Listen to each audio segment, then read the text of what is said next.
In the year 2035, the virtual reality game Warlord VR changed the whole world. Jian was one of those who, through this game, dreamed of changing his life.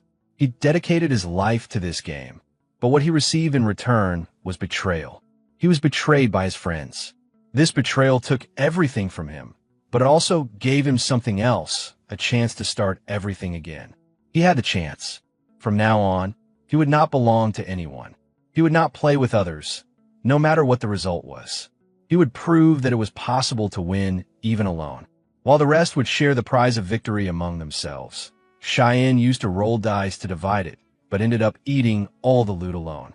Starting from here, the story of Hui Cheyenne's solo game life begins.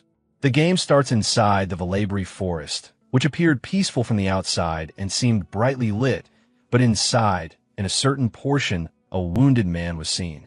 He was clearly tired, and his breathing was fast. There was weariness and injuries marked on his face.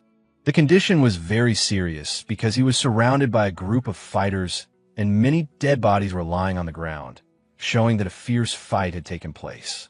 The leader of the enemy group was tense, waiting for someone who had not yet arrived. One of his subordinates asked him what to do next. The boss, cold and strict, ordered in a harsh tone to kill the man immediately. Then a powerful fighter stepped forward and launched a fierce attack on the wounded man. At the critical moment, the injured man managed to save himself. He was terrified of what was going to happen next. Suddenly, a young boy rushed in, arriving exactly on time. Stepping between the attack, he saved the man from dying. With one strike, he threw the attacker away. The injured man's companions heaved a sigh of relief, and Jian called the boy by his name, thanking him for his component placement, timely arrival, and rescue. The fighters on the enemy's side started shouting. Hargan was ready to attack. Seven Jun moved to suppress him, but Jian proved far more powerful with his sword. With great speed and agility, he launched a swift counterattack and defeated them one by one.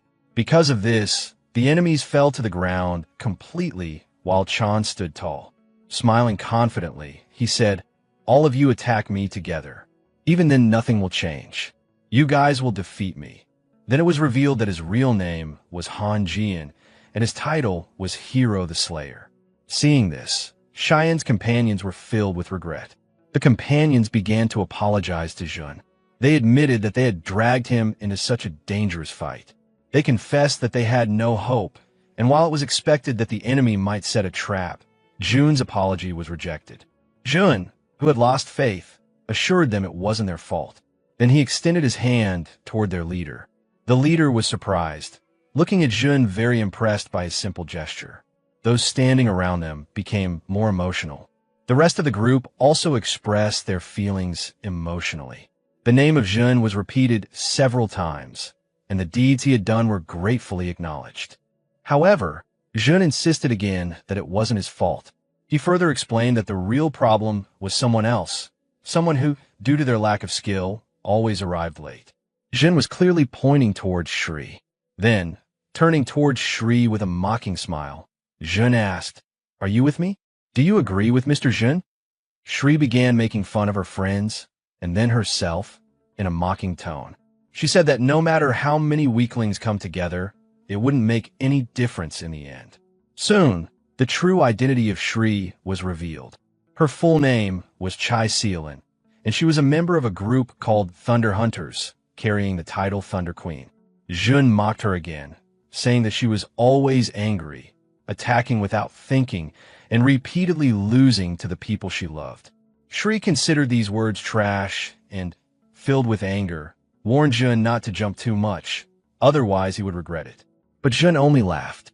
With a casual motion, he pulled out a mysterious object and sarcastically asked, "Regret? Seriously?" It was clear he had no fear at that moment. Jun activated the first slot, causing a tremendous change in his appearance. A powerful and unique battle outfit appeared on him after the transformation. With a confident smile, he said to Shri, "Only weak people like you regret." Feeling Jun's provocation, Shri's anger increased. She shouted and gave an order to her group, Agent Pastor, and commanded them to immediately finish Jun. But Jun stood there, unbothered, with a challenging smile, saying clearly, "No matter how much you try, you'll never get me. You will be able to hit me, but only on Jian's face." Suddenly, a shock ran through Jun, something he hadn't expected. He was stomped hard from behind. Standing there, behind him were the comrades he trusted the most.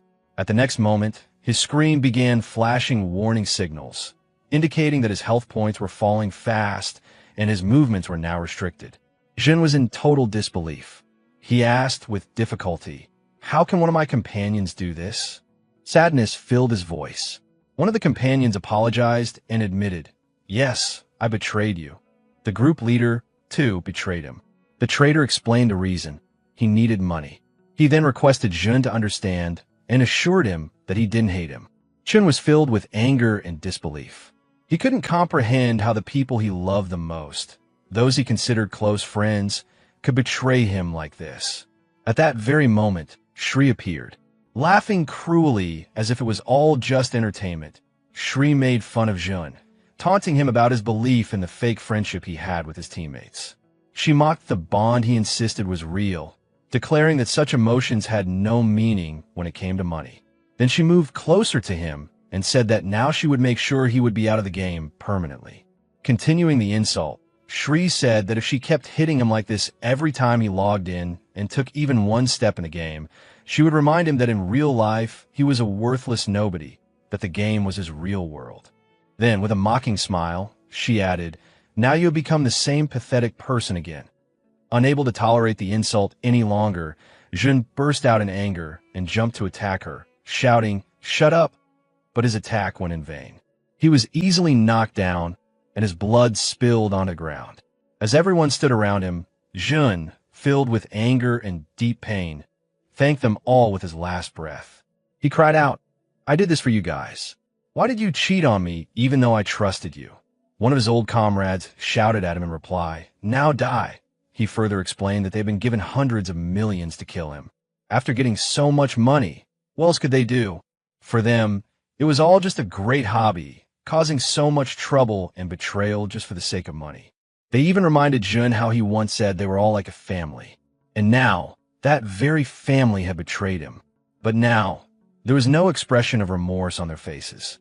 Soyeon was smiling on the screen as the word dead flashed repeatedly.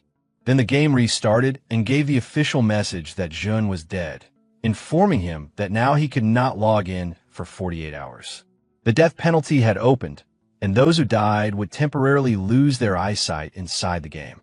Now back in the real world, Jun was completely drained and physically exhausted from the trauma he had just experienced inside the game. At that very moment, he was completely broken, suffering deeply, and drowning in sorrow. He admitted to himself, "I have lost everything in the game world." Information appeared on the screen, stating that this was one of the world's most popular and successful games. Later, a livestream clip played where players were fighting a powerful red dragon while viewers screamed with excitement. This game was built on advanced virtual reality technology and generated an unimaginable amount of money. That game was the only thing Jun was good at, the only thing he had ever succeeded at. In real life, he was always considered worthless, trash even. He recalled the past when he first showed his exceptional skills in the game. An impressed player had come to him, shocked by his abilities, and asked, "What is your level?" Jun had smiled proudly at that time. He was offered a team up, and at that moment, for the first time, Jun felt a sense of belonging. Now, remembering all of it, what had happened to him, for a moment he thought he would forgive those who had betrayed him. But within seconds, a wave of intense anger passed through him. Rage ran inside him and completely changed his decision. Jun decided that he would find them all and take revenge on each one of them for whatever they did to him. All those pains and all those betrayals came flooding back.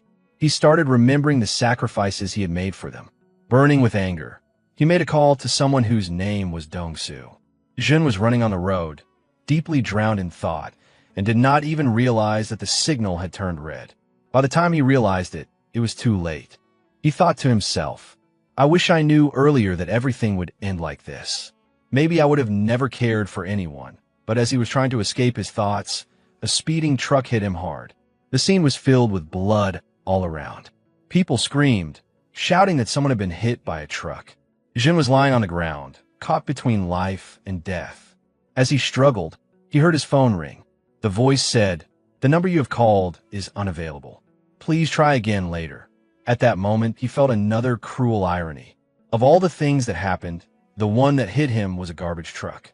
With great difficulty, Jun thought, "I can't die yet." A painful memory flashed in his mind, the memory of his old friends yelling at him, telling him to die, mocking him. He remembered their faces when they betrayed him. With his last breath, he swore, "I will take revenge," that too ruthlessly. Just then, a bright light shone around him, as if some mysterious connection was being established. Another notification popped up, stating, "Connection is being verified." At the same time, a new message came, welcoming him back into the game under the username Harkin. Jun was completely shocked to see this. Now, he had to face a legendary challenge. The Beast Man-Eater, the Lord of the Labyrinth, and that too in the tutorial stage of the game. Stunned by the seriousness of this tutorial, Jun was left asking himself, what happened now? A new player nearby was feeling frustrated and shouted, "Come to your senses and help me. The monster is attacking. We'll all die soon."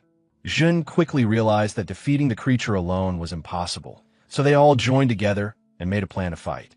During the conversation, Jun said in disbelief, "It is the same monster, which was removed from a game 5 years ago because of its difficulty." His teammate responded with surprise, saying, "The game Warlord was launched just 10 months ago." Jun kept repeating this in disbelief, unable to comprehend it. Noticing Jun's strange behavior, his teammates asked, "What's wrong? Why are you reacting like this?" But Jun ignored the instructions. While the teammates said, "Focus, be ready, signal when we meet," Jun said nothing and silently started walking away from the group. This made everyone confused. Jun's teammates started shouting and asking where he was going, but he stayed silent and kept moving forward, which only increased their confusion even more. Then one of them shouted, "What are you doing? Have you gone crazy? The monster is standing right in front of you." Suddenly, the beast charged towards Jun at full speed. The teammates panicked and started shouting, telling him to step back, warning that he would die. But Jun didn't hesitate for even a moment.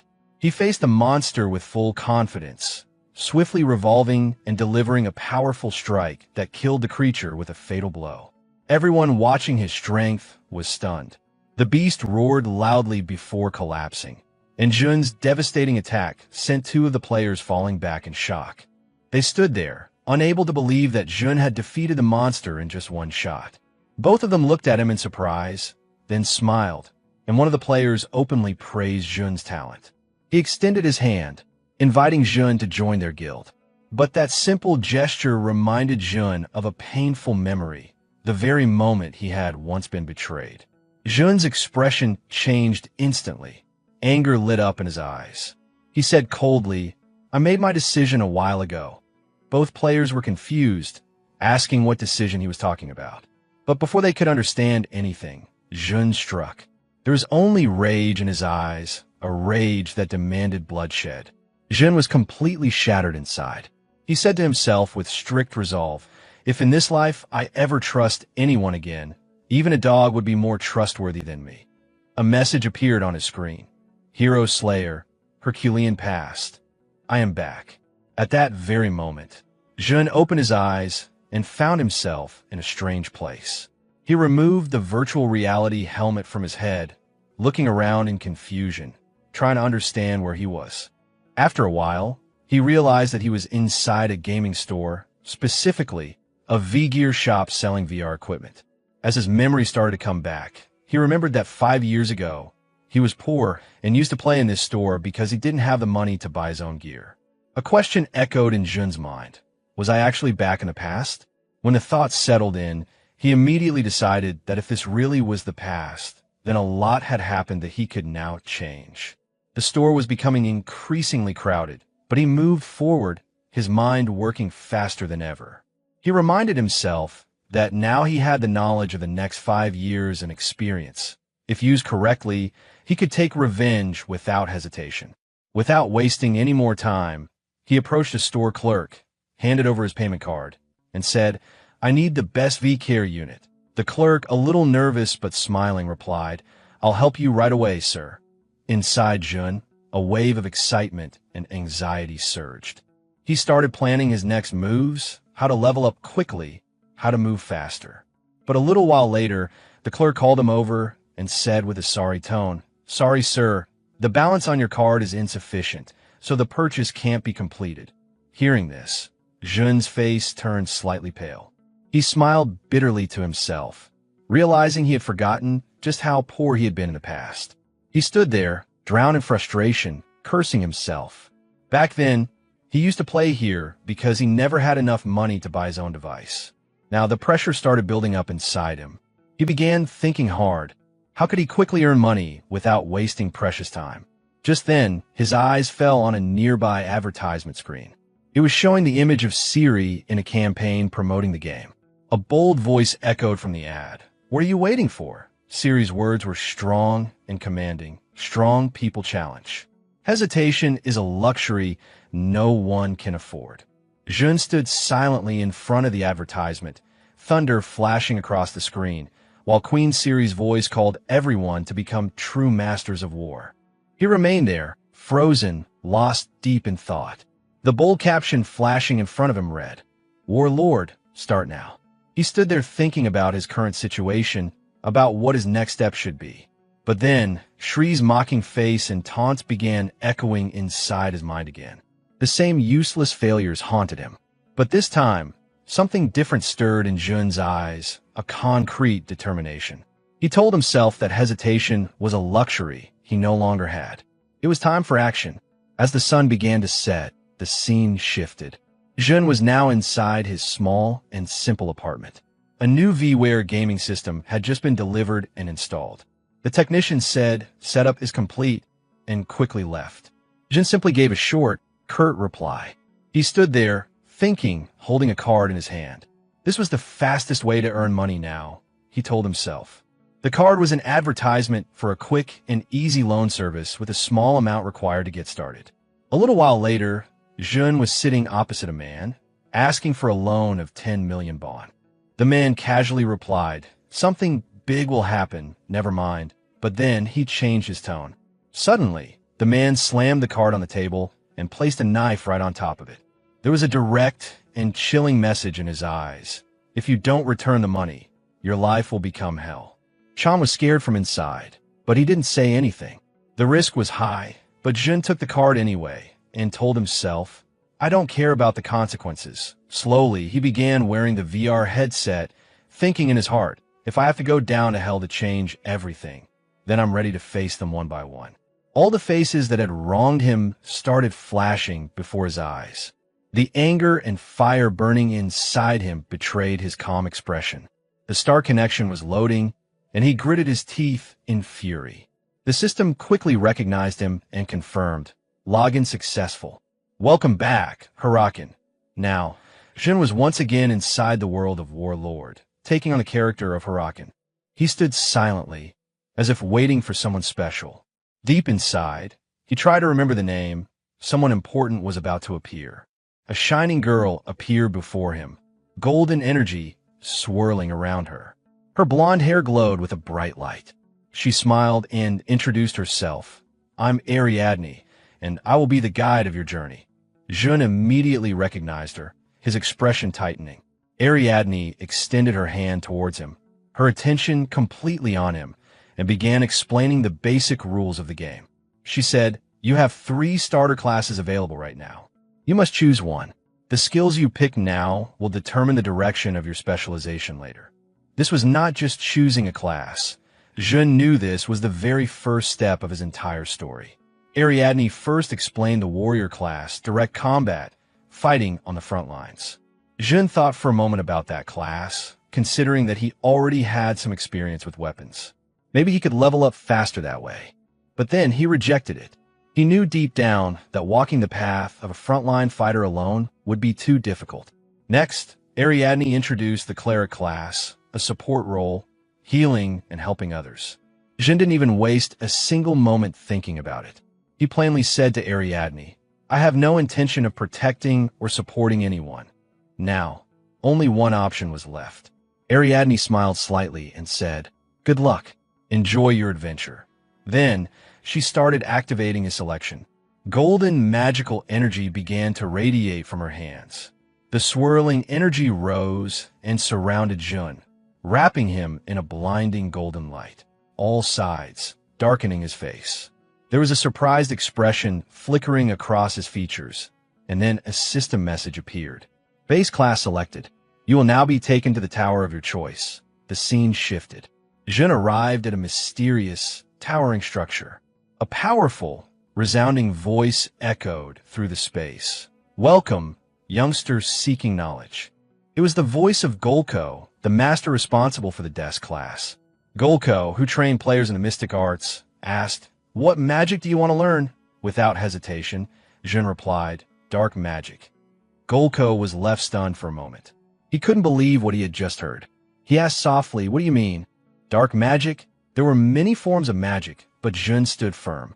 Again he answered, "I told you, I will only learn dark magic." Golko's expression changed instantly. Worry was clearly visible on his face now. He warned Jun, "Dark magic is very dangerous.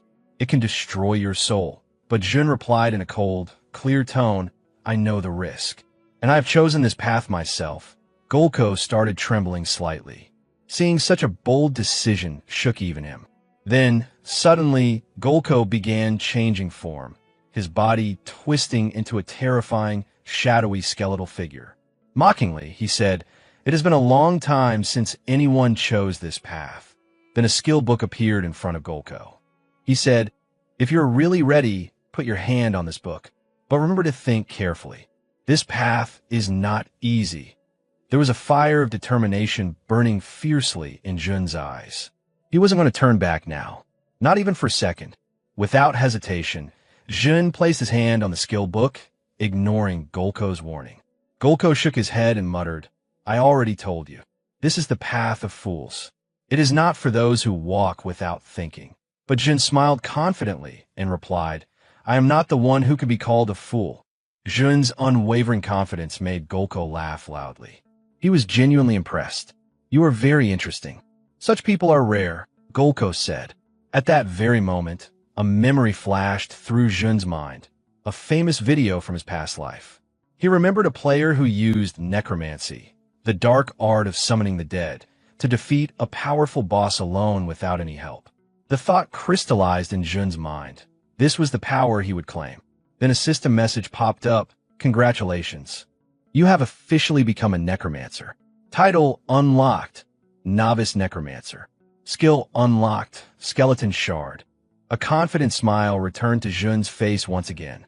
Repeating the name of his new skill, Skeleton Shard, Jun activated the skill. Energy gathered in his hand, and a skeletal head began to form. When he threw it onto the ground, the magical white energy slowly began taking the shape of a skeleton warrior. A message appeared. To complete the skeletal warrior, you need to believe in your selection. Jun silently watched the skeleton forming and said to himself, "This time, I will become a necromancer at any cost." As soon as Jun's skeleton was fully formed, the transformation into a true necromancer was complete. Now he was ready. Smiling, he said, "Let's level up." Then he asked himself, "Where is the training dungeon?" But before he could move, he noticed something weird. His new summoned skeleton was holding its own skull and bouncing it like a ball. Jun stood stunned, watching the skeleton's bizarre behavior. He thought, why is the skeleton behaving like this? Without wasting any more time, he entered the glowing portal and reached the beginner training dungeon. But even there, his doubt grew stronger. The skeleton was still behaving strangely, not at all like he remembered. Is the skill still at a low level? He wondered. Immediately, he opened the skill window and started reading the details. From there, he figured out the reason. Maybe the skeleton was acting like this because of low mastery level. Now he understood. To fix this, he would have to increase the level quickly. At that moment, a loud thunder echoed through the dungeon. Creatures had appeared, coal wolves. They weren't very strong, but they were fast. A decent challenge for the skeleton. Jun set his eyes on the wolves and, without delay, threw a skeleton shard at the enemies. The magical energy surged forward. The skeleton formed completely this time, ready for battle. As soon as the enemies appeared, the skeleton sensed them. The wolves took combat stances, growling slowly and cautiously. Jun, confident and smug, gave the command to the skeleton to attack. The skeleton immediately rushed forward and attacked the wolves fiercely. Jun was shocked. The skeleton was performing better than he expected. He felt a surge of hope. If everything went on like this, he could reach the top level soon. But his surprise soon turned into shock. The skeleton's bones scattered all over the ground. Jun stood frozen, disbelief all over his face. What happened? The skeleton had just collapsed. His expression twisted in confusion. He felt like the system was mocking him. Panic rose inside him as he quickly opened the skill window, desperate to find where he had gone wrong. Reading through it, he realized the problem. The skeleton's combat mode wasn't set. There was a built-in AI system that learned from battle experience and had 3 modes: defense, offense, and a special mode. Jun slapped his forehead, sighing heavily. "Hey friend, this was basic," he muttered. Then he activated the defensive mode. Suddenly, the skeleton's eyes flashed brightly. But before Jun could celebrate, he watched in horror. The wolves started dragging the skeleton like it was a toy, tearing it apart piece by piece. There was no resistance at all. The defensive mode left Jun even more stunned. Desperation creeping in, he quickly activated the third option, special mode, hoping that maybe something would finally go right. But what happened next crushed all his hopes. The skeleton suddenly started dancing. Yes, genuinely dancing. Jun stared in disbelief as his skeleton began doing dance moves in the middle of the battlefield. He immediately realized the situation was beyond saving.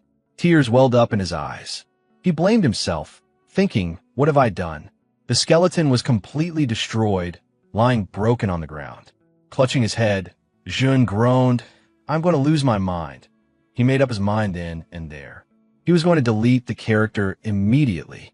He tried, but the system message had been popping up for 3 months straight. Do not delete short-term character accounts. Maybe now Jun was truly trapped. There was only one thing before his eyes: complete humiliation.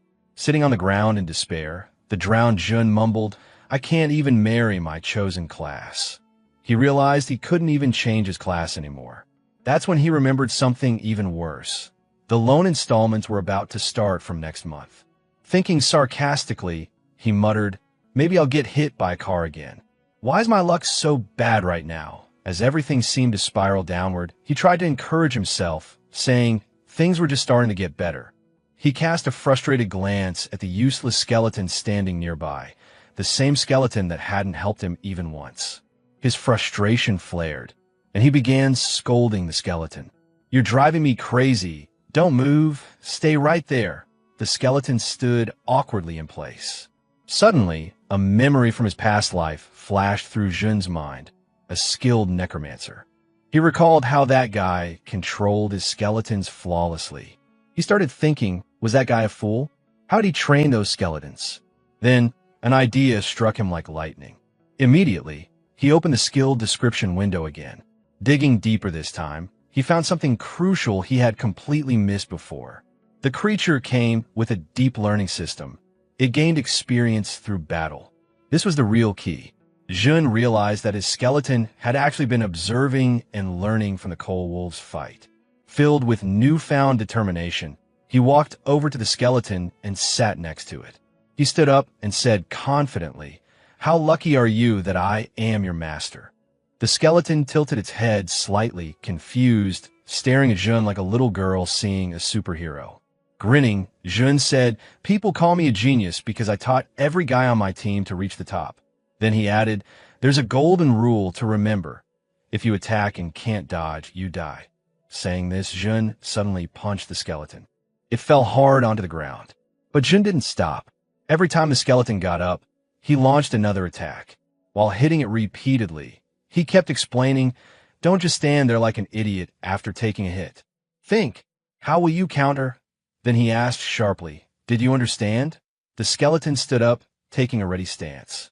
A new seriousness flickered in its glowing eyes, and a confident look settled on its face. Jun smiled. Now you're my real training. After some time, coal wolves reappeared, ready to attack. This time, Jun stood aside and watched as the skeleton charged forward on its own. It immediately began applying what it had learned, dodging skillfully at the right moments, counterattacking with sharp strikes. The skeleton fought with impressive skill now, and Jun couldn't take his eyes off it. Suddenly, in the middle of fighting, the skeleton paused and turned to look at Jun with deep admiration in its glowing eyes. Jun stared back and scolded it mildly. "Don't look at me like that, idiot, fight properly." But then Jun smiled a little and said, "Your last move wasn't bad." Jun's skill, fragment of the skeleton, started to improve faster as he continued training and fighting alongside his skeleton. He kept pushing himself too. Then, a system message appeared, "Player level up." Seeing this, a different kind of satisfaction and happiness washed over him. After that, he headed towards a new player's village, Figus Castle, which was bustling with fresh players. While walking through the village, Jun began to think that this skeleton was truly a testament to the hard work he had put in. It was worth it. He felt that if he could get 2 or 3 more days of training, he could comfortably clear the training dungeon solo. But then, a real challenge crept into his mind. The first step was to reach level 10. Just then, a voice called out from behind. "Oi!" Jun turned around and saw a big man standing there with some of his followers. The man was shouting in anger. Apparently, Jun had bumped his shoulder without realizing it, and now the thug was furious that Jun hadn't apologized.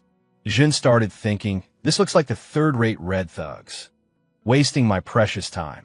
He seriously considered finishing them off right there when one of the men suddenly moved to attack. But before Jun could react, someone else intervened.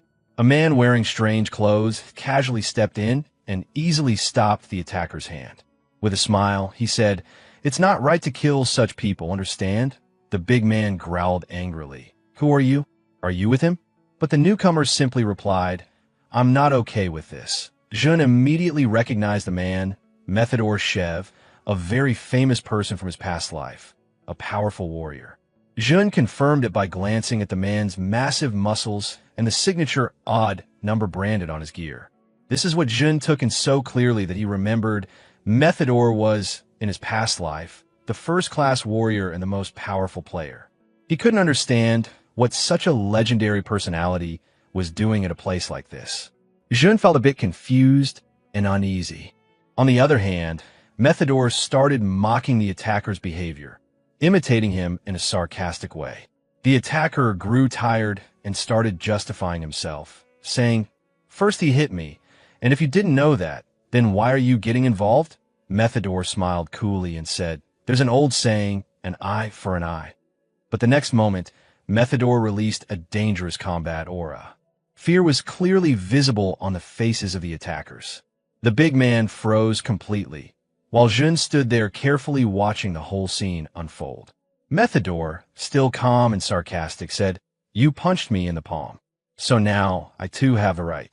Then suddenly one of the tired attackers screamed, "You're crazy." "This is Method Shev," he spoke in a fearful voice, trembling. "He's the leader of Red Bull's guild, the guild that's ranked top 30. This is the same Methador that people call the killer because he's absolutely crazy about fighting." The attacker was completely shocked, realizing that such a huge figure had gotten involved in such a minor incident. Methador slowly advanced toward him and, with an angry tone, said, "Now, your answer?" The attacker was so scared he couldn't speak. The next moment, he stood there trembling. Then suddenly his companions turned tail and fled, apologizing as they ran off without even looking back. Methador smiled and said, "It's just amazing how matters get resolved through talks." Then he turned to Jun with a friendly smile and asked, "Are you okay? Don't take such people seriously." But Jun just silently took a step back. Seeing Jun's reaction like this, Methador was a little shocked. Then Jun looked at him and said in a cold voice, "Now I need your help." Without saying anything more, Methador walked away lightly. He smiled and said, "This guy is so cold."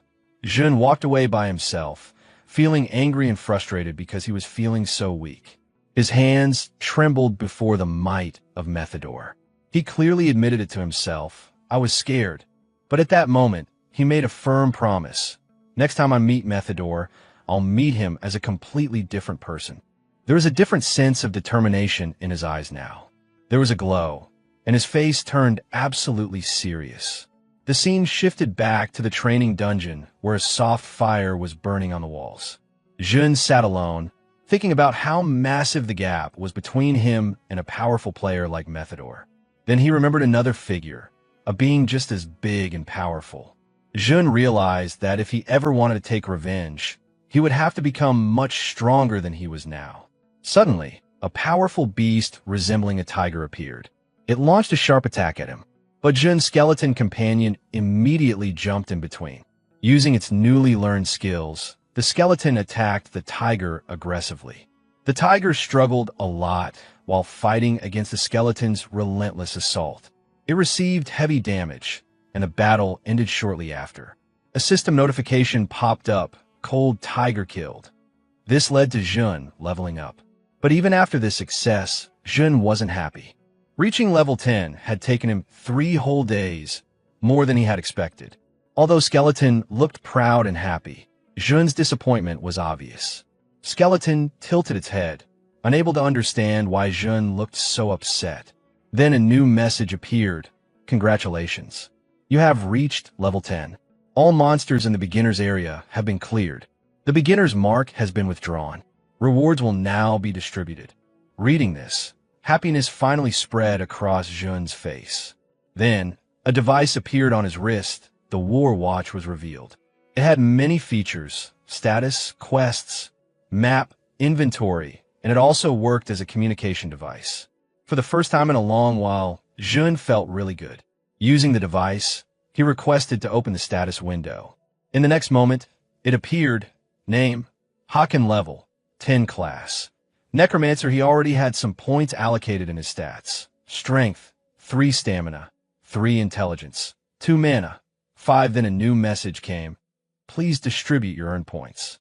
This was the first time Jun thought seriously about how to allocate them. Normally, as a necromancer, one would invest in intelligence or mana. But Jun did something completely unexpected.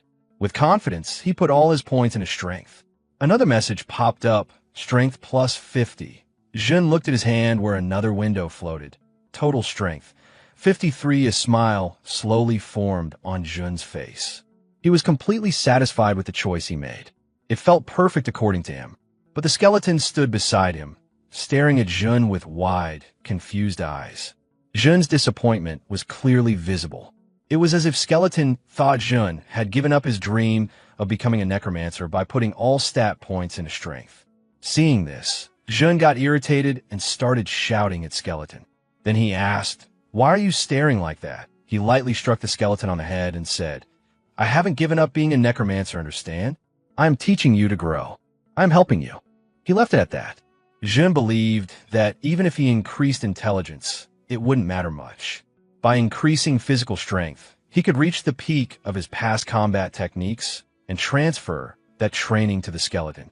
Then in a serious manner, he said, "I am risking my life for you. Focus on growth." With a confident smile, he added, "There are more ways to make up for the lack of stats." After this, Jun headed towards Figus Castle. He made his way to the Adventurers Guild building where a huge crowd of new adventurers had gathered, all excited and arguing with each other about the quests. Jun had to understand which quest he could take that was available for now. The quests weren't that great, but the enthusiasm in everyone was clear. After all, they were all beginners. He approached a staff member of the guild and said, "I want to take on a quest." The staff member looked at him with surprise and said, "The only quests left are very difficult. No one wants to take them." "Are you sure?" Jun paused and looked at the quest list carefully.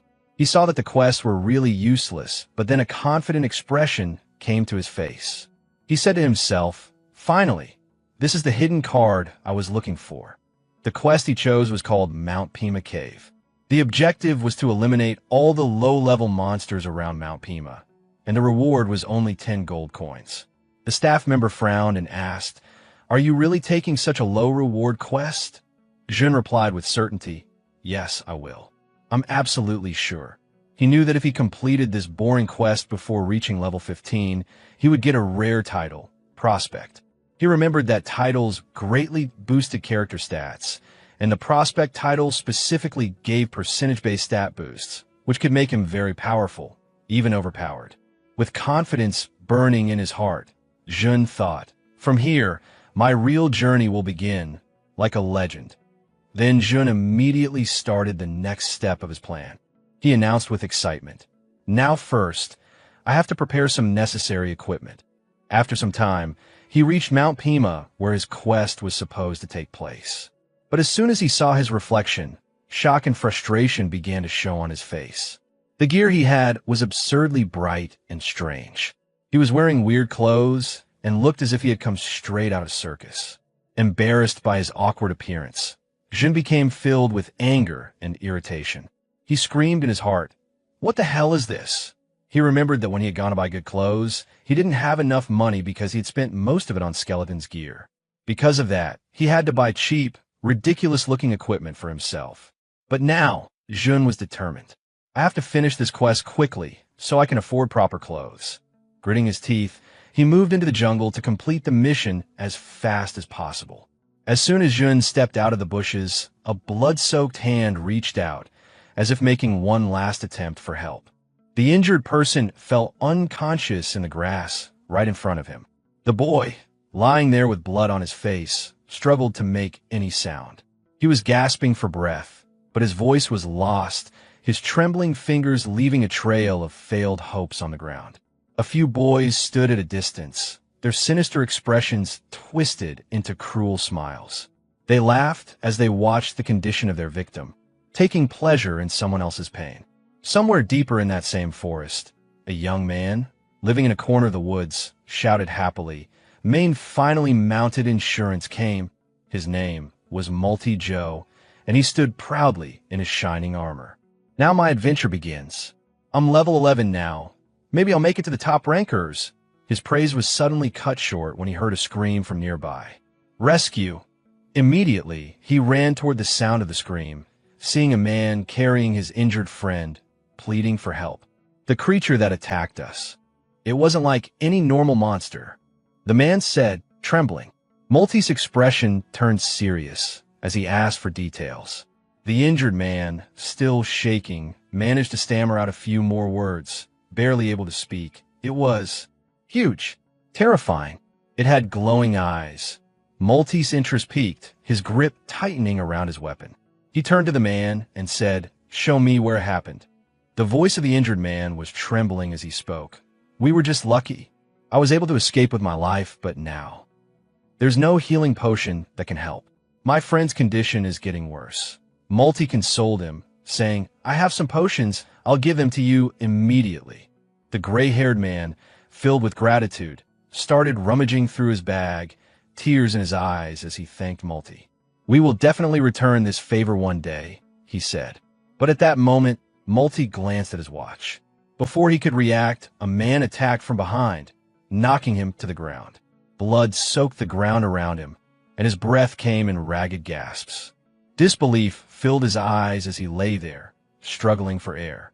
The attacker stood over him, laughing. "So innocent, so trusting. Perfect target," one of them sneered.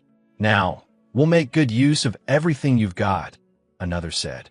Their leader let out a cruel laugh. "This was a cheap trap, and yet you fell for it, foolish noob." A system notification popped up. Player hit Multi, then another appeared. Players wore watch drops to the ground as loot. The gang gathered around, laughing at the watch. "Newbies never get old," one of the men said with a grin. Their leader, still smiling dangerously, added, "Let's find the next victim." He proudly displayed the Raff family guild symbol, a notorious guild known for its cruelty. Meanwhile, on the other side of the forest, Jun's skeleton stood in the shadows, ready for action. Two large trees loomed ahead, and the beasts lingering in the darkness howled. Wooden wolves, their glowing red eyes striking fear into any who dared approach. "Attack mode," Jun ordered, raising his finger. The skeleton's eyes gleamed with a bright blue glow as it sprang into action. Its sword cut through the air, swiftly and decisively. One wolf fell after another as the skeleton attacked with precision. The system buzzed with notifications. Skeleton warrior defeats antique tree wolf. 375 XP gained. Jin gains 366 XP. A small smile spread across Jun's face as he thought to himself, I did a good thing. After gearing up his skeleton, Jun glanced at his own strange, brightly colored clothes and muttered to himself, no matter how weird I look, as long as the work gets done, it's fine. The skeleton, noticing its master's attire, grabbed its head in a funny way, as if embarrassed for Jun's condition. Jun glared at it and said, shut up and get ready. We'll level up quickly and clear this place. The skeleton obediently picked up its weapon and moved forward. But just as it was about to strike, a sudden, sharp sound pierced the air. An arrow shot at breakneck speed and hit the skeleton straight in the head, freezing in place. Jun was completely shocked and immediately became alert, scanning his surroundings for the source of the arrow. Soon, two men approached casually, offering an apology. Sorry, one said, we thought you guys were monsters. They moved closer, explaining the situation in a laid-back manner. Jun, keeping quiet, accepted their apology, but a slight tremor appeared on his face as he noticed something odd. One of the men wore a war watch on his wrist, hidden beneath his clothes. There was blood on the watch, and the weapon slung over his shoulder also had traces of blood. Jun's mind raced. Wow, how wonderful. These guys have nerve. He instantly understood they had come to trick him. Before the moment grew awkward, the narrator stepped in with a grin and said, let's help you level up. Consider it our apology. John looked uncertain. Okay, do you really want to help? He asked. The narrator simply nodded. This was, after all, how things worked in the jungle. Just then, the distant roar of wild animals echoed through the trees. One of the pair smiled and said, it's the perfect time to start leveling up. He turned to John and laid out the plan. They would weaken the monsters, and John would deliver the finishing blow to gain the experience points. John agreed, but his gaze lingered on them suspiciously. From behind, the two whispered to each other, as if quietly advancing some hidden agenda. Up ahead, the bulky warrior raised his weapon and asked, are you confirming then? They deliberately provoked the wooden wolves, which made the monsters angry. His fellow mage cast a spell that increased the wolves' attack power. Then he pushed a wolf toward John and started acting, oops, happened by mistake. John was surprised. The wolf ran straight at him. He immediately raised his hands to defend himself. Those two, standing far away, were ready for this. They looked forward to seeing John fall down screaming. But in the next moment, John and Skeleton used teamwork to rescue the situation. John knocked the wolf out in just a few seconds. As soon as he won, he stared at Skeleton. He asked, why did it take so long to react? John and Skeleton felt a little embarrassed. Skeleton took a pose, as if he too had realized that his reaction time needed to be improved. John gave him a confident smile. He gave a thumbs up to the others and said, let's go. Continue your experiment. They were both shocked to see such power. They didn't expect that. Now, all three of them gradually started to have questions in their minds. Let's see what level this guy actually is. Is he really a beginner? They came up with a new plan. This time, many of them would send a big wave of monsters together so that he couldn't handle it. John got busy fighting monsters. The warrior used stealth to attack from behind. He seized the opportunity and swung his heavy hammer in the air. He lifted himself up and screamed. This time someone won't make a mistake. He hit the hammer with all his might. He was sure this attack would fall directly on John. But in the next moment, John dodged the attack with perfect timing. The man was astonished, his eyes wide. His attack had missed. In front of him, John countered with lightning speed. The sword twisted from beneath his massive body and ripped open his chest. Blood oozed out, and he stumbled. At that moment, Skeleton attacked from the other side and surrounded him completely. The two thieves were shocked to see all of this. One of them screamed, what are you seeing? Meanwhile, John, without wasting a moment, gave the command to Skeleton, attack. Skeleton's eyes started glowing with blue light. Then both John and Skeleton moved faster than lightning. In just a few seconds, Both of them had grown stronger. One of them got close to the enemies. The thief started shouting out of fear, "Wait, listen, can talk." But John told her to stop. Skeleton and John ignored him. John hit a double strike. It was so powerful that both enemies jumped into the air and felt the pain. They fell to the ground, screaming. The body was blown away in a wave of blue energy while John and Skeleton stood by. John turned slowly and said, "I know. How can people like you be trusted? You break, you rob, you cheat." Then he slowly moved towards the injured person and said, "Maybe I'd fall into your trap first, but not anymore." The thief lying on the ground was crying and pleading, "Please take everything. I'll give you my life. Just spare me." But John had turned cold. He said just 2 words in a flat voice, "Can't be." And without any mercy, he gave him the final blow. The very next moment, a notification came on the screen. Player Ralph died, honorless. For echoes dropped from it. They found out how many people had been killed by them. Then John said laughingly, "That just now is the most sensible thing to do in the situation." Taking full advantage of all the spoils, they started with the clothes. Skeleton shouted loudly at the corpse of his massive opponent, kicking him like he was venting all his anger. There was blood on the bones, but he looked at John differently. He stared at him, and John looked back at him warmly. John asked, "Do you also need something?" Skeleton went near her, extended his hand, and gave her the blue magic.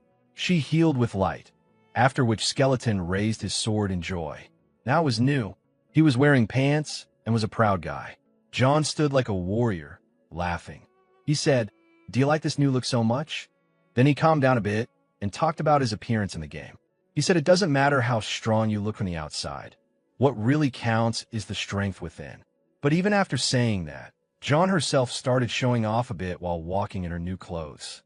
Looking at Skeleton, she said softly, "War watches turn out to be the real jackpot." She then explained, whenever a player's war watch is sold, a random item from their inventory drops. And that item can be anything like rare black goblin pants, a sword filled with the essence of the ancient tree, or even cursed skill books. Money also started laughing at John's creed and said, "This is where my luck turned, brother." He then raised his hand and showed a special golden mask. Smiling with pride, he said happily, "I expected this. I've completed the craft ahead of time." Then, with determination, he added, "Now I'm going to start recording my gameplay. For that, a solid identity has to be created." He admitted that in order to proceed to the next stage, it was very important to create a unique and different identity. At that very moment, old memories returned to his eyes, memories from when he sat in front of a guild member, excitedly sharing his unique idea. John had proposed, "If our whole guild wears the same mask, then we'll spread throughout the server like wildfire." After some thought, the guy nodded in agreement. John happily announced, "Our new guild will be called Haha Mask." Then he took off the mask he had been holding. He looked at it and thought to himself, he had once dreamed of creating a completely different identity. In the end, this seemed like the right path. John raised the mask into the air. It shimmered with blue magical energy. But then, anger flickered across his face. He thought, now no one cares about my hard work or my items. Yet no anger could steal the glow from his face. He said softly, "Now I will wear this mask and prove the value of every decision I make. I will prove my worth." Then he put on the mask. He looked at Skeleton and said, "Let's go now. Let's go." There was a seriousness in his eyes now. The scene shifted. He was now in a place that looked like an old, broken ruin, cracked mountain terrain that resembled something out of the ancient world. They had reached a place filled with ancient ruins, and in the center stood a massive gate. John and Skeletons went in through that gate. A message appeared on the screen. "You have entered Cave's dungeon." Inside, John slowly neared the stone walls.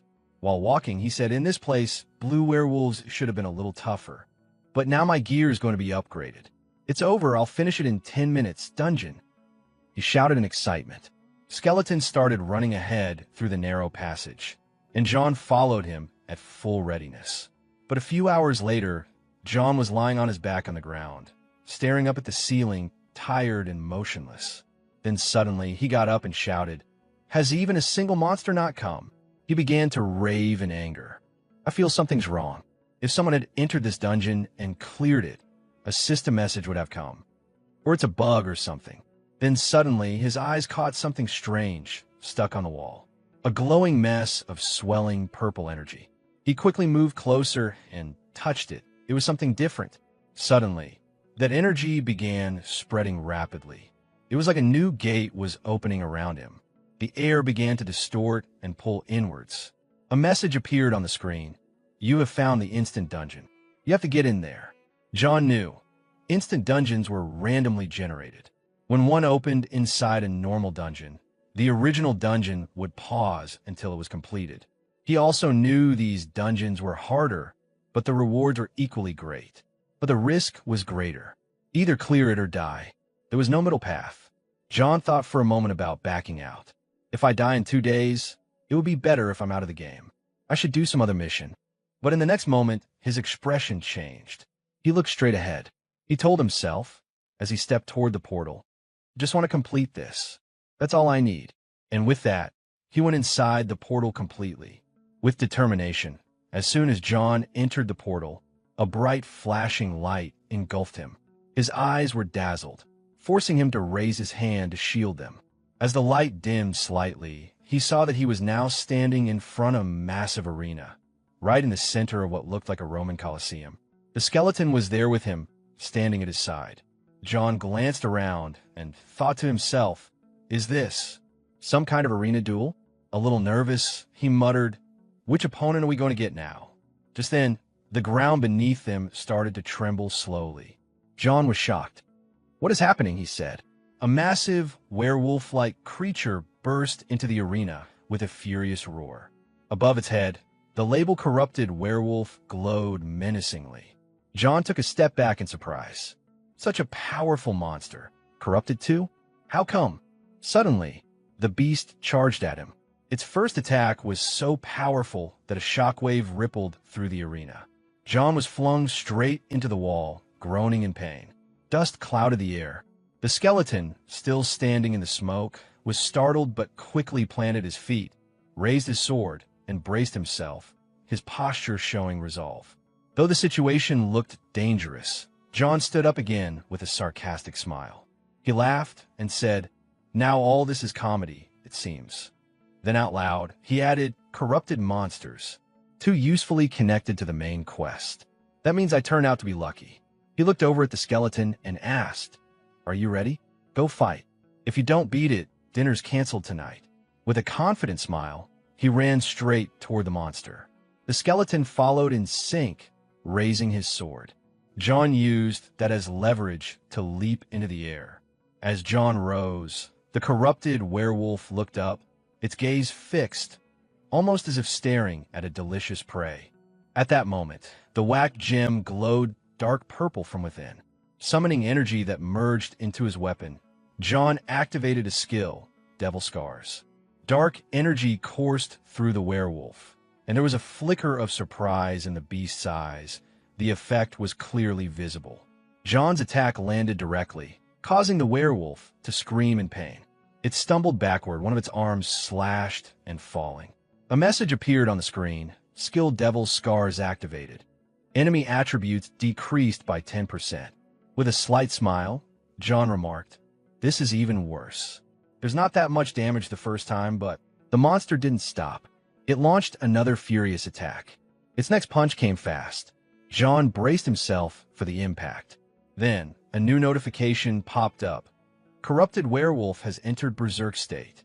Looking at the status effect, John muttered sarcastically, thought the instant dungeon would be easy.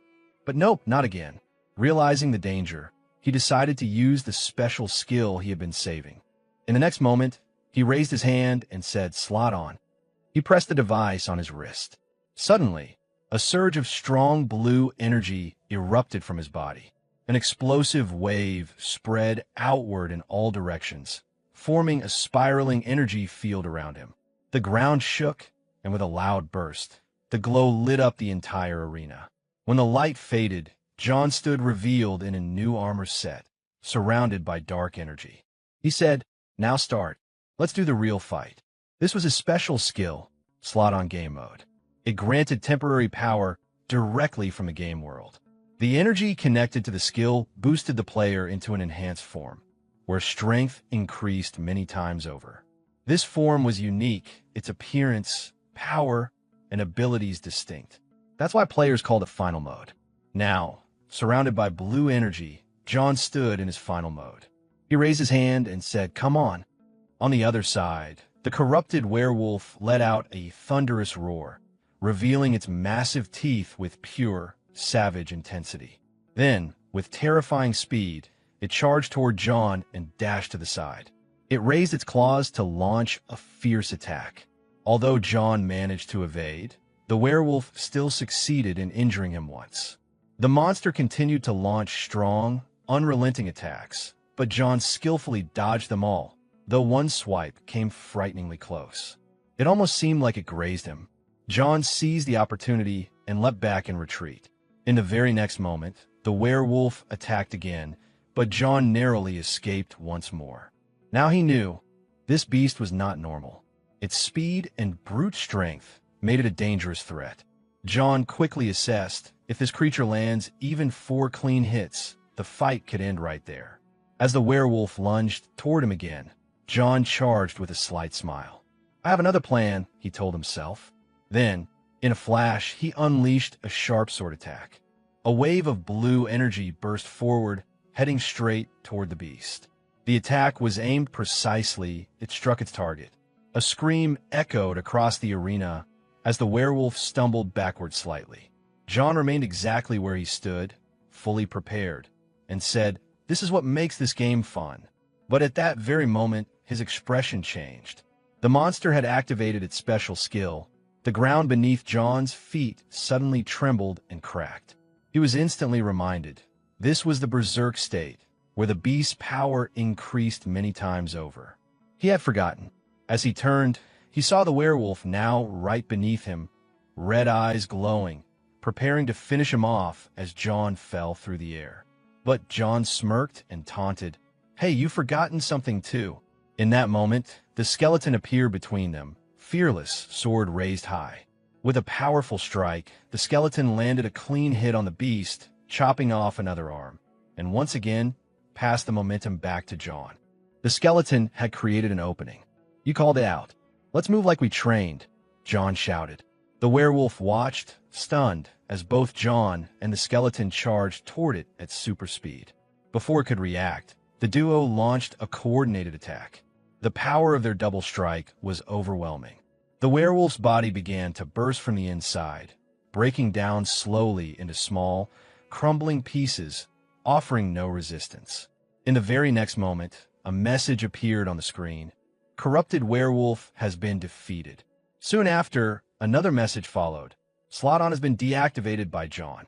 Victorious, John gave a slight smile and said, "The result wasn't complete." Then, another quest card appeared, its mission now marked complete. The reward, 10 gold coins. Immediately after the battle, more system notifications began appearing in front of John. One of them read, "Skeleton has defeated a powerful monster. Skill has now ranked up T." Along with that came a tally of total earnings, 20,865 gold coins, and an inventory list showing the loot obtained. Reading this, John looked over and found the skull and belt among the items, then laughed happily. "These are the rewards?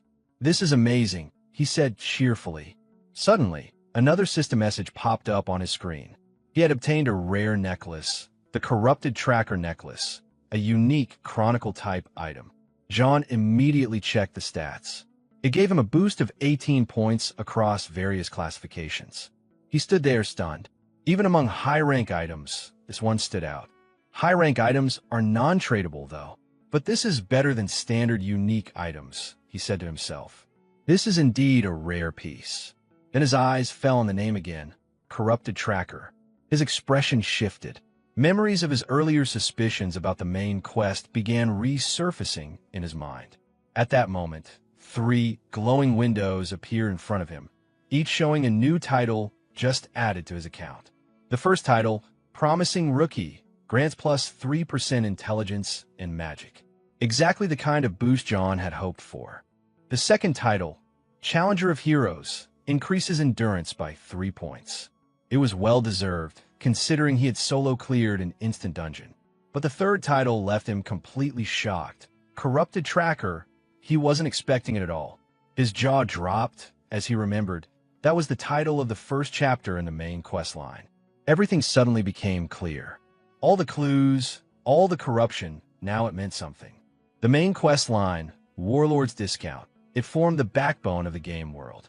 It featured central characters, major bosses, and exclusive rewards that every player dreamed of earning. John remembered his past life. He had barely made it to Chapter 4 of the main quest. But now, I unlocked it this quickly, he asked himself, stunned. This can't be just luck.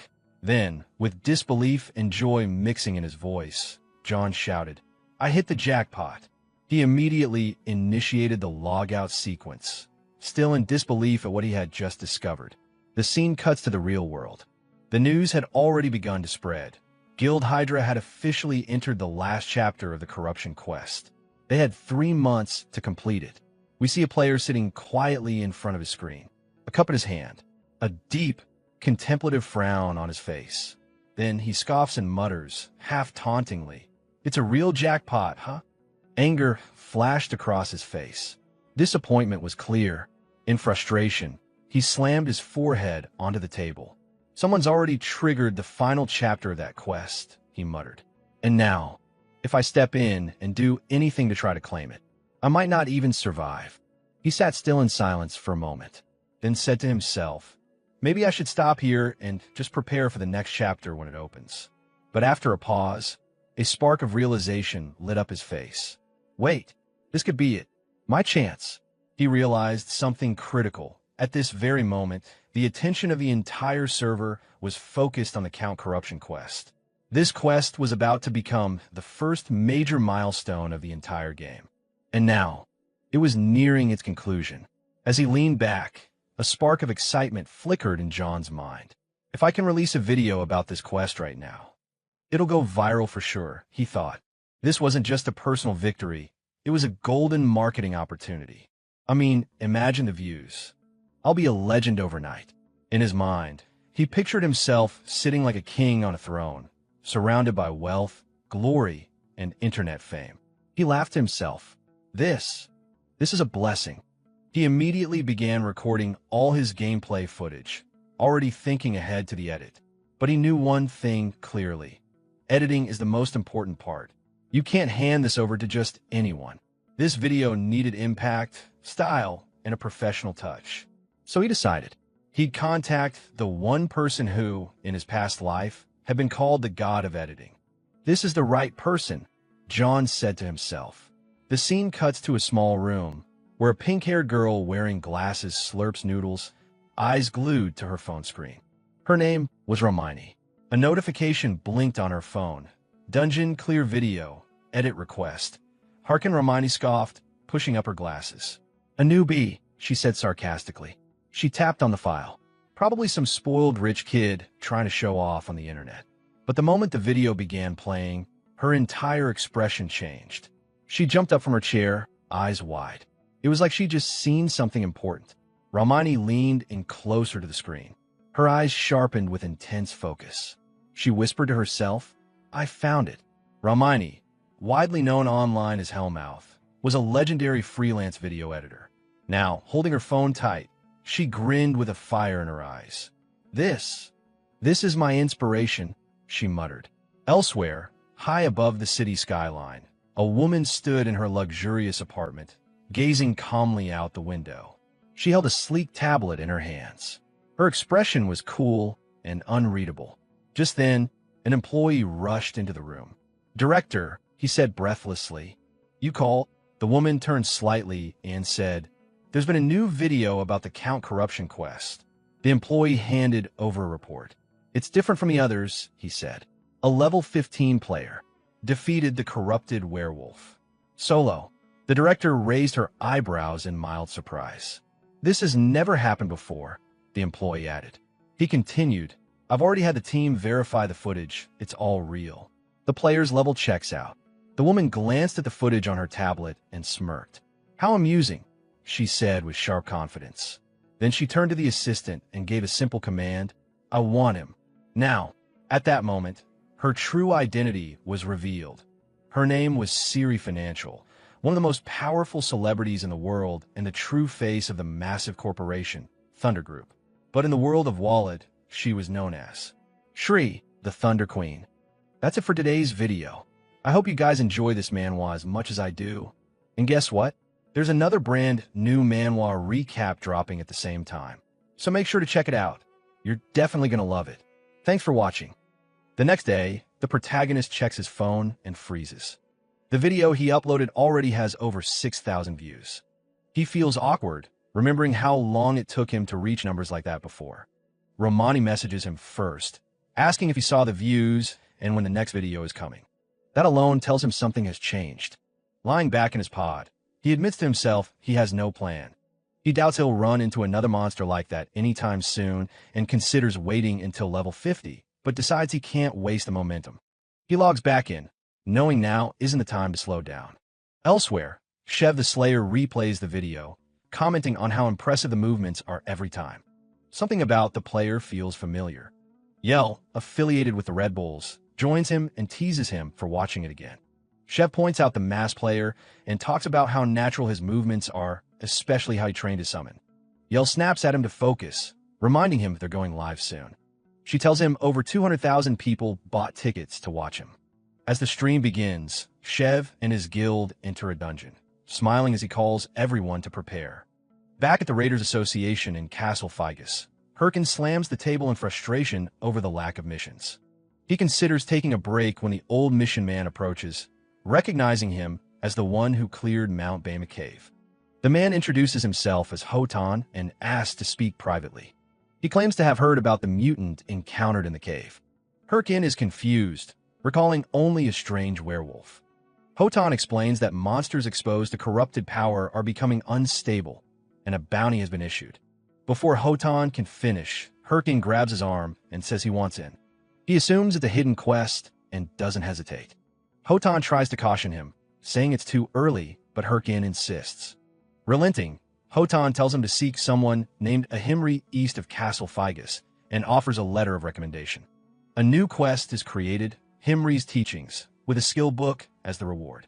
Leaving the association, Herkin shouts in excitement. He starts wondering if this is really happening and whether he actually received a quest to become a Him student.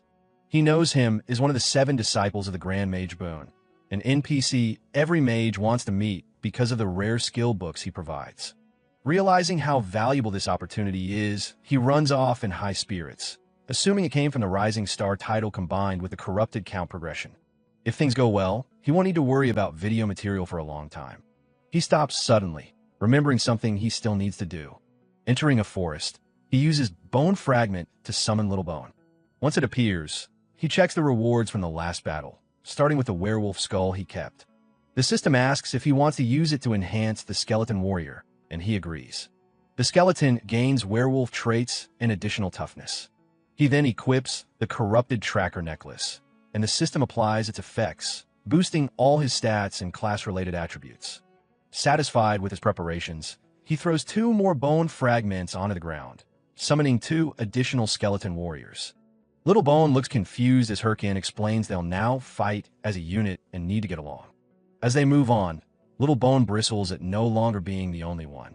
Before long, they encounter a level 25 forest bear. Herkin dodges its attacks until it charges, and he snaps his fingers, ordering a summon to take aggro. The skeleton leaps in, but is smashed aside, bones shattered. Irritated, Herkin criticizes the obvious approach and orders it to attack from the blind spot. The second attempt ends the same way. He snaps, pointing out the mistake, while the third skeleton steps forward and strikes a ridiculous pose, briefly amusing him. It attacks next, only to be swatted aside, its head knocked off. After defeating the bear himself, Herkin questions whether his summons have any sense at all. He tells them to reattach their heads and tries to explain positioning, drawing a simple diagram and emphasizing blind spots. Their blank reactions only frustrate him further, and he gives up on the explanation. Even so, he notes that his skill rank has increased and that he can now summon 3 skeletons thanks to the necklace. The problem is coordination. They don't fight as a team, cost far more mana, and perform worse than before. Reaching level 20 was his goal, but this makes combat footage unlikely for a while. Accepting it, he orders the summons to get up and follow him to Castle Bangu, deciding they'll train along the way. He had planned to let his summons handle the fighting, but it's clear he'll stay on the front line. He concludes that he's in real trouble. Later, he returns to the Raiders Association in Castle Bangu. The place is packed, and when a player exits a room, the crowd swarms, eager to learn what quest was taken. Herkin slips inside, comparing them to scavengers who rely on others instead of their own effort. A bald man asks if he has a good quest and suggests teaming up. Herkin brushes him off and heads upstairs, reminding himself that no one can find out he's on a him quest. At the top of the stairs, he hands over Hotan's letter of recommendation. The staff member checks it, confirms the details, and politely directs him to the second floor. Behind him, players crowd in, claiming they're in a party with him, but he ignores them. As he walks, he wonders what kind of reward a Himri might give, assuming a hidden quest would offer something worthwhile, and thinking this could be the start of a long-term connection. Inside the room, he asks to enter and is met with a chaotic sight, books piled everywhere. A man buried in the mess asks who he is, noting that no meeting was scheduled. This is a Himri. Herkin introduces himself and hands over the letter. A Himri reads it, remarks that he seems to be a novice dark mage, and assumes he must be unusually capable for his level. Herkin brushes it off as luck. A Himri moves straight to the reward, handing over skill books. Herkin receives bone armor and Helm of Madness, and thanks him for the rare items. A Himri says that concludes their business and tells him to be careful on the way back. The system announces the quest completion. Herkin finds it strange and asks him to wait, questioning why it ended so quickly. He insists he didn't come all this way just for a couple of skills, and says he'll do anything for another chance. A Himri takes his hand and asks if he truly means it. When Herkin agrees, a Himri gives him a new quest, Nest's Egg, with the simple objective of retrieving an egg and no listed reward. Herkin is left stunned, feeling tricked. Elsewhere in the city, a heavily equipped knight walks through the streets, drawing wary glances. He heads toward the Raiders Association, wondering if that's where the masked player might be. After leaving a Himri's room, Herkin feels deflated, questioning how an NPC could scam him like this. He had expected something tied to the main storyline, not a rewardless errand. As he moves through the area, players suddenly surround him, pressing him about the quest he received. He panics, considering his options, when a knight appears and releases a powerful aura that sends the players flying. The knight asks for a private conversation. Suspicious, Herkin tells him to leave him alone, but the knight leans in and quietly calls him by his masked name, asking for cooperation. Startled, Herkin follows him into an alley. The knight apologizes for the disturbance and removes his helmet. Despite the high-end gear, Herkin doesn't recognize him. The knight asks if he really is Heiho Mask. Herkin pretends ignorance, insisting he has no idea who that is and demanding to know why he was dragged there. The knight presses, mentioning a Himri and the quest, but Herkin keeps up the act, even provoking him, all while unsure who he's dealing with. After a pause, the knight reaches out, apologizes for the misunderstanding, and withdraws. Relieved, Herkin accepts and walks away. Once he's gone, the knight speaks with another hidden player, concluding the protagonist isn't who they're looking for, noting his carelessness with his watch. They discuss continuing to monitor a Himri and the Nest's Egg quest, acknowledging its importance to the main storyline. As they part, they're unaware that Herkin has realized there were two of them. He concludes they're part of something larger and far from ordinary, even as he wonders who they really are. The next day, Herkin is still unsettled, convinced there's more to the Nest's Egg quest. He reasons that those players must have already seen his video and known Heiho Mask would receive a Himri quest, which is why they let him go so easily. It seems they don't care who Heiho Mask really is. That leaves him stuck, unsure whether continuing the quest will draw them back again, and aware that avoiding it would stall his videos. He wonders why these people keep interfering with his life, especially when dealing with Sholin alone is already enough. Meanwhile, Solon logs out of the game. Her secretary, Park Suji, praises her performance and asks about the guild entrance exam. Solon dismisses the candidates as useless and asks for updates on the home mask. Suji hesitates, mentioning he might have joined another guild, which enrages Solon. Suji quickly backtracks and promises to investigate further. Solon orders her not to return without answers. As she changes clothes, she asks about the chairman, then notes that his silence means Warlord is doing well. She mentions how he tried to force a marriage after learning she played the game, then instructs Suji to gather new candidates by the next morning. Suji is left thinking her boss has a terrible personality. Later, in a dungeon, Herkin surveys the lizard swamp, recalling it faintly. Since Himri is in Castle Bangu and the quest involves an egg, this region seems the most likely option. Calling a summon, he notes the monsters here are high-level and decides to test the Helm of Madness. After activating it, his summon transforms, eyes burning with violent energy and releasing a powerful aura that excites him.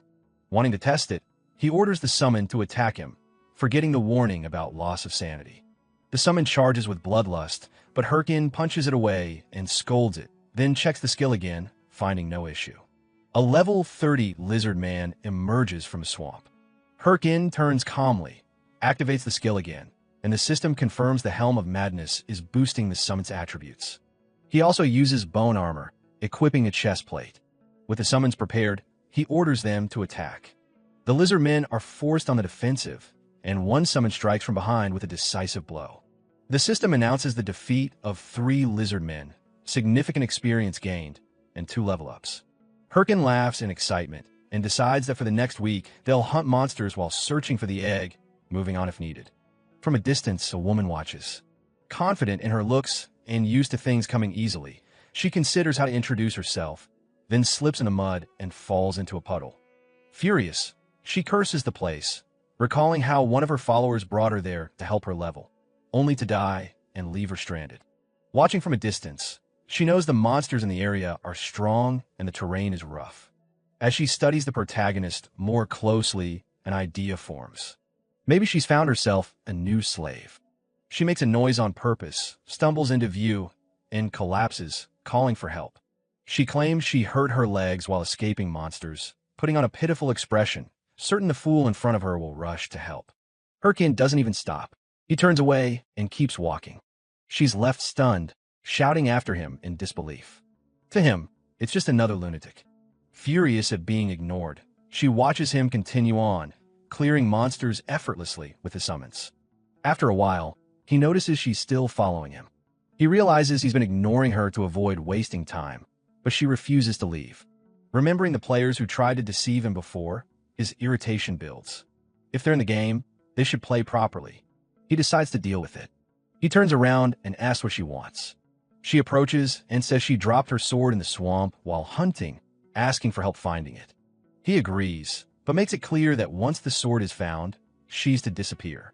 She thanks him repeatedly, convinced she's fooled another idiot.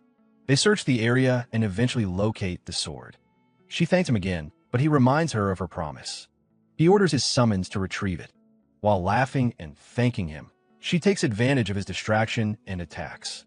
Herkin reacts instantly, telling her she's slow. He grabs her clothes and throws her high into the air, sending her crashing into the swamp. She emerges screaming curses, threatening that her bodyguards will hunt him down. He laughs and tells her to look behind her. She turns and finds herself surrounded by lizard men. As she struggles, Herkin tells her she has a long way to go before she can fool him and that he saw through her from the start. He turns away, saying she's already wasted enough of his time, and calls his summons to leave. He stops when he sees them copying the woman's flirtatious behavior. Furious, he orders them to stop learning nonsense or he'll erase them. A system message appears, announcing that player Ilya has been eliminated. He's surprised to receive points despite not killing her directly. Remembering her threat about bodyguards, he assumes they never existed. Somewhere else, a group watches the footage in silence, furious. Later in the swamp, an injured player is pinned by a sword. The man curses Herkin, calling him an enemy of Lady Ilya. Herkin asks why he's going this far for her, wondering if he thinks avenging her will earn him anything. The player suddenly laughs, shouting that it's because he loves her. Herkin kills him without hesitation, finding the whole thing absurd. Thinking back on Ilya, he realizes her threat wasn't entirely empty, but that only means shameless people keep coming after him. With no missions available, the situation almost excites him. He briefly considers hunting her down again, then decides it would only cause more trouble. The system notifies him of new loot. Another unowned watch, 5,000 gold coins, goblin leather boots, and a rare promise necklace. Realizing how valuable it might be, he laughs and thanks the idiots, thinking that tonight, at least, he'll finally eat well. A man suddenly shouts that the protagonist is right there. Herkin turns and finds himself facing several warriors. Realizing how many there are, he starts running, wondering how so many people could be obsessed with that woman. After a short distance, he stops and summons his minions. One of the pursuers recognizes the skeletons and lets his friend handle them. The man uses a strange skill and cuts through the summons with ease. A system notice confirms a skeleton's destruction, and Herkin realizes they're higher level. Outnumbered, he boosts his speed and escapes, swearing to deal with them later. After running for a while, he slows down and senses something off. The surroundings feel different, darker than the rest of the swamp. He realizes he's never seen this area before and suspects he's found what he's been looking for. Behind him, the pursuers search frantically. They spot what looks like skeletons ahead, only to find them dancing on something strange. As one of them charges in anger, a massive creature rises from the swamp and devours him. The others freeze in terror.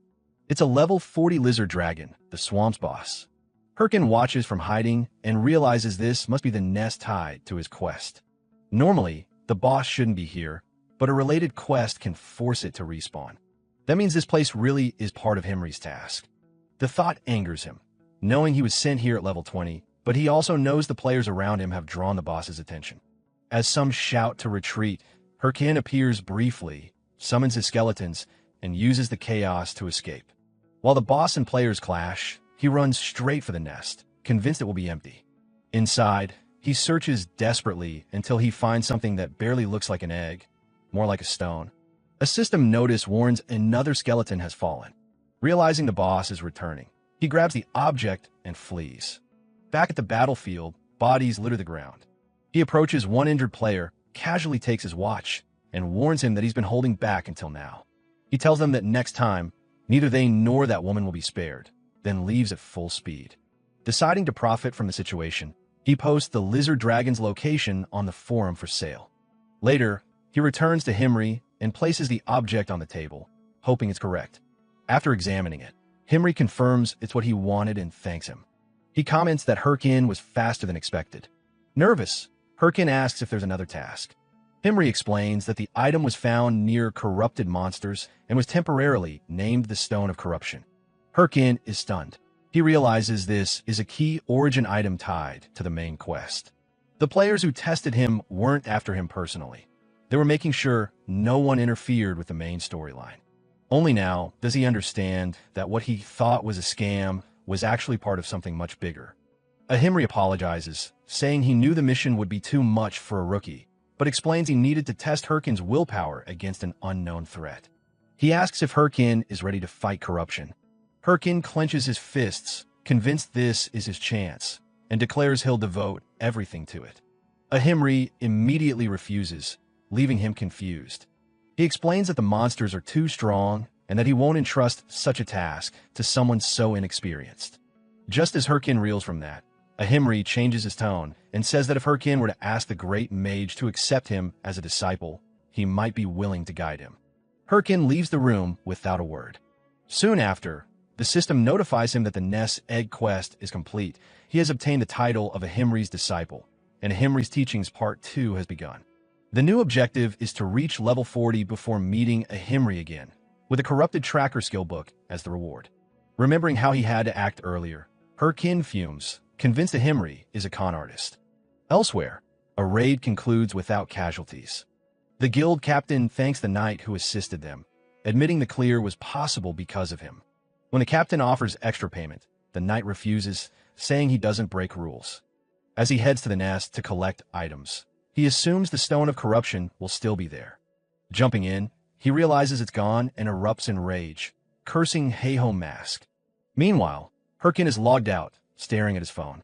He finally decides to treat himself and converts his earnings, only to watch debts, rent, and bills drain the account down to almost nothing.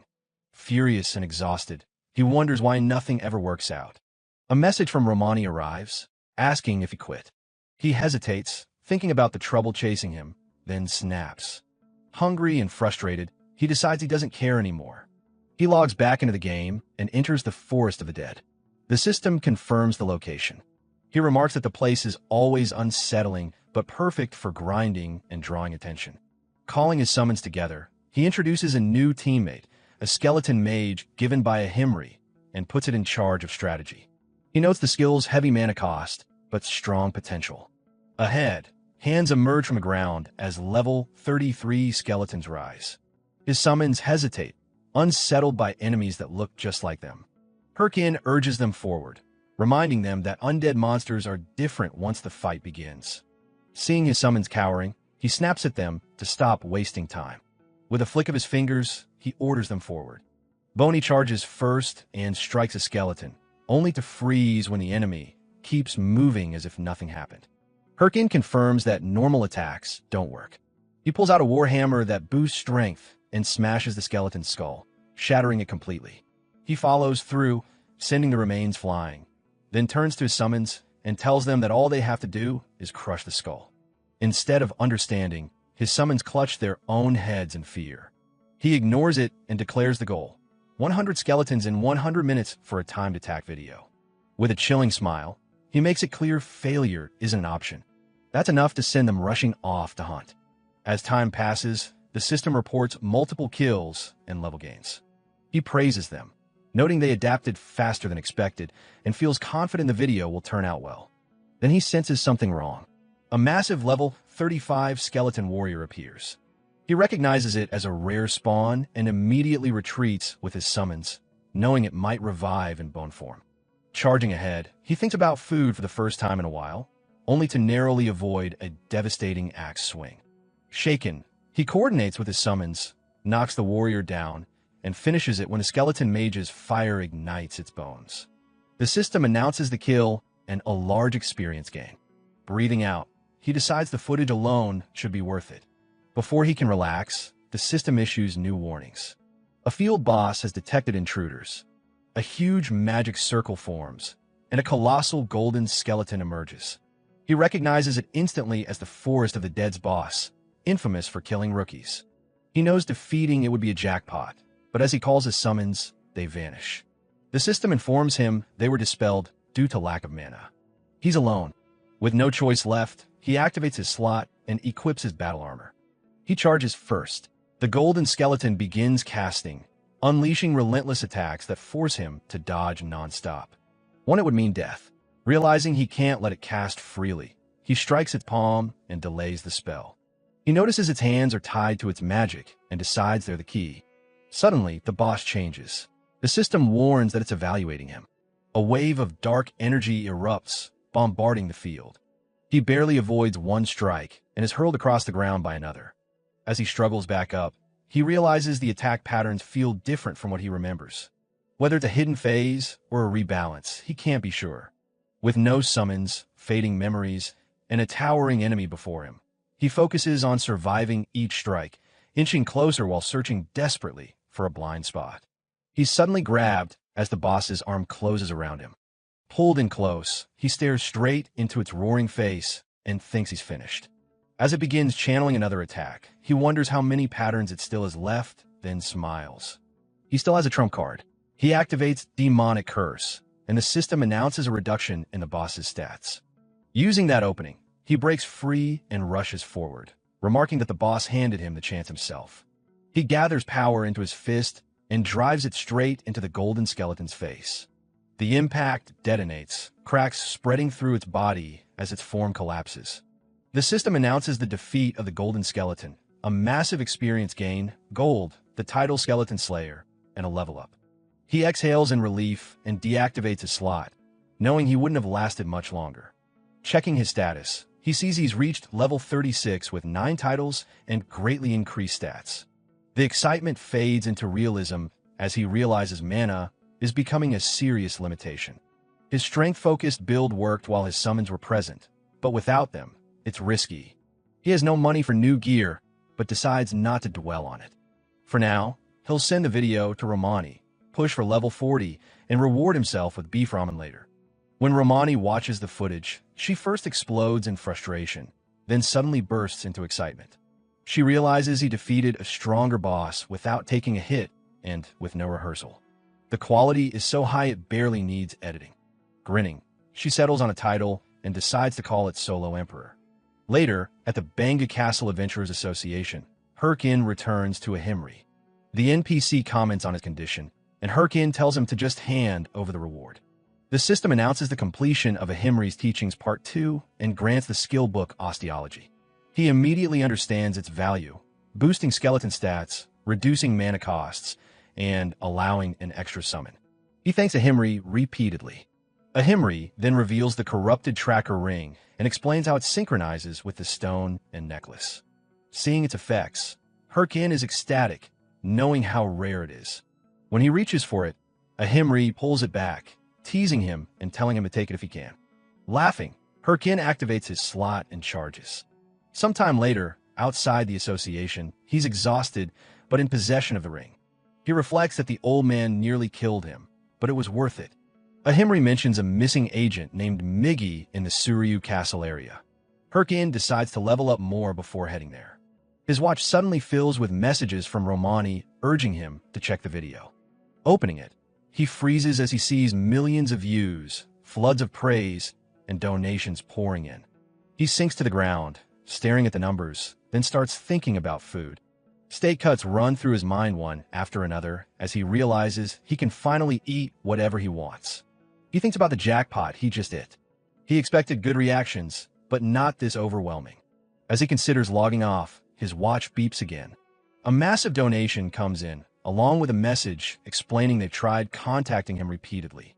It's from the recruitment leader of the Thunder Hunters Guild, asking for a chance to talk. Herkin's mood turns sour.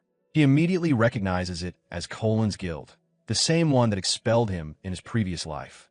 Memories resurface of their relentless persistence back then, and seeing it happen again infuriates him. He rejects the offer outright, saying he wouldn't join them no matter what. The familiarity of the situation frustrates him even more, recalling how friends once told him he was lucky to be chased by such a powerful guild and how much money he could have made. He remembers refusing anyway, believing his own guild would rise and that he didn't need their wealth.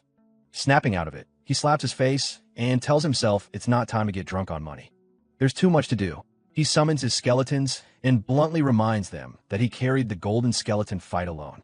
Training starts again. They need to move better, fight cleaner, and not repeat past failures. For a moment, he sees familiar faces in them, then realizes they're not his old friends, and that makes him smile. This time will be different.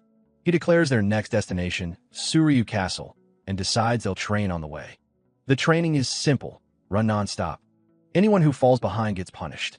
Terrified, the summons sprint at full speed as they head out. Elsewhere, Syl stands among defeated monsters, deep in thought. Hatch approaches and reminds her of an upcoming meeting. When asked about the corrupted count, Hatch admits there's been no progress. Syl bristles, furious that the Hydra Guild took the lead. She dismisses the upcoming meeting with the top guilds as pointless and walks off, leaving Hatch uneasy. In the aftermath, a brief recap settles in. Herkin's WT video explodes overnight, bringing him money and attention. On the brink of losing himself, the source of his past suffering reignites his resolve. He repays his debt in full, surprising the loan shark, then spends the rest on rare skill books, leaving his account empty again. It still stings, but he pushes forward. He learns the new skills immediately. Skin grafting strengthens his defense by attaching monster remains. He tests it using skeleton materials and confirms its effectiveness. Curse of Sloth follows, slowing enemies at the cost of mana, and he experiments with it. Finally, he learns Golem summoning, the skill he wanted most. The massive summon exceeds expectations. He bonds with it, activates copy mode, and realizes that syncing its power with his own movements could make it absurdly effective. The Golem suddenly freezes in place, leaving the summon stunned and driving Herkin to question whether the skill bugged out. Then it copies one of his earlier movements with perfect timing, silencing everyone. He realizes the delay was just synchronization, laughs, and starts wondering what to test next. Elsewhere, leaders of several top guilds gather. Nurgle of Ares opens the meeting, noting how rare it is for top guilds to sit together. Shep of the Red Bulls jokes about familiar faces while Berg of Big Smile fumes, and Syl of the Thunder Hunters stays silent. Nurgle reveals that Hydra has identified the corrupted Count and plans a final raid within a month. Shev is shocked, Berg explodes in anger, and Syl shuts him down with pressure. A brief standoff follows before Nurgle proposes an anti-Hydra alliance. No infighting, full information sharing until the corrupted Count is resolved. Reluctantly, they agree. Afterward, Syl reflects on how humiliating it feels to rely on others, but accepts that lying low is necessary. She orders her people to monitor Hydra closely. Back in the game at Suryu Castle, Herkin is told to investigate Agent Miggy's disappearance in Boru Forest. He immediately recognizes it as a level 70 zone and objects, but is warned that refusing means losing his corrupted tracker status. After leaving, he checks the quest details. Find Miggy within 30 days, or lose the title and access to the main quest. Panic sets in. He realizes he's accepted content far beyond his level and can't afford to fail, yet going there now would mean certain death. As he struggles with the dilemma, he overhears players discussing Hydra's progress and how no other guild has even begun the main quest. The idea that the story could end without him unsettles him, then sparks something else. He glances at his watch and smiles, realizing he may not need to go to Boru Forest yet. Elsewhere, two watchers monitor a massive castle, relieved that their long surveillance is ending. One asks his partner, Nadal of Hydra, about the rewards awaiting them. Nadal tells him not to get ahead of himself. Nadal warns that their mission isn't over and that they must continue monitoring the corrupted Count's castle without drawing attention. Before he can say more, a player rushes in shouting that he found Nadal.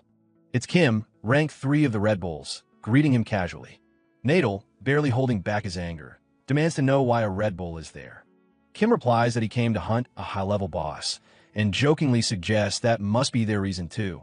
Nadal plays along, but Kim's teasing only makes him angrier before he leaves, tapping his watch to report that Hydra's 8th in command is indeed there. Shev and Yell receive the message and realize the anonymous tip about the corrupted Count's location was real. They question the motive but decide they can't ignore it.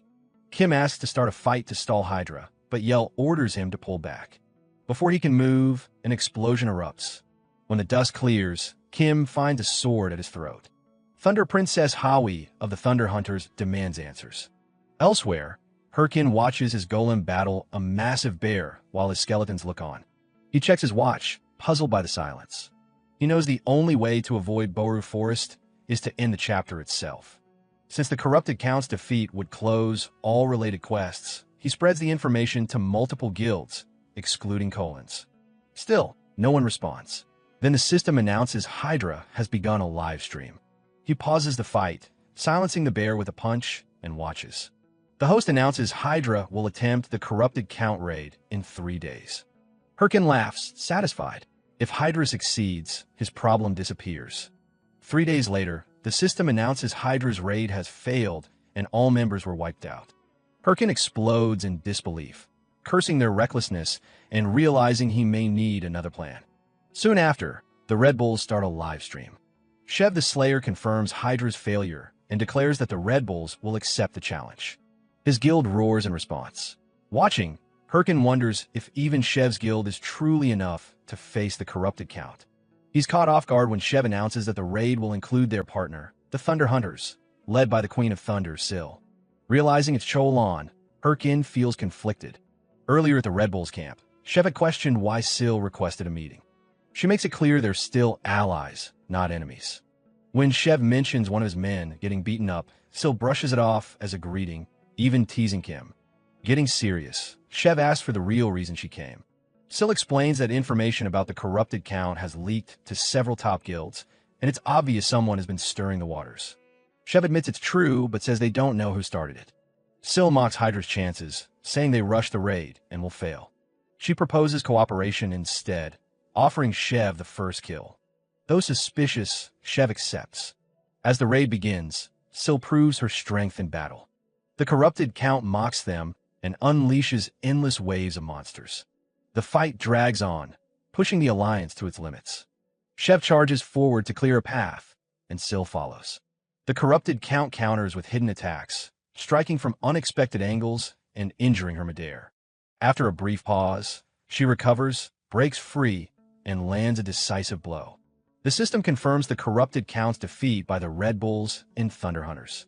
Watching the announcement, Herkin is stunned but quickly dismisses it. He only needed the corrupted Count defeated, regardless of who did it. He tells himself this won't be the end for Sil and that, in the end, he'll be the one standing above everyone. Later, in the Bulkus Mountains dungeon, Herkin reflects on who he is now and why he's here. A sudden roar snaps him back as a herd of wild boars charges toward him, forcing him to flee. Earlier, he had reached the mountain entrance and found it sealed, knowing it was locked until Chapter 1 ended. Once the corrupted Count fell, the barrier vanished. The system announced his entry into the Bulkus Mountains and granted him a title for being the first to set foot there, boosting his stats. Excited, he called his summons and declared it his moment, only to immediately encounter level 60 wild boars. Now, vastly outmatched at level 41, he runs, realizing others will soon notice the area is open. With no choice left, he orders his summons to activate their helms and charge, but the boars overwhelm them with ease. As Herkin retreats, the system reports that his skeleton warrior has been destroyed from excessive damage. He smiles and says it was just bait. Activating Curse of Sloth, he slows the charging wild boars and moves in, telling them they won't be moving for a while. Drawing his sword, he rushes forward, only to slip on a banana peel and crash face first in front of the beasts. Another peel drops onto his head. Furious, he demands to know what's going on. Above him, a monkey laughs from a tree branch. It's a level 50 armored monkey, infamous for tormenting players. Herkin snaps, telling it to wait, but the system warns that the sloth curse is worn off. He panics, then a sudden flash erupts nearby, shattering a boar's head. From the trees, a crossbow fires again and again, wiping out the remaining boars in moments. Stunned, Herkin watches as an old man approaches and asks if he's hurt. Elsewhere, at Siru Castle, two adventurers notice a knight in distinctive armor. A mage reports that no guild knows who leaked the corrupted Count's information, and that Heiho Mask is only posting ordinary hunting videos. The knight orders his companion to keep searching for the informant, vowing they'll pay for disrupting the balance. Back in the Bulkus Mountains, the old man brings Herkin to a humble cabin and asks if he's truly a Himri's disciple. Herkin realizes he's met Ma Wong, a key figure of Chapter 2. Ma Wong urges him to leave the area, warning that it's full of danger. But Herkin explains the corrupted Count is already dead and that he's tracking lingering corruption. Ma Wong admits he has suspicions but no proof and asks for help gathering evidence. The system grants Herkin new titles for First Contact and Initiation, boosting his attributes. He accepts immediately. A new quest appears, requiring him to defeat 50 monsters in the Bulkus Mountains. Energized, he heads out, deciding to avoid the strongest monsters for now. Then he remembers the armored monkey and decides that's where he'll start. Later in the mountains, players keep slipping on banana peels as the monkey laughs from above. As it prepares to strike another victim, Herkin appears behind it and calmly says he finally found it. The monkey turns, and without hesitation, Herkin draws his sword and charges. The armored monkey slips past every attack, evading with ease before suddenly fleeing at full speed. Herkin chases, growing more irritated as branches and trunks block his swings. He stops on a branch, hurls his sword, and deliberately misses. The monkey laughs until the golem appears and smashes it with a single blow. The system confirms Herkin as the first to hunt an armored monkey. Satisfied, he decides to farm more. Elsewhere, cameras flash as Shev and Sil accept congratulations for clearing the Chapter 1 boss. Sil gives a polite statement, but off-camera her mood is cold. She admits they still need Heiho Mask's abilities and orders Howie to call Hatch, saying there's something they must hunt. Back in the mountains, Herkin's weapon finally breaks. With no money for replacements, he turns to gem farming, knowing armored monkeys can drop valuable ones. Hours pass without a single drop. Frustrated, he pushes on, convinced the next one will fall. A heavily geared warrior approaches and calls him Heiho Mask. Herkin notices the man's equipment and level immediately. The warrior introduces himself as Kyote and challenges him to a duel. Herkin dismisses him and turns away, until Kyote offers 5,000 gold. Herkin accepts instantly. Kyote strips down to make it fair, claiming he wants no excuses. Herkin scoffs, but Kyote attacks without waiting. Herkin dodges repeatedly as Kyote presses harder, demanding he fight back. Kyote activates a booster skill and lands a hit, sending Herkin flying. On the ground, Herkin realizes Kyote is stronger than he looks and that fighting head-on is a mistake. He stands as Kyote taunts him to go all out, and Herkin settles into position, already forming a different plan. Kyote charges again, boasting that he will prove he is stronger than Heiho Mask, and activates his booster once more. Herkin throws dirt into his eyes, sweeps his legs, and drops him hard. He explains that raw strength can be overcome with technique, then follows with a kick and an uppercut that sends Kyote crashing into a tree. Kyote rages and calls him a coward, but Herkin dismisses it, saying survival matters more than pride. Herkin activates skin grafting with armored monkey hide, and the system confirms the enhancement. Kyote panics as Herkin advances. He begs for mercy, and Herkin redirects his attack at the last moment, obliterating the tree beside Kyote's head. Shaken, Kyote hands over the promised gold and his sword. Herkin recognizes it as the hero orc sword and questions why he is giving it up. Kyote admits his obsession with popularity blinded him, and says the fight made him realize what strength really is. Herkin reacts by kicking him away and telling him to leave. Kyote departs bruised but energized, vowing to return someday. Watching him go, Herkin smiles, amused, then laughs as he examines the new sword, satisfied that he no longer needs to hunt armored monkeys. He briefly considers hunting more anyway, but his summons stop him. Later, after reporting back, Ma Wong reviews the results of the hunt and praises Herkin's progress. Noting his distracted expression, Wong explains the next task. Near the mountain peak, armored warrior bears have appeared. If Herkin can discover where they are getting their weapons, it will help reveal the source of the corruption. Herkin rises and sums it up simply. Wong wants him to defeat a warrior bear and bring back one of its weapons. Wong cautions him that even guards struggle to face them alone and suggests finding help, but Herkin says he already knows how to handle warrior bears. Soon after, he reaches the mountain area and calls his summons, excited to spend some money. He opens the auction window and buys the skeletal snake shoulder guard, boots, gloves, and helmet. The system reports large boosts to defense, mana, and strength, along with reduced mana consumption, and confirms he spent most of his gold. Unable to contain himself, Herkin celebrates wildly. He then purchases several skill books in one go, burning through nearly all his remaining funds. Confident, he thinks this should be enough for a warrior bear. When one of his summons taps his shoulder, he realizes he bought nothing for them. The system confirms he's broke. His summon's mood turns ominous, but before he can explain, monsters appear. Without orders, the summons rush in and slaughter them. Relieved, Herkin watches as they finish off a wild boar and tells them to hurry so he can equip them on the move. A sudden attack strikes the boar. Several players appear, claiming the area belongs to the Apollo Guild. They introduce themselves arrogantly, but Herkin attacks immediately, dropping all three and dismissing them as nuisances. As he leaves, one of them reports the incident. Not long after, the Apollo Guild leader orders that Herkin be brought in, furious at the disrespect. Reaching the warrior bear territory, Herkin finds his summons posing theatrically and snaps them back into line.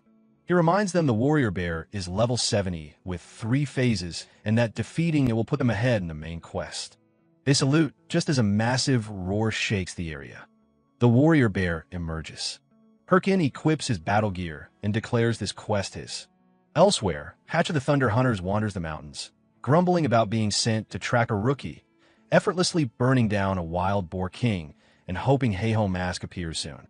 Facing the warrior bear, Herkin remembers how his guild once failed repeatedly against it. This time, failure would cost him his lead. He steadies himself, knowing he must strip the bear's armor and strike its weak points. As the bear charges, Herkin smiles and signals his summons, relying on his new strength modifications as he moves in to meet it. His speed spikes too far, sending him flying past the warrior bear while it and the summons stare. Before he can recover, the bear turns and wipes out his skeletons.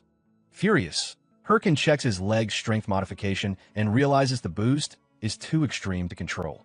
He charges again, slams straight into the bear, rips part of its armor, then gets smashed into a rock. The hit proves the armor can be broken, but controlling his movement is still a problem. The bear attacks again. Herkin dodges and throws a bone bomb into its face. The explosion barely slows it. Realizing direct combat won't work, he resummons his skeletons and brings out the golem. The bear clashes with the golem, and Herkin reinforces it with hardening. With the bear restrained, the skeletons rush in, but their attacks only enrage it further. Herkin orders the skeletal mage to finish it. The flames catch both the bear and Herkin, making him snap at his summon. The bear roars, activating Battle Cry and restoring much of its damage, then charges again. Herkin laughs, abandons all strategy, and begins hurling bone bombs nonstop. Explosions engulf the area until the bear finally collapses. The system confirms the kill, rewards experience, gold, and completes Wong's quest. Looking at his shaking hand, Herkin realizes this was the same enemy his old guild failed against repeatedly. Now he beat it alone. He congratulates his summons and declares the extermination complete, striking a pose. When they mutter that he didn't fight properly, he explodes and yells at them to shut up. Elsewhere, Ballista sits alone in a tavern, exhausted and frustrated after days of searching the mountains without finding Heiho Mask. With videos spreading and crowds coming, he feels the task slipping away. His watch rings, it's Sil. She tells him she understands the mission was unreasonable and says she's sending Hahi to assist. Before he can respond, an explosion tears through the tavern wall. As Hatch turns in surprise, Sil states that the two will work together to find Heiho Mask. Hawi, the Princess of Thunder, storms through the hole, furious, blaming Hatch for dragging her there. Stunned, Hatch despairs at his situation. Elsewhere, Herkin notes that Bolkas has grown crowded and that a village has even formed, realizing most players now see it as the main search area. He moves quickly through the trees toward Wong until he notices 3 players approaching, their clothes resembling those he saw earlier. Expecting trouble, he tells them to attack, but they run straight past him shouting for help. Confused, he turns just as they are suddenly attacked, his face getting scratched in the chaos. 2 figures appear, Hawi and the Mage Hatch. Recognizing the Thunder Hunter's emblem, Herkin is startled when Hawi points her sword at him and demands to know if he is Heiho Mask. He immediately recalls who they are and how dangerous they were before his regression. Assuming they are here to recruit him, he hides his thoughts and climbs down, pretending ignorance and playing dumb. He internally decides to keep acting clueless since they have no proof. Hawi presses harder, accusing him of lying and pointing out that no one could cross the Bolkas Mountains without hearing of Heiho Mask after his video reached 20 million views. She notes that his hood looks suspiciously similar, making Herkin uneasy at her sharpness. Hatch intervenes, scolding Hawi for destroying the inn and attacking people indiscriminately, warning her about the guild's reputation. The two argue loudly until Hawi, visibly annoyed, mutters an apology and walks away. Hatch apologizes to Herkin for her behavior and wishes him well. As Herkin relaxes, thinking he avoided trouble, Hawi suddenly rushes him and punches him into a rock. Hatch panics, restraining her and shouting at her recklessness. Herkin protests that they assaulted an innocent player, then calmly announces he will file a public complaint accusing the Thunder Hunters of massacring newbies. Hatch hurriedly apologizes and offers compensation, handing over gold. Herkin accepts the 1,000 gold and drops the issue. As Hatch drags Hawi away, Herkin knows the situation was humiliating, but also necessary. Provoking them now would be disastrous, so enduring a little longer is the only choice. As they walk away, Hatch scolds Hawi for constantly causing trouble and ignoring how important image management is for a major guild. Hawi, genuinely puzzled, says people should instinctively dodge attacks. Hatch asks if she's seriously blaming others for not dodging her punch. She insists it was just that man, saying he looked annoyed, as if he expected to take the hit. Hatch begs her to stay quiet. She tells him to shut up and calls him a loser. Meanwhile, Herkin returns to Wong's house and hands over a piece of the warrior bear's armor. Wong says this confirms something unusual is happening and thanks him again, noting that without him, there would have been many casualties. He notices Herkin trembling and asks if he's all right. Herkin says he's fine, though he's thinking they need to move on quickly before the top guilds catch up. Wong brings out a chest and asks Herkin to choose one item. He explains that while active in the Bolkas Mountains, he marked maps of monster dens. Herkin recognizes them as treasure maps and gets excited, but before he can take one, Wong says he has another request. Herkin, irritated but unsurprised, listens as Wong explains that armed monsters have also been reported beyond Bolkas and asks him to investigate again. Herkin agrees, takes a map, and learns the destination is the Parang Forest. He reacts poorly but says nothing. Outside, Herkin exhales in frustration, knowing Parang Forest is a level 90 zone and he'll need to level up along the way. He considers Sura Canyon as a temporary hunting ground and feels confident after defeating the warrior bear. As he moves on, he's startled to see Shev the Slayer ahead, while Shev is equally surprised to see him. Elsewhere, Hatch tearfully contacts Sil, complaining he can't work with Howie. Sil laughs and listens as Hatch mentions that Red Bulls have taken over Sura Canyon and questions why they're still chasing someone who won't join them. After a moment, Sil orders them to stop tracking Heiho Mask and shift fully to the main quest. Relieved, Hatch praises her decision. After the call, Sil reflects that the strong are drawn to the strong and wonders how long Heiho Mask can keep running. Earlier, Herkin had already entered the Parang field and defeated his first level 75 monster without much trouble. With his summons steadily hunting, he gained 2 levels and reached level 62.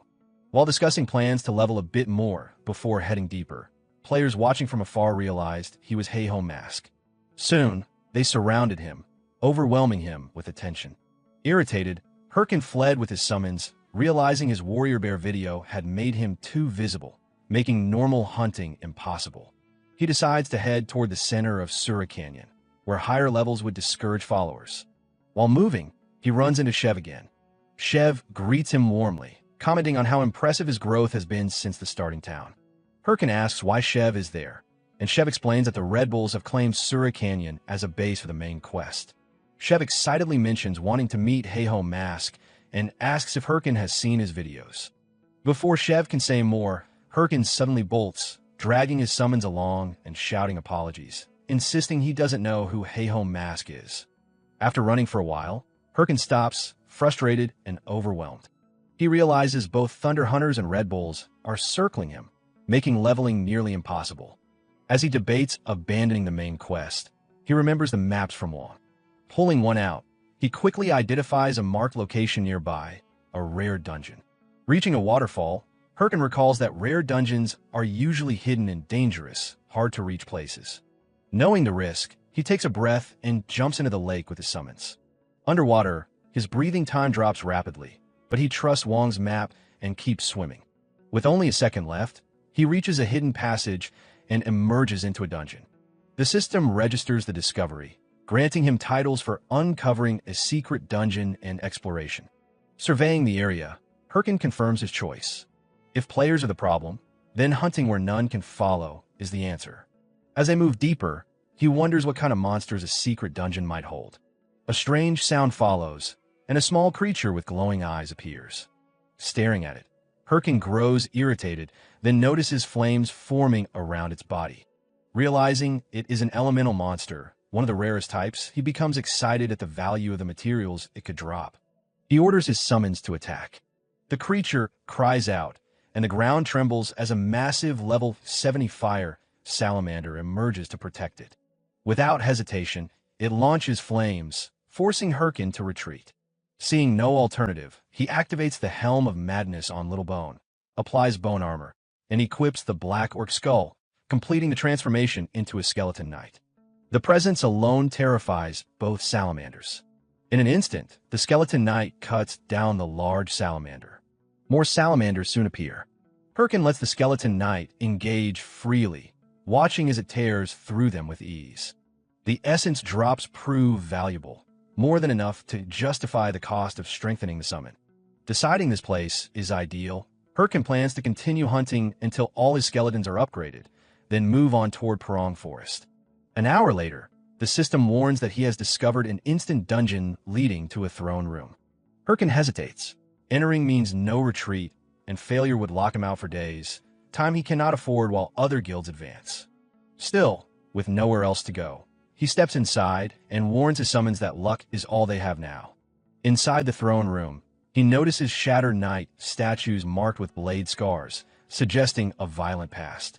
Then he sees it, a massive figure seated on a throne. As he approaches, the creature awakens, releasing overwhelming pressure. Herkin immediately orders defensive formation, but it is too late. The attack wipes out his skeleton warriors in an instant. Retreating, Herkin realizes what stands before him, a level 80 Spirit Knight, a monster with top-tier combat AI.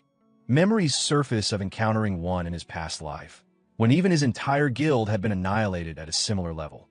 Back then, Herkin had no choice but to give up. This time, he refuses to let that happen again. He resummons his skeleton warriors and sends them forward together. The Spirit Knight raises its massive sword and cuts down several summons, while Herkin and the others leap over the attack. He and the Skeleton Knight strike together, but the Spirit Knight blocks them with ease. One skeleton tries to attack from behind, only to find its strike useless before being crushed. The system reports its destruction. Pulling back, Herkin realizes that stabbing vital points means nothing to a Spirit Knight. Normal summons and the golem will not be enough. A memory from his past life surfaces, reminding him that he has never been the type to hesitate once a fight begins. If he cannot land critical blows, then he will wear the enemy down. He charges again, dodging attacks, and striking repeatedly. At first it works, but the Spirit Knight grows faster and lands a heavy blow, drawing blood. Herkin suddenly grabs the knight's sword, laughing as if it were all an act. In that moment, the Skeleton Knight appears behind the enemy and cuts off its sword arm. The knight retreats to Herkin's side as the severed arm reforms into a spiritual blade. They press on together, leaping across shattered ground and striking for both sides. The damage begins to accumulate, but the Spirit Knight releases a surge of power and forces them back with a wave of fire. Its attacks grow heavier, more relentless. Herkin is struck and sent flying after a mistimed command, realizing too late that he let his guard down. As the Spirit Knight moves in to finish him, the Skeleton Knight steps in front of the blow. The system announces its destruction. Before vanishing, it looks back at Herkin in silent reassurance. Rage overtakes him. He hurls bone bombs, detonating them across the Spirit Knight's body, but the creature still stands. The Spirit Knight bursts through the smoke, unharmed enough to keep fighting. Herkin smiles and notes that Spirit-type monsters resist magic damage. He snaps his fingers, revealing that the earlier bombs were mixed with skeleton fragments. Activating his ultimate summoning skill, multiple skeletal constructs erupt and restrain the Spirit Knight. Herkin charges in and unleashes a final series of strikes. The system announces the Spirit Knight's defeat, awarding massive gold, a rare title, armor fragments, and experience. Herkin levels up once more, remembering how his guild once fell to this enemy. He looks at his restored summons and realizes how different things are now. He thanks them, even as they lapse into their usual antics. When he tries to leave the instant dungeon, nothing happens. Surrounded by his summons, he wonders if something else remains. A sound echoes behind him. Turning sharply, he sees a door opening and considers that it might be a randomly appearing reward room. Herkin runs toward the door in excitement, imagining rare rewards, only to be disappointed when he finds an old research record of ancient power. He immediately recognizes it as a main quest item he memorized long ago and curses the outcome. As he reacts, a light flares behind him, drawing his attention in surprise.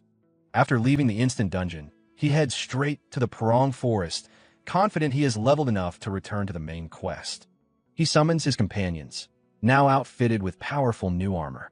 Watching their excitement, he reflects on the true reward from the room, a stolen skill that allows his own equipment to be worn by his summons, letting him strengthen them regardless of level, though at great cost. He warns them they must make it worthwhile, unaware of onlookers nearby. A group soon approaches, applauding and calling him Hey-Ho Mask. They introduce themselves theatrically as the R2 family, outlaw romantics training toward level 100 but unable to survive the Prong Forest alone. Herkin ignores them and walks off, but they persist, struggling to keep up and repeatedly asking him to slow down. Losing patience, he snaps at them to leave him alone. When they continue pressing him to join, he reacts violently, leaving them bruised on the ground and warning them never to follow him again. Afterward, the R2 family realizes they have been rejected once more. As they consider retreating, they receive news that another group is under attack nearby. Meanwhile, Herkin continues hunting, coordinating with his summons to bring down black ogres efficiently. With dozens defeated, he notes how predictable monsters feel after facing a Spirit Knight. Checking his quest, he grows frustrated that he still cannot find traces of armored monsters in Prong Forest and worries other top guilds are already advancing. An explosion suddenly shakes the forest.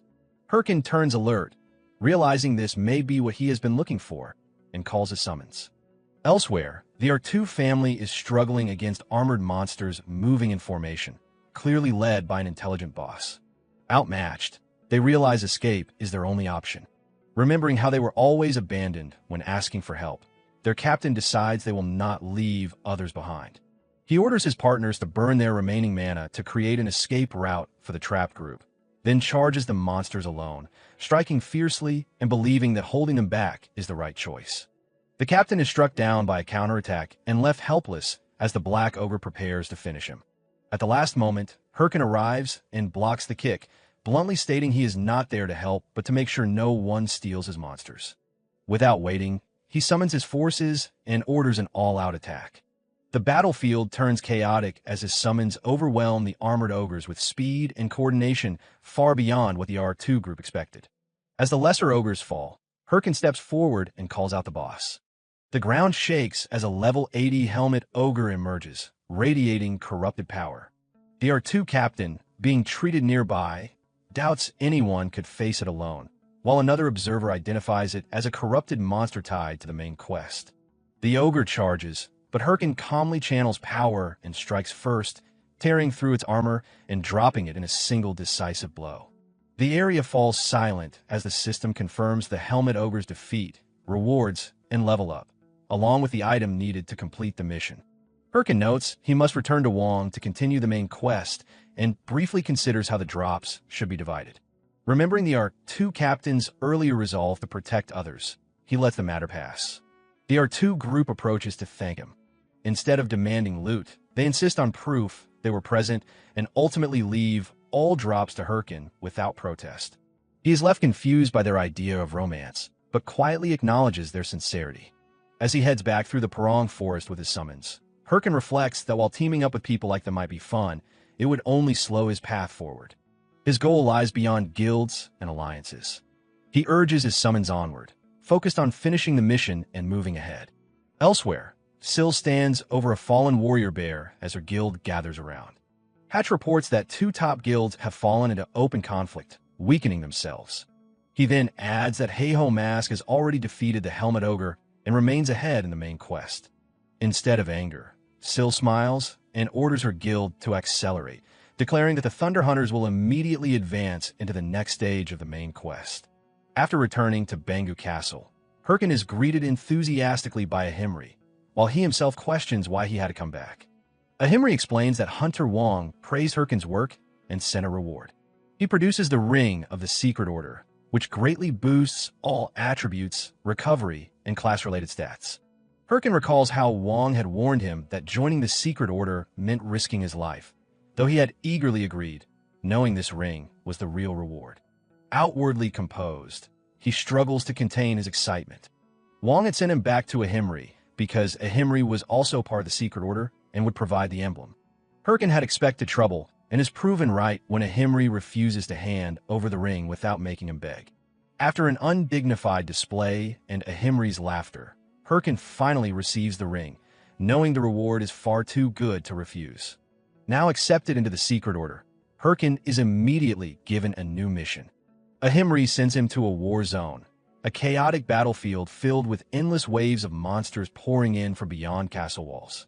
The danger is high, but rewards scale with kill count, making it extremely lucrative. Standing before the battlefield, Herkin reflects that he had wanted to come here before his regression, but had been held back. He decides to prepare carefully. From afar, someone observes him closely, convinced they have found Heiho Mask. Elsewhere, Apollo, master of the Apollo Guild, rages after hearing his subordinates failed and returned empty-handed. Learning that the Thunder Hunters interfered and may be trying to recruit Herkin only fuels his anger. Convinced that Heiho Mask is acting arrogantly under the protection of top guilds, Apollo decides it is time to use another method against him. Elsewhere, Heavy Bean, an officer of the Big Smile Guild, receives a call from Apollo. He immediately senses trouble. Apollo demands that Heavy Bean teach the rising player, Heiho Mask, a lesson, furious that his guards were attacked and he was humiliated without an apology. Heavy Bean initially refuses, arguing that Big Smile cannot afford to get involved in petty conflicts. Apollo counters by threatening to withdraw his sponsorship, reminding him that it was this support that pushed Big Smile into the top 30. Cornered, Heavy Bean agrees and ends the call, torn between anger and concern for the guild's reputation. As he struggles with the decision, Cho Woo-rong, a reserve affiliate of Big Smile, steps forward and offers to handle the matter herself. Heavy Bean realizes that using a non-official member could avoid direct blame. Cho Woo-rong assures him she can handle Heiho Mask and vows to eliminate him to repay her debt. Back at the war zone, drums sound as soldiers call all participants to gather at the castle gate. Belay, captain of the castle wall administration, announces the rules. Once the gate opens, it will remain closed for 144 hours. Outside lies a lawless zone filled with monsters, and rewards will be determined by individual kill counts. He also announces a special mission to defeat the Blue Giant, a mutant boss in the war zone, with a unique skill book as the reward. The announcement stirs the crowd. Herkin recognizes the value of such a reward and notices the tension rising among the contestants, many of whom glance at him as the strongest participant. As preparations finish, the gate opens. Herkin immediately rushes out at full speed, leaving the others stunned by his pace. As the contestants scramble to follow, Cho Woo-rong suggests forming a temporary alliance. One participant dismisses her as a rookie and tries to shove her aside, only to be instantly and brutally struck down. As he collapses, Cho Woo-rong calmly asks why everyone looks so nervous. While the other participants hesitate, Cho Woo-rong calmly says their fear is because of the unique skill book. She makes it clear she has no interest in it and only wants Heiho Mask dead. If they follow her plan, she will give them the book, since none of them could obtain it on their own anyway. After a brief struggle, they agree. From atop a mountain, Herkin watches them gather and realizes they have formed a group to target him. Annoyed, he accepts that he will have to deal with them on top of hunting monsters, then smiles and moves on. Cho Woo-rong believes gathering so many people guarantees victory. She imagines killing Heiho Mask, earning Heavy Bean's approval, and becoming an official member of the Big Smile Guild. Her thoughts are cut short when a warning comes that monsters are approaching in unusually large numbers. She orders everyone to form up, but quickly realizes the situation is unstable. At that moment, she notices Herkin riding his golem and striking a golden gong, deliberately drawing monsters toward them. Chaos erupts as the participants are overwhelmed. Reports come in that they cannot hold much longer. Cho realizes her ambush has failed and orders them to endure until the lure effect fades, declaring she will handle Herkin herself. She rushes ahead, leaping across monsters, leaving the others behind as bait. Herkin soon senses her approach. Cho confronts him directly and challenges him to a one-on-one duel. He questions her motives and her identity, noting it makes no sense for a stranger to want him dead so badly. She claims she is simply eliminating a competitor for the unique skill book. They clash. Herkin immediately sees through her excuse and attacks. She blocks, counters, and narrowly avoids a bone bomb explosion. Herkin recognizes her skill and presses her for her affiliation, but she deflects and activates her battle armor, releasing a powerful aura. Realizing she is serious and dangerous, Herkin prepares himself and accepts the duel. He orders his summons to stay out of it, honoring the one-on-one challenge. Cho is briefly unsettled by his composure, then charges at him with full force, only to have her attack cleanly blocked. Herkin laughs, saying nothing has changed, but Cho vanishes and reappears behind him, striking instantly. He realizes her speed has surged. She presses the attack with a flurry of blows, forcing him to his knees. Mocking him, she charges again, shouting that he should die for crossing Heavy Bean. As Herkin lowers his head, one of his summons trips her. Startled, Cho falters. Herkin smiles and attacks, stating calmly that she is from the Big Smile Guild. Unable to defend in time, she is struck and soon bound to a tree. He questions her about why Big Smile is hunting him. She laughs and refuses to answer. When he names her as Cho Woo-rong, Heavy Bean's subordinate, she denies it, then panics when he says he already knows. Herkin explains he has his own sources and asks again why Big Smile is targeting him. She claims she doesn't know, then screams for him to kill her. He refuses, saying it would be a waste. Knowing she would revive anyway, he leaves her tied there and warns her not to interfere again. As he walks away, Cho realizes he saw through everything and is shaken by his words, confused by feelings she has never had before. Later, Cho reports her failure to Heavy Bean.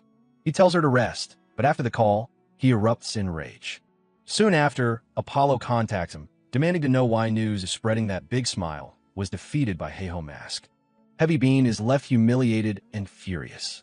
Meanwhile, Herkin reaches the blue giant and fights it with his summons. The battle drags on, exhausting him completely. He finally defeats the level 85 monster after 30 minutes and comments on its absurd endurance.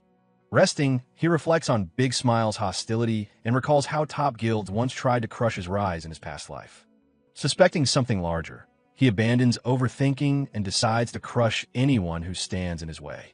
With 138 hours remaining, he begins farming relentlessly. When the gate finally opens, exhausted participants return, complaining about the difficulty and blaming Cho World.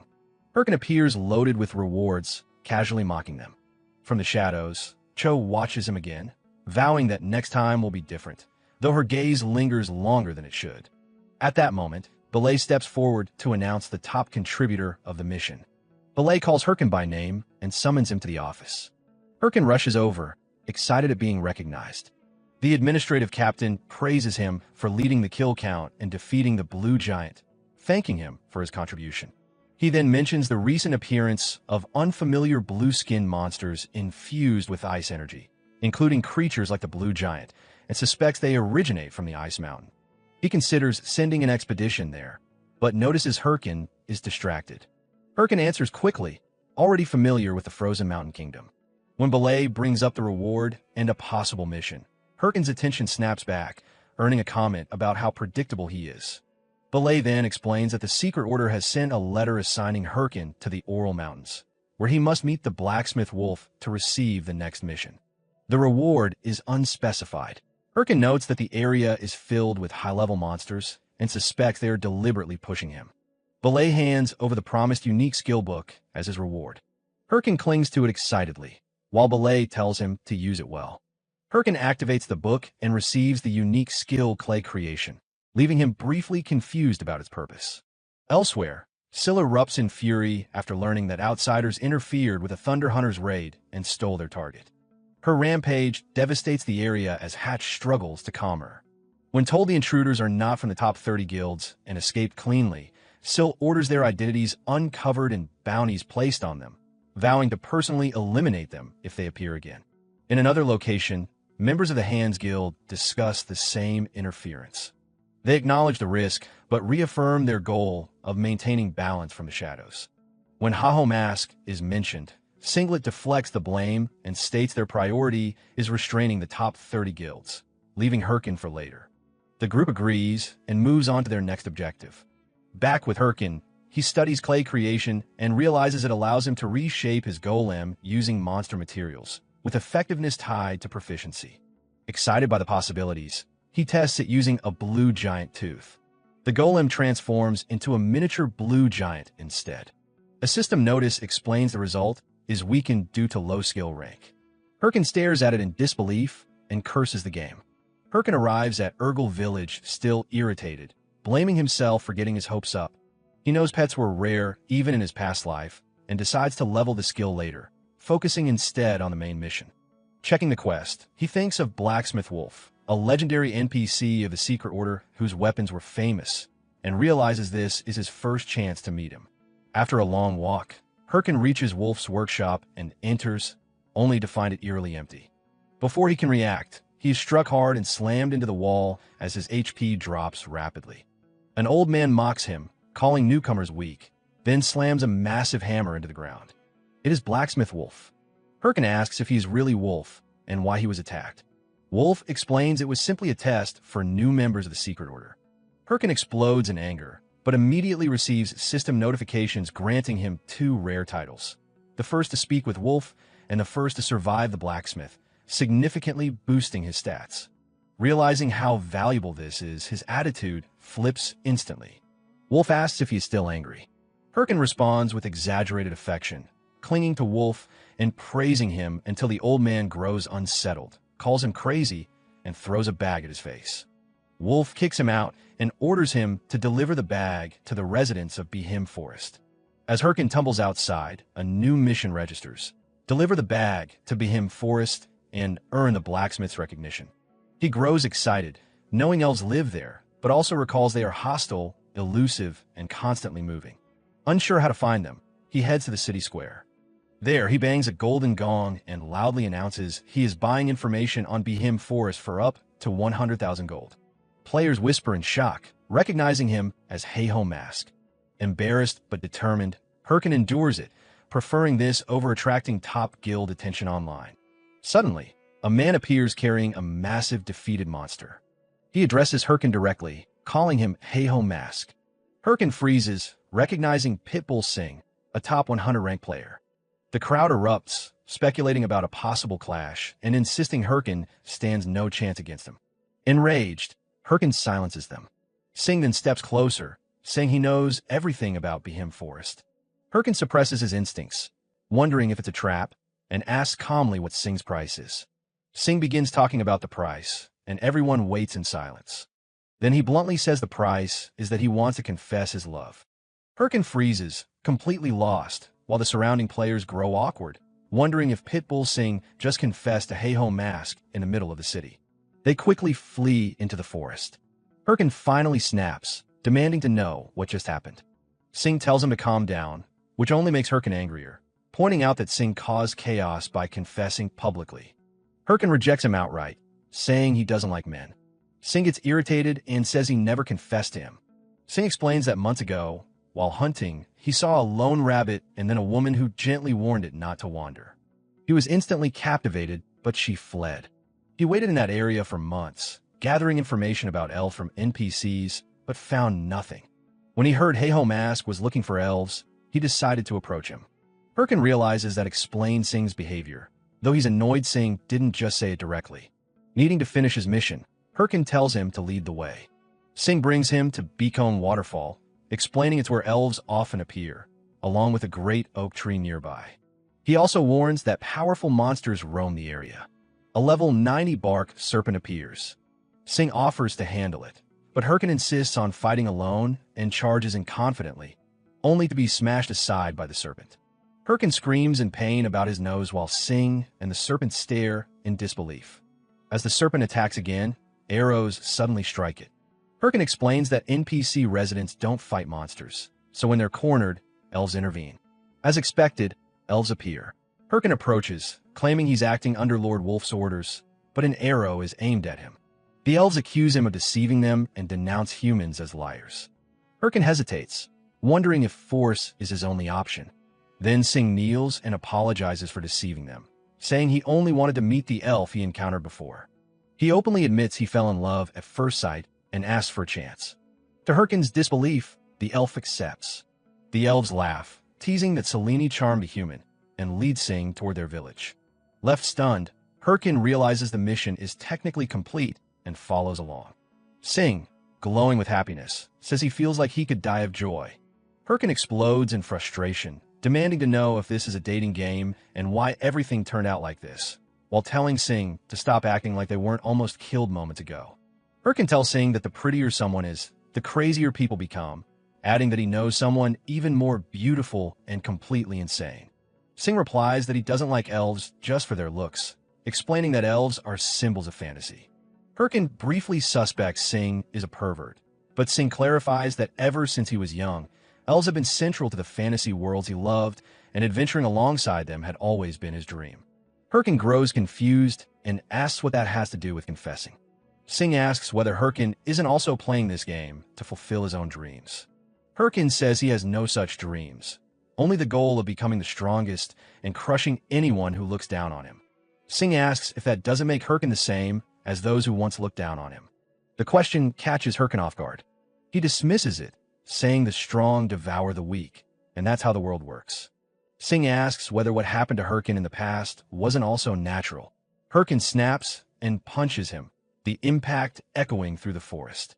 He grabs Singh by the collar, saying dreams and happiness are luxuries for people who already have something, and asks if Singh knows what it means to fight just to survive and lose everything in an instant. As he equips his battle armor, he tells Singh to stop preaching. The elves scold them for fighting, then announce they've arrived at Behem village. At the largest tree, the village elder appears. Herkin delivers Wolf's package, completing the mission. When the elder opens it, Herkin realizes it contains an epic item, the bracelet of purification, capable of removing all negative effects. He recalls that this item is tied to purifying a corrupted elf later in the main quest. However, the elder tells Herkin to leave, saying he is still too weak to proceed. Furious, Herkin vows to return after training. He heads into monster territory and begins slaughtering creatures relentlessly, thinking about how the Thunder Hunters are advancing the main quest while he's being held back. As he fights non-stop, exhaustion sets in. Distracted, he drops his sword as monsters close in, and he simply stands there, unmoving. Elsewhere, Sing recounts the incident to the elf. She suggests he apologize honestly, saying that's what friends do. Sing realizes she may be right. Back on the battlefield, just as the monsters are about to strike Herkin, Sing appears and crushes one with a single punch. He says he came to apologize and that he arrived just in time. Herkin, stunned and irritated, warns him to leave if he's looking for another fight as his summons rush forward. Sing remains standing in silence. Sing apologizes, and Herkin is startled enough to stop his summons mid-attack. With blades at his throat, Sing explains that his words came from concern, and that when he spoke about things he didn't truly understand, it turned into an unwanted lecture. That was why he was apologizing. Herkin turns away, irritated, and tells him that if he feels that guilty, he can help hunt monsters. Sing asks if that means his apology was accepted. Herkin mocks him, saying he'll drain him dry and that he'd better not regret it. Sing laughs, asking if apologizing comes with a price. Herkin explodes again, curses him, and says he already accepted it.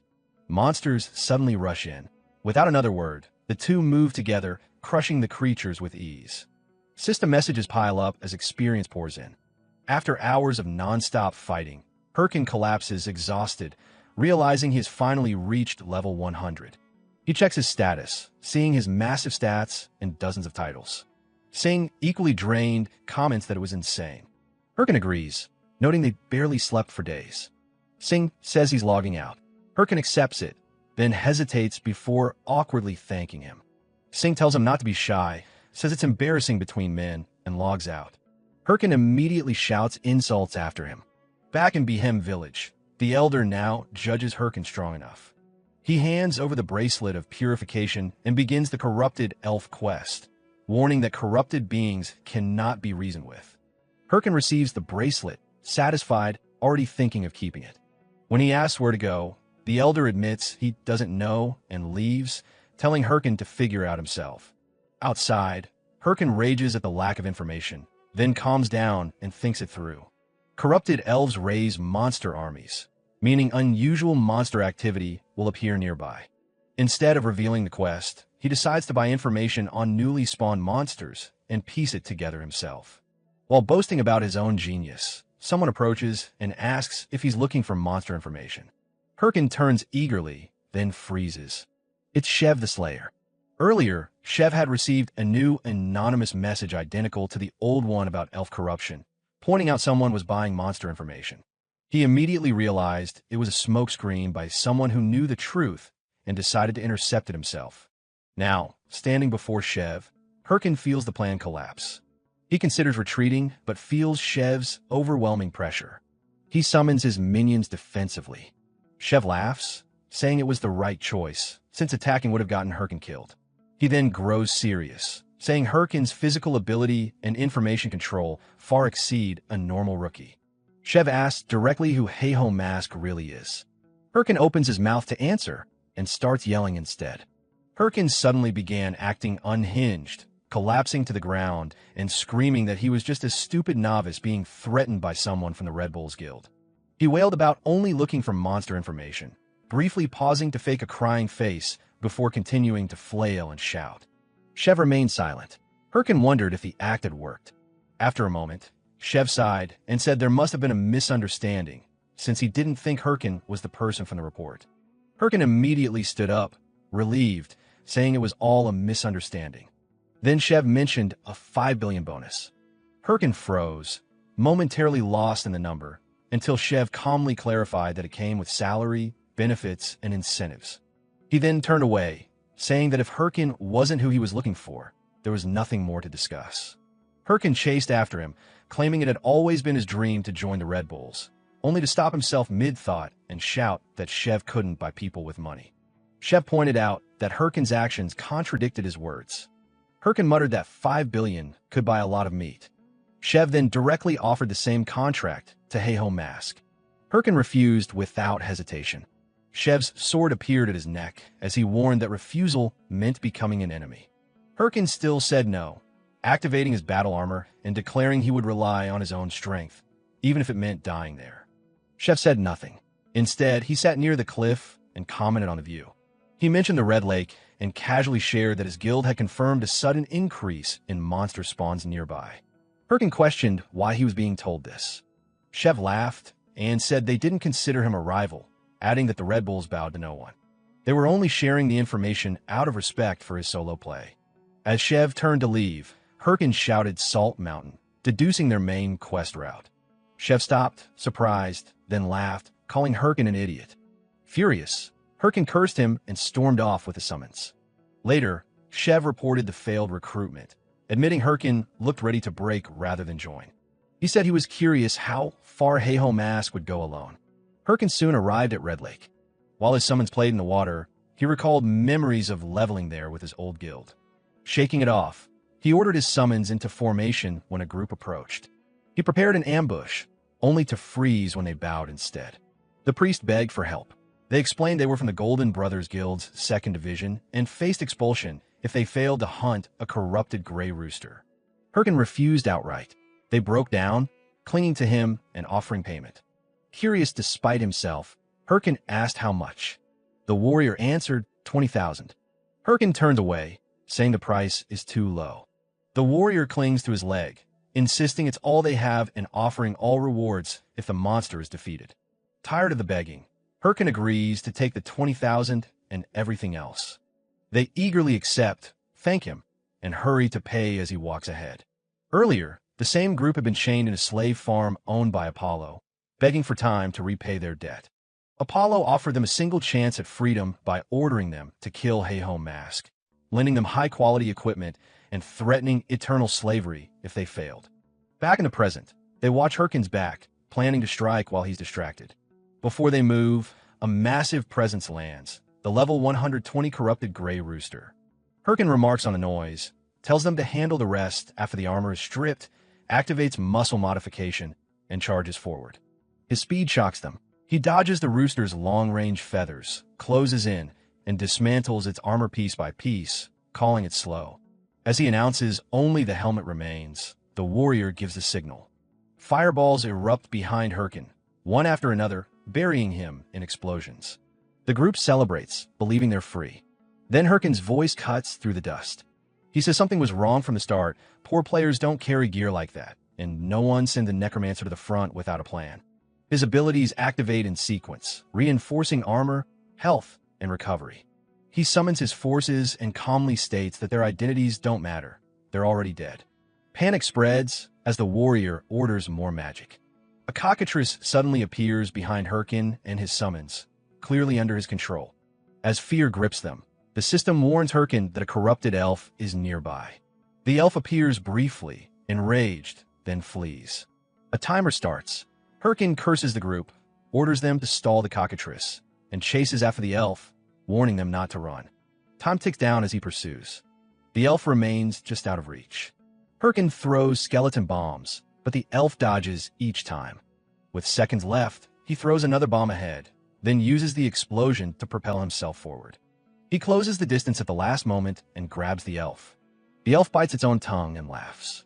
Furious, Herkin slams it into the ground, pulls out the tiara, and forces it onto the elf's head.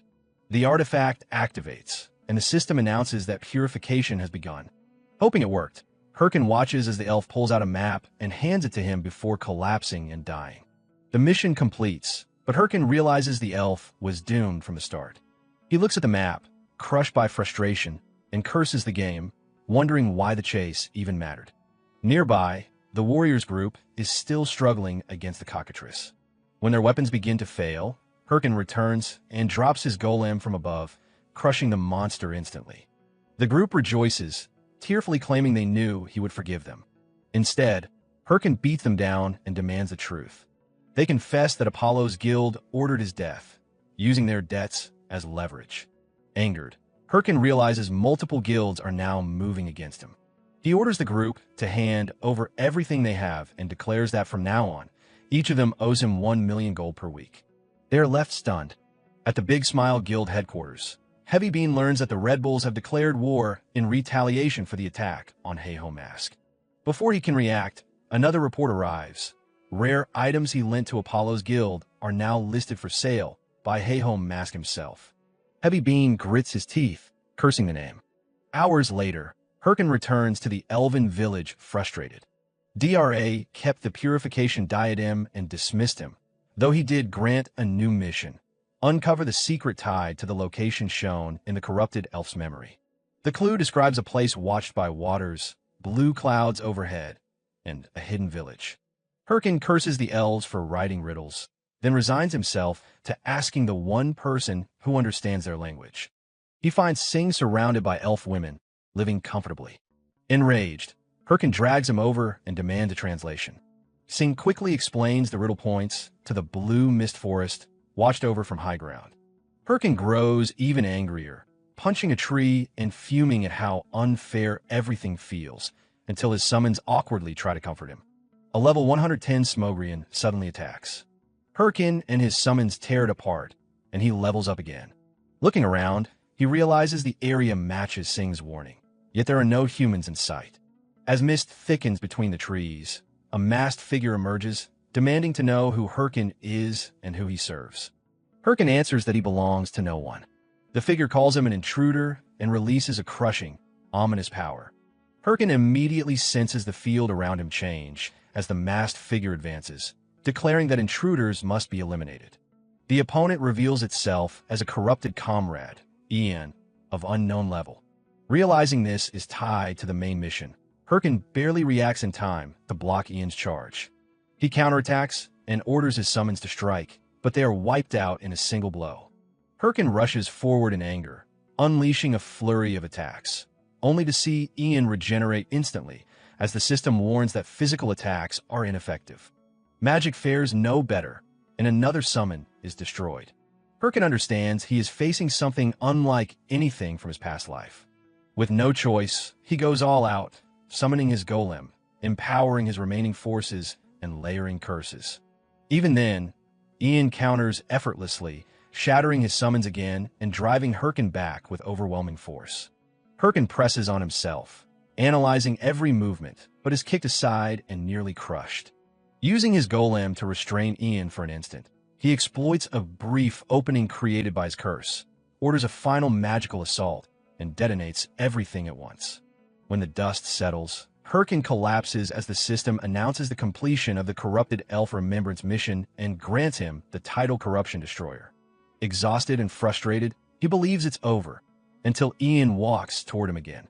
Ian suddenly drives his own sword into his head and falls, begging Herkin to finish him before corruption takes hold again. He reveals he was once a member of the Secret Order, captured and broken by the founder of corruption, forced to slaughter countless people. Herkin realizes the true enemy lies elsewhere and considers purification, but Ian stops him. Calling Herkin a good person, he impales himself fully and vanishes, entrusting Herkin with what remains. The system confirms an inheritance mission completion. Later, Herkin brings Ian's sword to Hunter Wong, who recognizes it as his lost friend's and tells Herkin to keep it. When Herkin checks its attributes, he is stunned by its power and accepts it without hesitation. Elsewhere, Syl learns of Heiho Mask's movements and grows increasingly fixated, while Singlet quietly approaches her with an offer to eliminate him, sparking her interest. Leaving Wong's cabin, Herkin is still celebrating his new weapon when shouts erupt ahead of him, a crowd rushing forward and calling for the elimination of the Heiho Mask. While dodging attacks, Herkin demands to know who they are and how they recognized him as Heiho Mask. Romani suddenly contacts him, asking if he's still alive, then drops the bombshell. A 100 million gold bounty has been placed on his head through the dark web.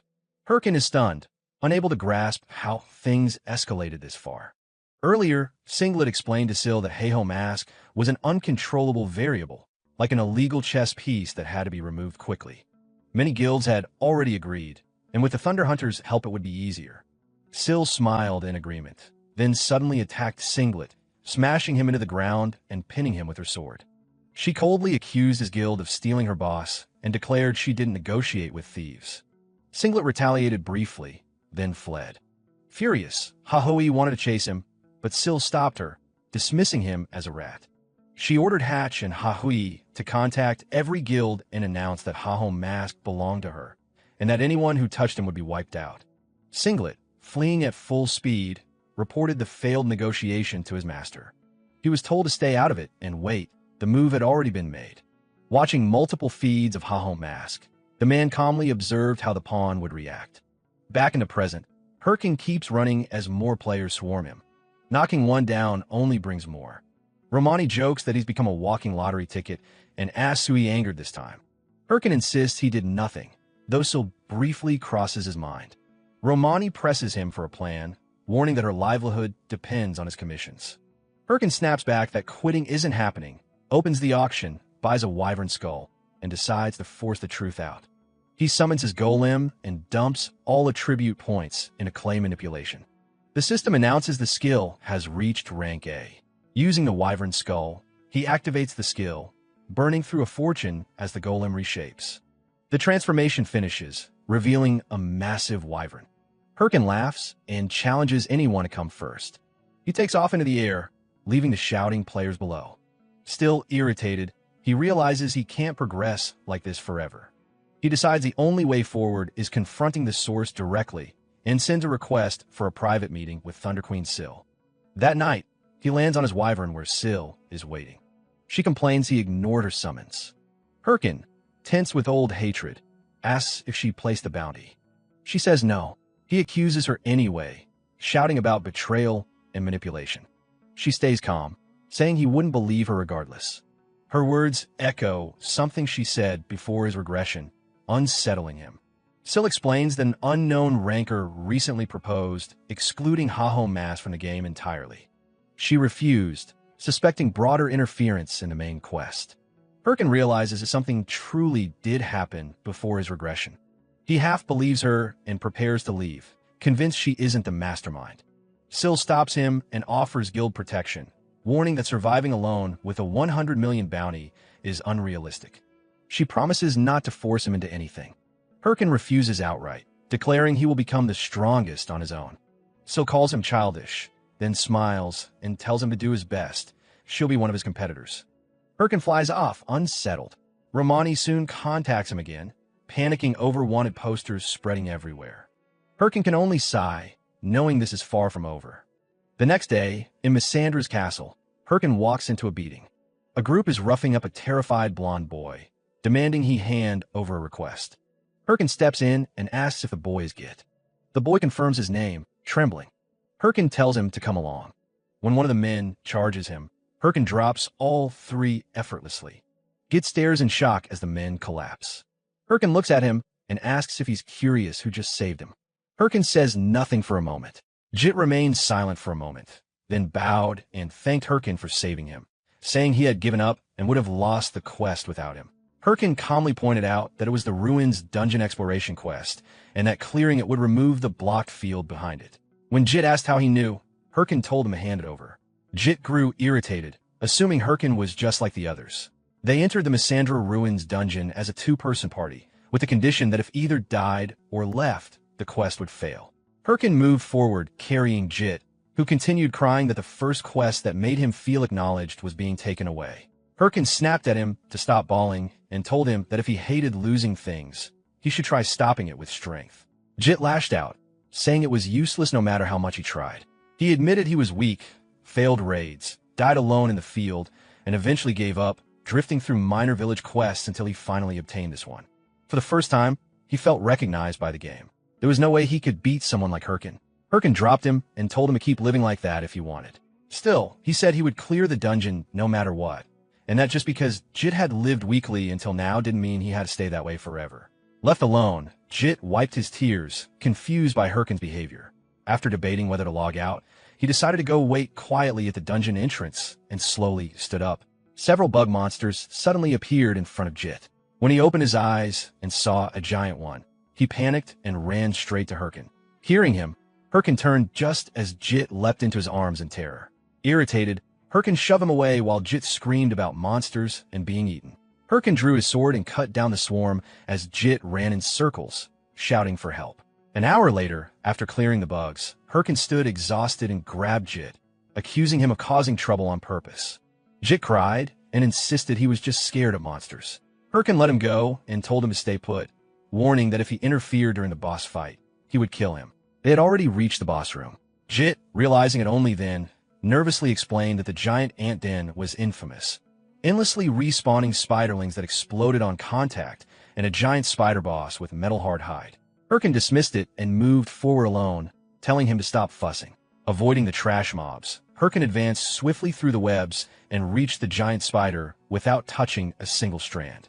From a distance, Jit watched in shock as Herkin overwhelmed the boss with precise strikes, dropping it quickly. While staring, Jit accidentally stepped on a web.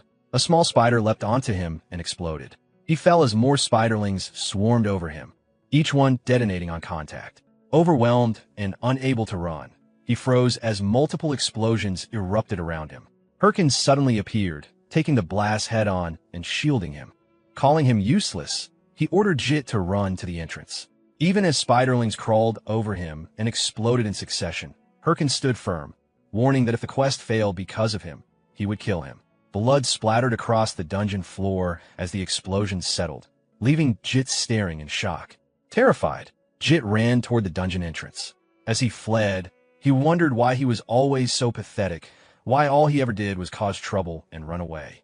He stumbled and fell hard, sitting on the ground as tears streamed down his face. He told himself he was useless, that maybe he should just quit. A memory surfaced, someone telling him to know his place and live accordingly. He muttered an apology under his breath. Then he recalled Herkin's words about not having to live weak forever. Slowly, he sat up, something shifting inside him. Inside the dungeon, spiders had wrapped Herkin completely in webbing, forming a cocoon. He tore through it with his sword and landed back on the ground, irritated. If Jit had died, the quest would have failed, so he had no choice but to protect him. He prepared to summon skeletons, but paused when he heard shouting. Jit appeared, holding his fire sword and yelling to draw the spider's attention. Herkin stared at him as Jit declared he would pull aggro, so Herkin could kill the boss.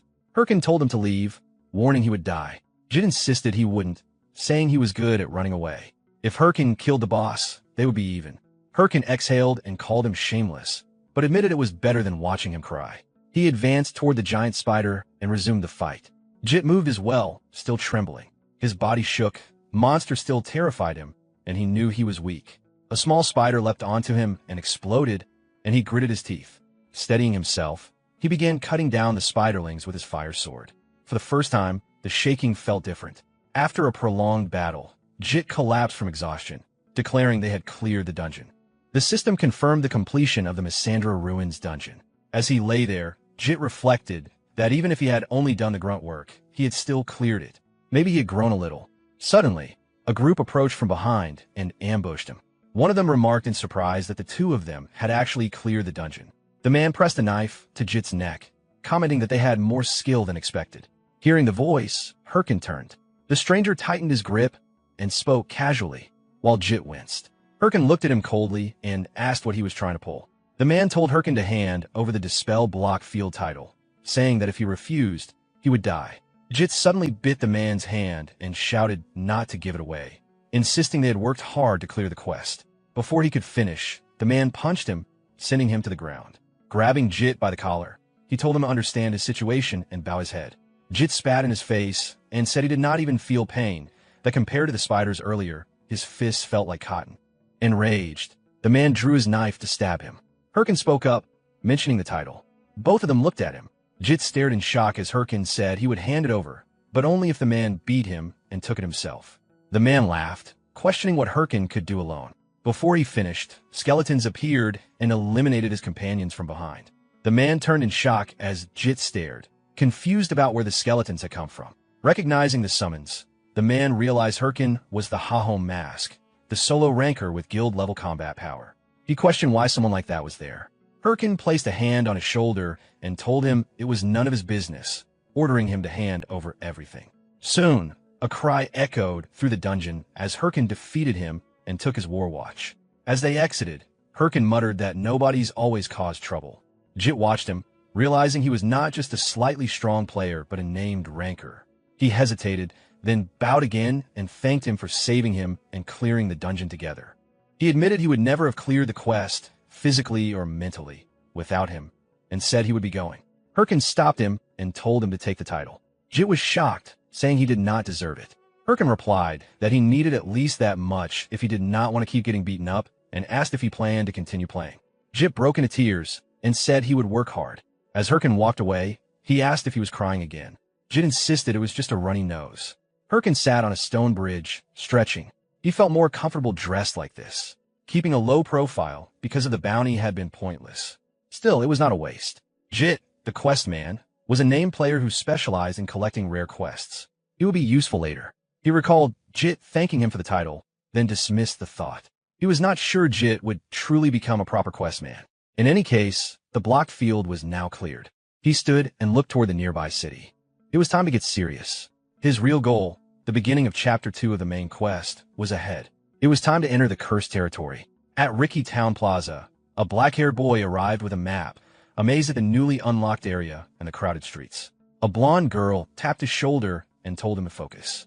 Everyone there was competition. She pointed out members of Ares, Triple Wing, and even Hydra.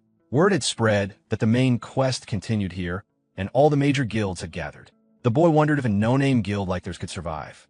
A voice told them to move. They turned and saw Haho Mask. The crowd stirred, recognizing him as the one who unlocked the field and cleared everything solo. Herkin looked at the crowd, thinking they had come sniffing around after hearing he cleared the blocked field. Then he overheard rumors that admins were boosting him, that someone was pulling strings. He ignored it, telling himself he reached this point with pure skill. More voices spread new gossip, that he was Celine Che's pet, that the Thunder Queen threatened anyone who touched him, that he was involved with Chev from Red Bulls, that top guild masters were fighting over him. Irritated, Herkin grabbed one man by the mouth and told him to shut up, insisting he was nobody's pet or lover. As the man tried to speak, Herkin grew angrier and demanded to know who started the rumor. Before it escalated further, an NPC of the Secret Order, Sarabo, stepped in and told him to stop causing a scene before an important mission. The crowd gasped at Sarabo's appearance and fell into murmurs. Herkin released the man and realized this was truly the main quest site. The quest was about to begin. Sarabo announced the start and explained that the cursed territory was where the source of corruption once conducted experiments. The monsters and even parts of the land were cursed, and the first objective was to lift those curses. Herkin recalled what he knew before regressing. Sarabo was supposed to assign the retrieval of Voodoo Chimera, a manageable cursed monster whose spawn location and countermeasures he already knew. He waited for the name. Sarabo declared the target, Evil Eye. Herkin froze. The crowd reacted immediately. Evil Eye was level 150 and possessed a passive area-wide curse. People questioned how they were supposed to defeat it. Sarabo clarified that not everyone would participate. Only 4 teams would be given a chance to hunt Evil Eye. Shock spread through the crowd. Someone asked what would happen to the rest. Sarabo answered that those who could not join would no longer be part of the mission. The crowd protested, realizing it meant they could not continue the main quest. Sarabo dismissed objections and told anyone dissatisfied to leave, then wished them luck.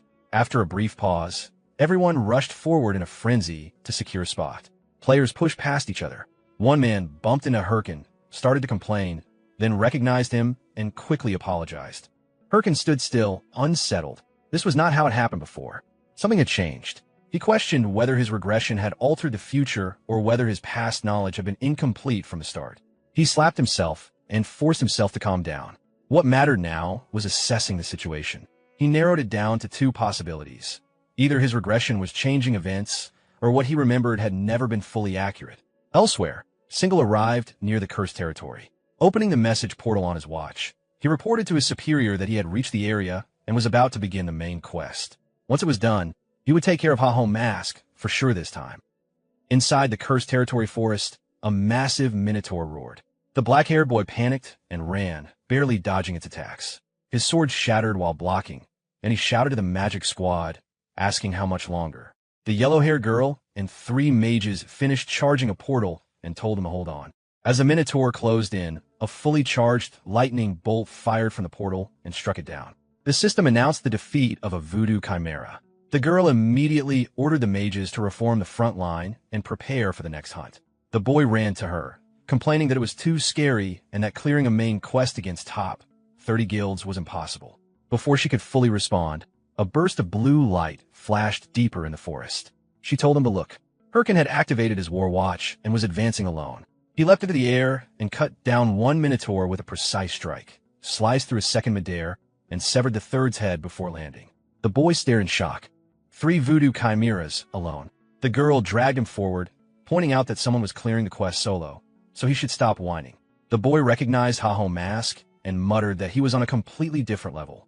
He felt a quiet jealousy, wishing he could play like that. A system window showed the voodoo chimera hunt timer counting down.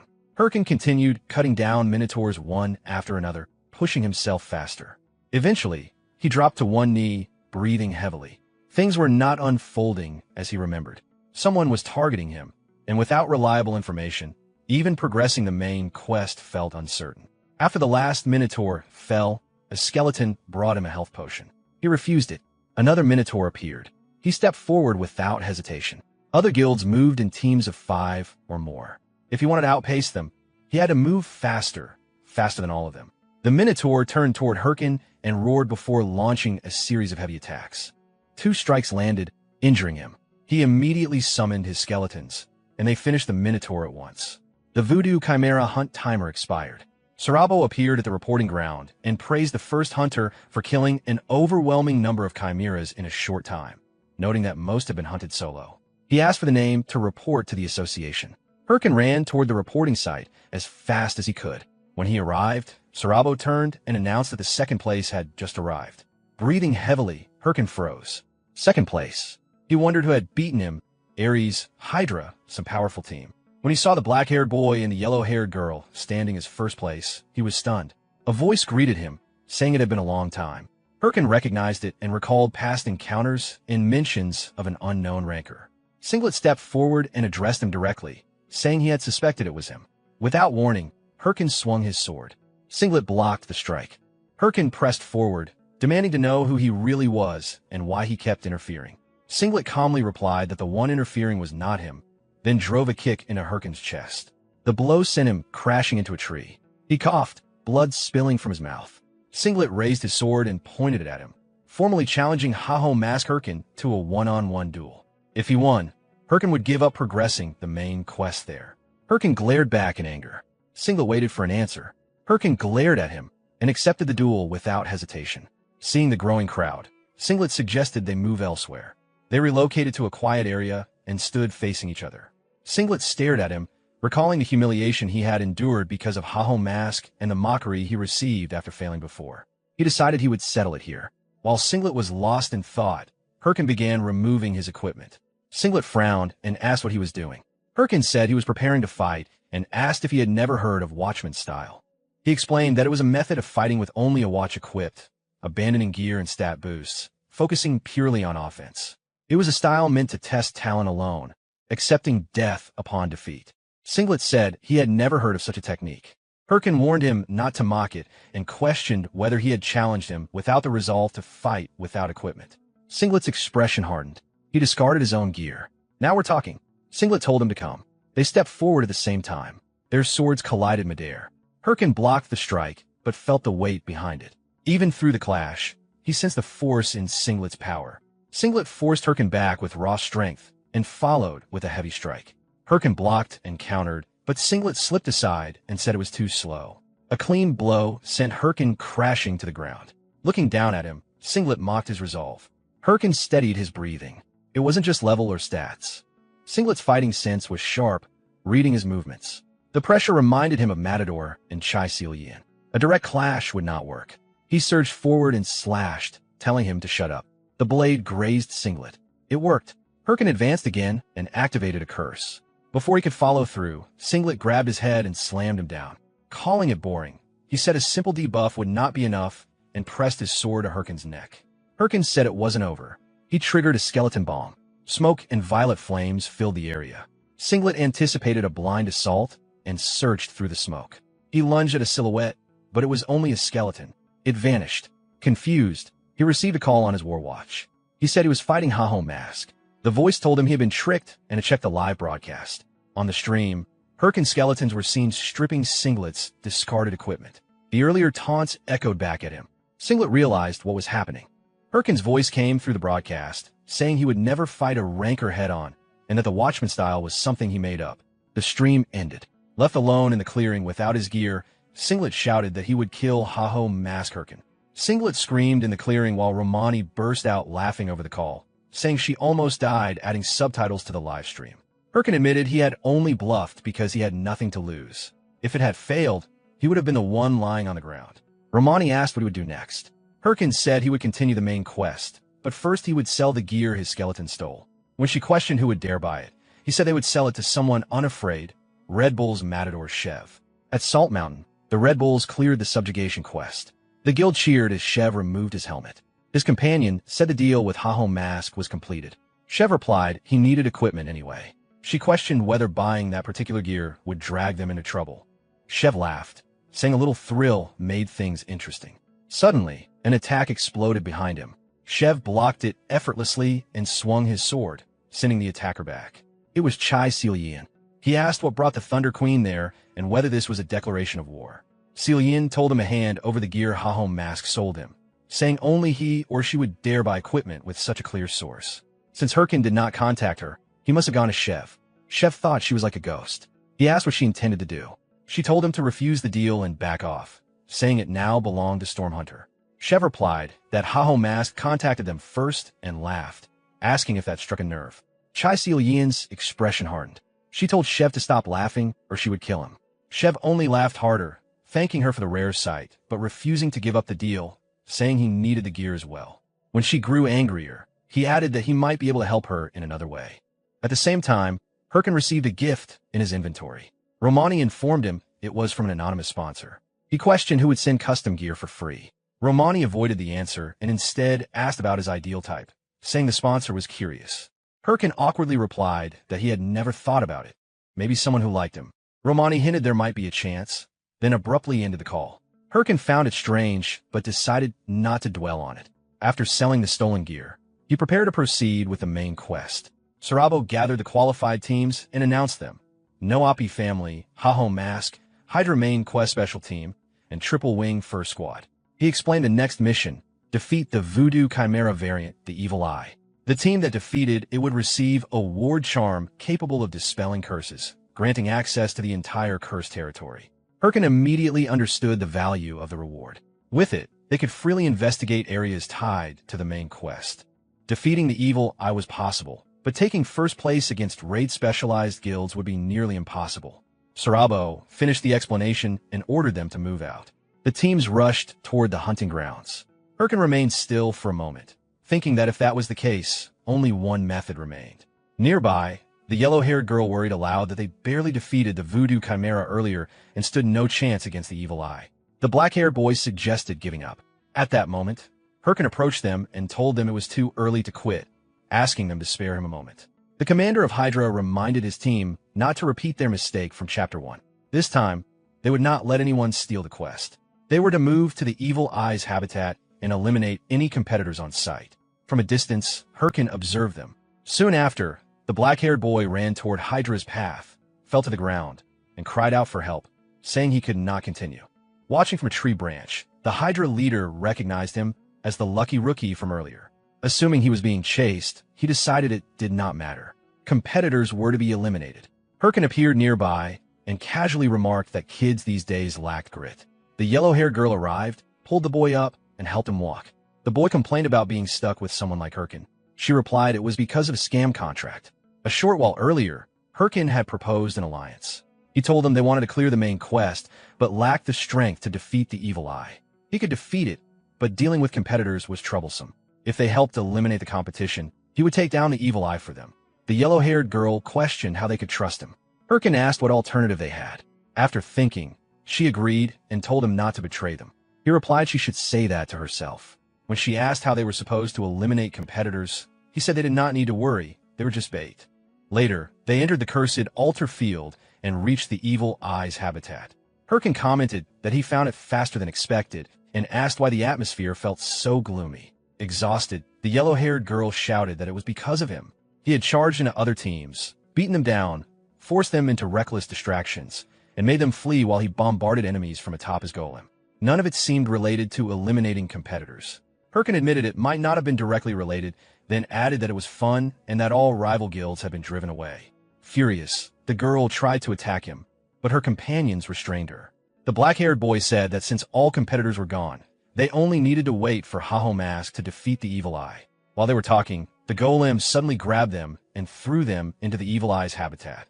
They crashed into the Evil Eye's habitat and struggled to stand. The yellow-haired girl glared at Herkin in the distance and shouted that they had already done their part. He calmly replied that now it was their turn to keep their promise. Furious, she threatened to go after him, but before she could move, the Evil Eye appeared behind them and roared as it attacked. Left side, Herkin called. They dodged just in time. The black-haired boy froze in confusion, saying his body moved on its own. Another teammate said it felt like training. The girl realized something and drew her weapon, ordering everyone to attack. Though hesitant, they followed. As she advanced, she remembered Herkin's earlier training, how he told her she panicked, that she needed to watch the attack fully before dodging. When the monster struck again, she stayed calm and evaded properly. Her teammates moved in sync. Together, they overwhelmed the creature and brought it down. The black-haired boy stared at the fallen monster in shock. Before he could finish speaking, Herkin approached and told them they could do it if they tried. The girl asked if he had planned everything from the beginning. He said that reaching this place meant they had talent, though he hadn't expected it to work so well. She teared up briefly, then immediately grabbed his collar in anger, demanding to know why he threw them in when he had promised to defeat the Evil Eye. Herkin smiled and said he never broke that promise. She argued that they had already killed it. At that moment, the smell of blood spread. The ground trembled as a massive pillar rose upward. At its top sat a giant Evil Eye. Flesh-like vines burst from the earth and wrapped across the area. The girl stared in shock. Herkin placed a hand on her shoulder and said that was the real opponent. He stepped forward toward the towering monster. Evil Eye. The true Evil Eye sat atop the towering pillar, staring down at them. The yellow-haired girl muttered that they had not defeated the real one. The monster opened its spell book and cast a demonic curse. Dark energy coiled around her and her companions, locking their bodies in place. They cried out in pain. She tried to move but couldn't. In an instant, Herkin cut through the vines and dispelled the curse. How boring, he said, glancing up. Your curse rank is too low. My turn, the Evil Eye roared. Herkin activated his war watch, transforming into a stronger form. Here I come. He rushed forward. Vines shot toward him, but he sliced through them without slowing. The monster chanted again. As Herkin advanced, it suddenly bound his leg. Petrification magic. A hidden circle had been placed in his path. Above, the Evil Eye formed a massive sphere of condensed energy. Herkin smirked. If it wanted to trap him and fire from above, he would answer the same way. He hurled his sword forward. The two attacks collided midair. The monster's spell shattered under the force, and Herkin's strike pierced through, slamming into the Evil Eye. A massive explosion engulfed the altar. From below, the yellow-haired girl stared in disbelief as the pillar collapsed. The Evil Eye was defeated. The quest for subjugating the altar's master was complete. Amid the fading smoke, Herkin stood calmly, satisfied. Herkin examined his armor. The skeleton set performed better than expected, recreating nearly 70% of his pre-regression movements. With all parts equipped, occupation-related stats increased by 132, all stats by 150, and skill cooldown and mana consumption were reduced by 10%. It responded instantly, like a machine tuned to his instincts. With this, the main quest no longer felt threatening. He moved lightly, satisfied. Suddenly, the black-haired boy rushed over and jumped at him, followed by two teammates. They hugged him tightly, saying they thought he was going to die when the petrification magic hit. They praised the way he dodged and finished the Evil Eye, saying it felt like watching a movie, and asked him to train them again. Irritated, Herkin shoved them away and told them to get off. Elsewhere, a white-haired man watched the live stream of the battle. Haho Mask defeated Evil Eye, he said. He addressed Singlet, asking what he thought. Singlet began to apologize, but the man cut him off, reminding him that interfering with the main quest had priority over Haho Mask. He questioned why he should keep a tool that disobeyed orders and told him to reflect. Singlet pleaded for another chance, but the man warned him not to defy him again and ordered obedience. Singlet bowed and accepted the command before leaving. Mikkel asked what they should do about Haho Mask. The white-haired man ordered increased surveillance. Haho Mask was progressing too quickly, and his moves were too precise, almost as if he already knew the main quest scenarios. Mikkel said that was impossible. The man explained that Warlord's main quest was generated in real time by the AI, MIA, based on player activity. Even so, they would investigate. They needed to find out what methods Haho Mask was using. Herkin entered a ruin-like structure with his skeletons. Dust filled the air, making him cough. He muttered that whoever designed a place like this had poor taste. A notification appeared. He obtained the titles Catacomb Visitor and He Who Awakens. He confirmed he was at the right place, the catacombs. Observing the area quietly, he signaled his skeletons to move. It was time to finish the final part of Chapter 2 of the main quest. A moment earlier, Sarabo had handed him a curse protection amulet, allowing safe travel through the cursed territory. Sarabo explained that although Evil Eye was defeated, traces of the Corrupt One likely remained. Herkin was to investigate Hobbin Castle, find evidence related to the Corrupt One, and return. The reward would be Sarabo's trust. Herkin accepted and left, ignoring the main entrance. The real evidence, he knew, was in the castle's outskirts basement, the catacombs. If he cleared it quickly, he would finish Chapter 2 before anyone else. Moving through the underground paths, his skeletons fought skeleton wolves efficiently. He encouraged them as they advanced, cutting down wave after wave. Experience points accumulated steadily. Satisfied with their performance, he urged them to move faster. At this pace, the catacombs would be cleared in no time. 30 minutes later, however, the winding paths began to confuse him. He paused, wondering if they had already passed the same corridor before. 1 hour later, Herkin kept running through the catacombs with his skeletons, convinced he was on the right path. 3 hours later, 8 dead end blocked him. He struck the wall repeatedly, frustrated that the route wasn't appearing. Time was slipping away, and other guilds would eventually catch up. He regretted not bringing a mage for detection magic, but he refused to share this opportunity. One of his skeletons tapped his shoulder. They had laid down their equipment and pointed at it. Irritated, he ordered them to pick it up and calmed himself. Anger wouldn't solve the maze. A notification appeared. He had obtained a new title, and his stamina increased. Confused at first, he soon understood and laughed. He advanced deeper and entered a large chamber. A massive skeleton warrior stood ahead and demanded to know who disturbed its rest. Before it could finish speaking, Herkin punched it and told it to be quiet. The skeleton tried to protest, claiming it had once been a commander, but Herkin kept striking it, venting his frustration over the maze. The skeleton roared and cast a spell, summoning an army of skeletons around them. It boasted about its forces. Herkin glanced at the army without concern. Disappointed, he summoned his own skeletons using a skull fragment and told them to rush forward. His skeleton army charged toward the enemy forces as the two sides collided. The giant skeleton watched in shock as the two armies clashed. Its forces were pushed back immediately. Herkin said it was obvious. His skeletons copied his movements, carrying the combat sense of a former ranker. An army built only on numbers could not compare. The giant skeleton grew furious, but before it could react, Herkin pointed out its footing. Skeletons were already climbing over its body. It tried to command its army, but they no longer responded. Panic set in as more of Herkin's summons overwhelmed it. Herkin said its army was simply too weak. The giant skeleton shook them off and charged, declaring it would finish things itself. But before it could strike, Herkin's skeletons cut it apart. Its head rolled to Herkin's feet. He looked down and calmly praised his summons. They bowed. Later, the footage of the battle spread online, drawing massive attention and reactions. Many were shocked by the scale of his summons and questioned the balance of necromancers. Matador Shev watched the video and paused it. His companion noted that with control like that, Herkin did not need a guild. Shev said it was even better than a guild. Unlike groups, he had no risk of casualties. He explained how Herkin manipulated the enemy's aggro, forcing them into disadvantageous positions within seconds. Smiling, he said Haho Mask would become a major figure. His companion reminded him that Herkin was still a competitor. Shev replied that as a guild master, yes, but personally, the rise of a strong rival was exciting.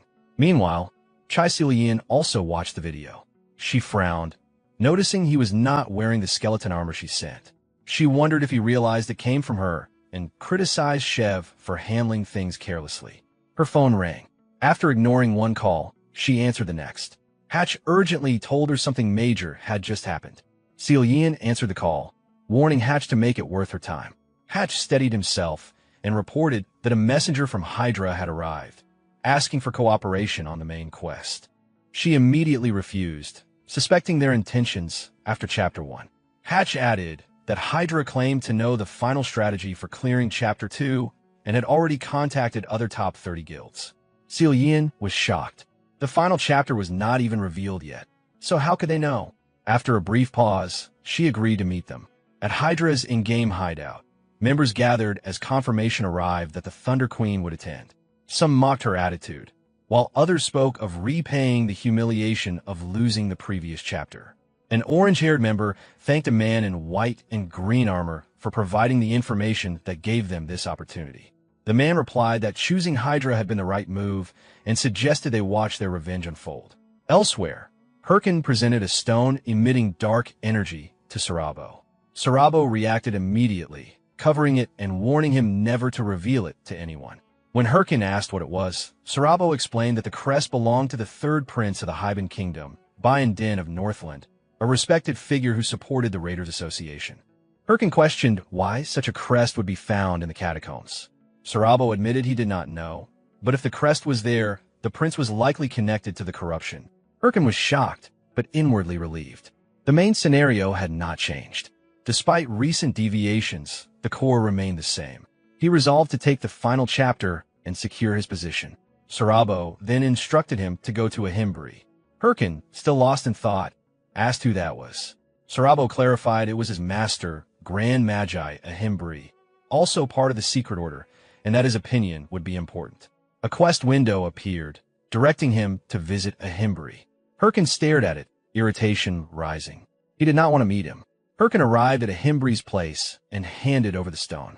Ahimbri examined it calmly and said he had expected this, though he hoped it was not true. Hirkin noticed the lack of surprise and pointed out that Sarabo had reacted very differently. Ahimbri explained that if the prince truly was behind the corruption, the situation would become dangerous. Not only was the power of corruption strong, but opposing him could mean making an enemy of the entire kingdom. Hirkin replied that he would just have to become stronger. Ahimbri then presented a skill book. A notification appeared, Skill Book, Life Vessel. Hirkin immediately recognized its value, an ultra-rare necromancer skill not even available on the market. He reached out to take it, but Ahimbri pulled it back. He said something this valuable would not be given for free. Hirkin sighed and asked what he needed to do. Ahimbri named the price, 10 million gold. Hirkin froze. That was nearly all his savings. He protested, calling it absurd, but Ahimbri insisted it was worth even more elsewhere. Hirkin tried to walk away, saying he would not buy it. Ahimbri let him go, then began describing the skill, how it could revive him even with a single drop of blood, how it could turn battles completely in his favor, and how it would lead to power, fame, and dominance. Hirkin stopped. After a moment, he turned back. Soon after, he handed over a pouch of gold. Ahimbri accepted it with a satisfied smile. Outside, Hirkin dropped to his knees, shouting about losing all his savings. Still, he convinced himself it was necessary. To reach the final chapter, he would have needed it eventually anyway. Still sweating and on the verge of tears, Hirkin tried to convince himself it was an investment. If he kept grinding non-stop, he could earn the 10 million gold back. A call interrupted him. He answered reluctantly. It was Pitbull Singh. Singh asked for help hunting a black tree. Hirkin refused at first, but when Singh mentioned the reward, a purification circlet that could sell for any price, his attitude changed immediately. He agreed. At the beach, Hirkin found Singh surrounded by elf girls enjoying themselves. Irritated, he walked up and punched him, demanding an explanation. Singh calmly said he was just relaxing and began explaining the situation. Earlier, while attempting to hunt the black tree, Singh was interrupted by a group from the Big Smile Guild. They declared the forest as their territory and warned him off. When Singh protested, they threatened to burn down the forest and destroy nearby elven villages if he resisted. Realizing a top 30 guild could actually follow through, Singh retreated. Later, even after formally requesting permission, they refused again, clearly enjoying the situation. That was why he called Hirkin, hoping his reputation might help. Hirkin laughed. He already found Big Smile irritating, but now he had a reason. He said he would help thoroughly. Back in the forest, The Big Smile Guild leader complained about being bored and joked about tormenting Sing. As they talked, a voice agreed with them. Herkin suddenly appeared and punched the leader, sending him crashing to the ground. Before the others could react, Herkin told them their Hyung was in a bad mood and gave them 10 seconds to hand over everything they had. As Herkin finished wiping out the Big Smile Guild members, Sing approached and asked if he was alright. Herkin looked confused and said he was completely fine. Sing clarified he was not asking about his condition, but about the consequences. Herkin had not only provoked Big Smile, he had also stolen their war watches. They would definitely come for revenge. Herkin stood up and said that made things better. More enemies meant more war watches. Sing called him insane and warned him again as they left, but Herkin brushed it off. Among the fallen guild members, one barely conscious player used his war watch to report Haho Mask's presence in the forest. Soon after, a massive explosion echoed. Herkin looked at it and said it was finally over. A notification confirmed the Black Tree had been defeated. Experience and gold were awarded. Sing commented on how fast it was. Herkin replied it was not that strong and immediately asked for the promised reward. Elf girls rushed in, ignoring Herkin and praising Sing for defeating the Black Tree. Irritated, Herkin pointed out that he fought too. One of them snapped at him and threw the purification circlet his way, telling him to take it and leave. A notification confirmed the item's value. Herkin instantly changed his tone, cheerfully thanking Sing. Sing remarked that he was easy to read. Herkin picked up the circlet and considered whether to sell it. Sing approached again, thanking him sincerely and extending his hand. Herkin paused, looked at him, then smirked. He started to take the handshake but pulled back, telling him that if he was really grateful, he should give him more money. With that, he turned and left. One of the elf girls remarked that Herkin and Sing seemed to have made up. Sing, still irritated, denied it but admitted he was relieved. As Herkin walked through the forest, a cool breeze passed by. He felt satisfied, thinking about the war watches and the purification circlet. For the time being, money wouldn't be a concern. A call from Sing came in. Herkin picked up, expecting another request, but Sing urgently told him not to come. Another voice cut in, threatening him to call Herkin if he wanted to live. Herkin realized something was wrong. A man greeted him and told him to come if he wanted to save his friend. Herkin immediately ran towards Sing's location. Meanwhile, Sing was being beaten. He was struck and kicked, thrown to the ground, while the elf girls are captured nearby. Reinforcements from Big Smile had arrived, led by a man seated on a golden chair. The leader mocked Sing for taking the beating to protect Herkin. Sing, barely conscious, said it was his responsibility and asked them not to harm Herkin.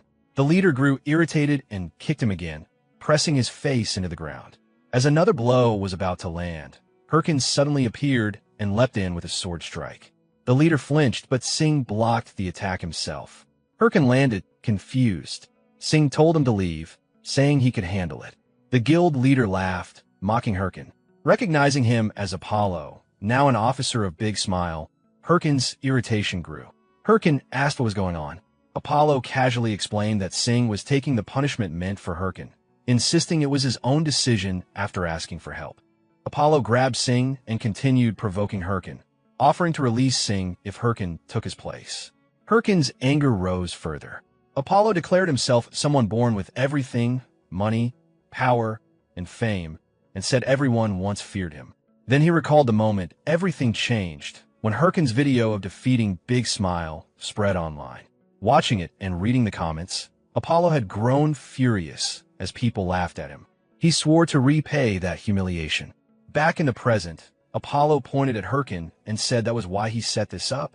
Herkin remained calm and asked if this was why he had taken a hostage. Apollo stepped on Sing and said Herkin's arrogance forced him to exploit a weakness. He noted how quickly Herkin came running after Sing's call, then kicked Sing again, saying that if not, he had simply found a new toy. The guild members laughed. Despite his anger, Herkin stayed still and thought it through. The rational choice was to leave. They were not close enough for him to risk himself, and stepping in would only make Sing more valuable as a hostage.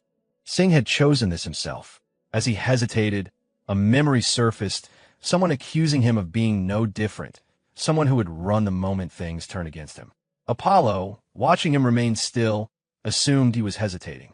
Another guild member recorded everything, confident that no matter what choice Herkin made, the outcome would ruin him.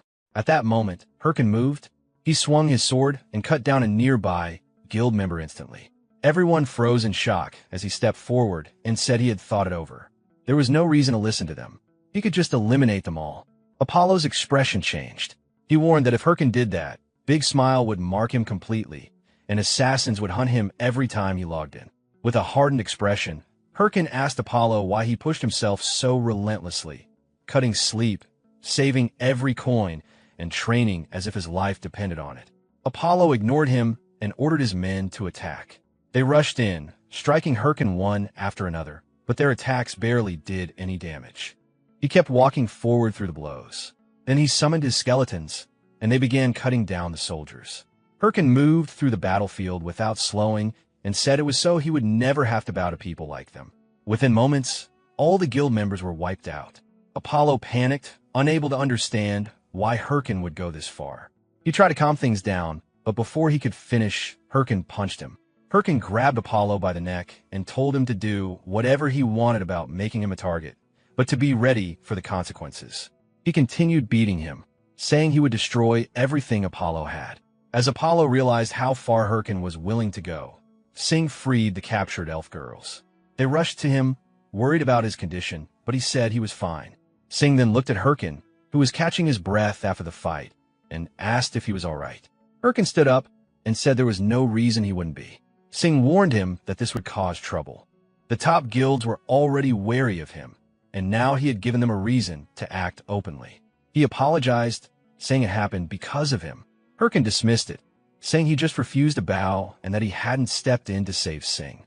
After a moment, Sing handed him a pouch filled with gold, saying it was his entire fortune and that he should pay if he was grateful. Herkin paused, then smirked and said it wasn't nearly enough. The scene shifted. A gray-haired man slammed his fist down, furious that Apollo had gone too far. A subordinate suggested placing a bounty on Herkin, but the man shut it down, ordering everything to be covered up. He explained that Herkin already had the backing of powerful guilds, and they were in no position to start another conflict. Then he added that it wasn't necessary anyway. According to intelligence from Hydra, Haho Mask would be eliminated in the next main quest. While collecting the war watches from the defeated players, Herkin heard Sing ask if he had ever considered joining a top 30 guild. Holding a war watch between his teeth, Herkin looked at him in confusion. Sing explained that once he joined a major guild, Big Smile would no longer be able to target him so easily. He would earn more money, level faster, and gain support. If his goal truly was to become the strongest, then joining a guild would be the more efficient path. Herkin refused immediately. He said that alone, he only had himself to worry about. Bringing others into the equation would create variables he could not fully control. In the long run, staying solo was more efficient. Sing admitted that answer surprised him. He said he expected Herkin to complain about dealing with people instead of giving a rational explanation. Herkin instantly got angry and grabbed Sing by the shirt, demanding to know if he wanted to die after being saved. Sing calmly reminded him that he had already paid him. Still irritated, Herkin told him to shut up. Sing warned him anyway. No matter how talented he was, there would eventually be obstacles too difficult to overcome alone, especially if he truly wanted to become the strongest gamer. Before Herkin could continue arguing, his war watch suddenly began glowing. A translucent message window appeared.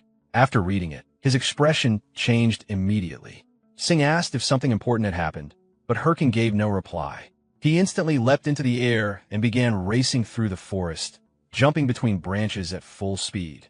While moving, he thought furiously about who could have started the final chapter of the main quest before him. The message from Sarabo read, "Return immediately. Prince Din has committed treason." The scene shifted to Haben Castle. A fierce battle was underway inside the castle grounds. Sarabo fought against waves of knights. One attacked with a heavy strike, but Sarabo blocked and retaliated, severing the knight's limb.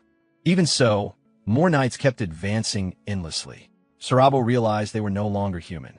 As another wave charged him, Herkin suddenly arrived and cut through them with rapid sword strikes. Sarabo was shocked to see him. Herkin told him to explain everything while moving, saying he would clear the path ahead. The two rushed through the castle corridors, cutting down corrupted knights as they advanced toward the throne room. While fighting, Sarabo explained that an army had suddenly occupied the royal castle. Prince Din had discovered their movements and appeared ready to seize the throne by force. Communication with the outside had already been cut off. Sarabo thanked Herkin for arriving so quickly, saying they would never have entered the castle without him. Meanwhile, Herkin realized something else entirely.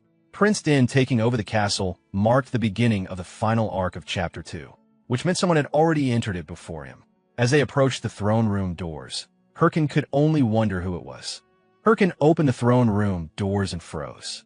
Inside, a knight was attacking a wounded man, while another figure stood calmly near the throne. Beside him were two Hydra Guild players. Herkin immediately recognized them and grew irritated. Hydra had started the final arc before him. That should have been impossible since they had recently lost the Evil Eye raid. Meanwhile, the knight drove his sword into the wounded man.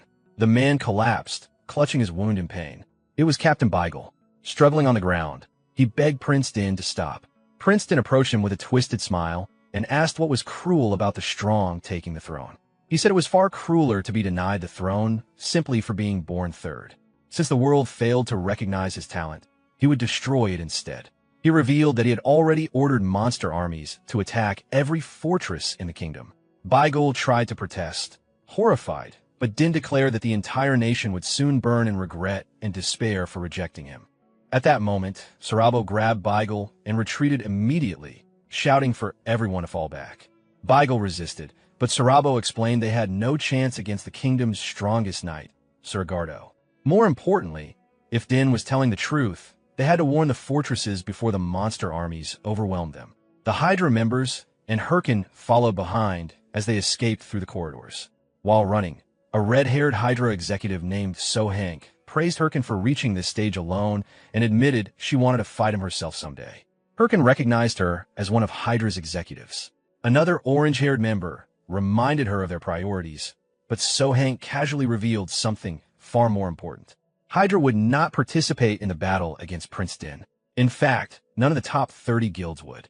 Before she could explain further, Herkin suddenly slammed his fist into the wall, stopping everyone. Furious, he demanded to know if it was true. The scene shifted to the Thunder Guild Palace. Hahuei angrily questioned why they were refusing to participate. Hatch explained that according to Hydra's information, the battle against Prince Din was destined to end in complete defeat for the players. The real raid would begin afterward, so participating now would only waste strength. Hahuei argued Hydra could be lying. Nearby, Seol Yun sat quietly, tapping the table while thinking deeply. She admitted Hydra's information was suspicious, especially since neither the source nor their motives could be verified. She recalled the hooded figure promising future information in exchange for cooperation. The scale of Hydra's operation was too large to ignore. Even if they could not be trusted, staying close to them would help uncover the truth. Meanwhile, Hahuei and Hatch devolved into another loud argument, grabbing each other and shouting. Finally irritated, Seol Yun ordered them to stop. She stood from her throne and ordered the entire guild to gather. Hatch asked if they were preparing for the main quest raid. Seol Yun calmly replied that they were not. They were going on a snake hunt. Meanwhile, Herkin recalled the events of the original game. The battle, an event where players had to defend the continent's fortresses from endless monster invasions.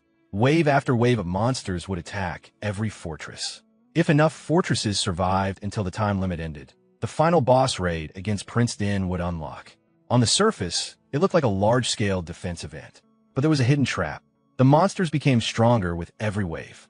By the fourth wave, the monsters would become so powerful that ordinary players would be unable to stop them. Even in the original timeline, with every level 30 guild participating together, victory had barely been possible.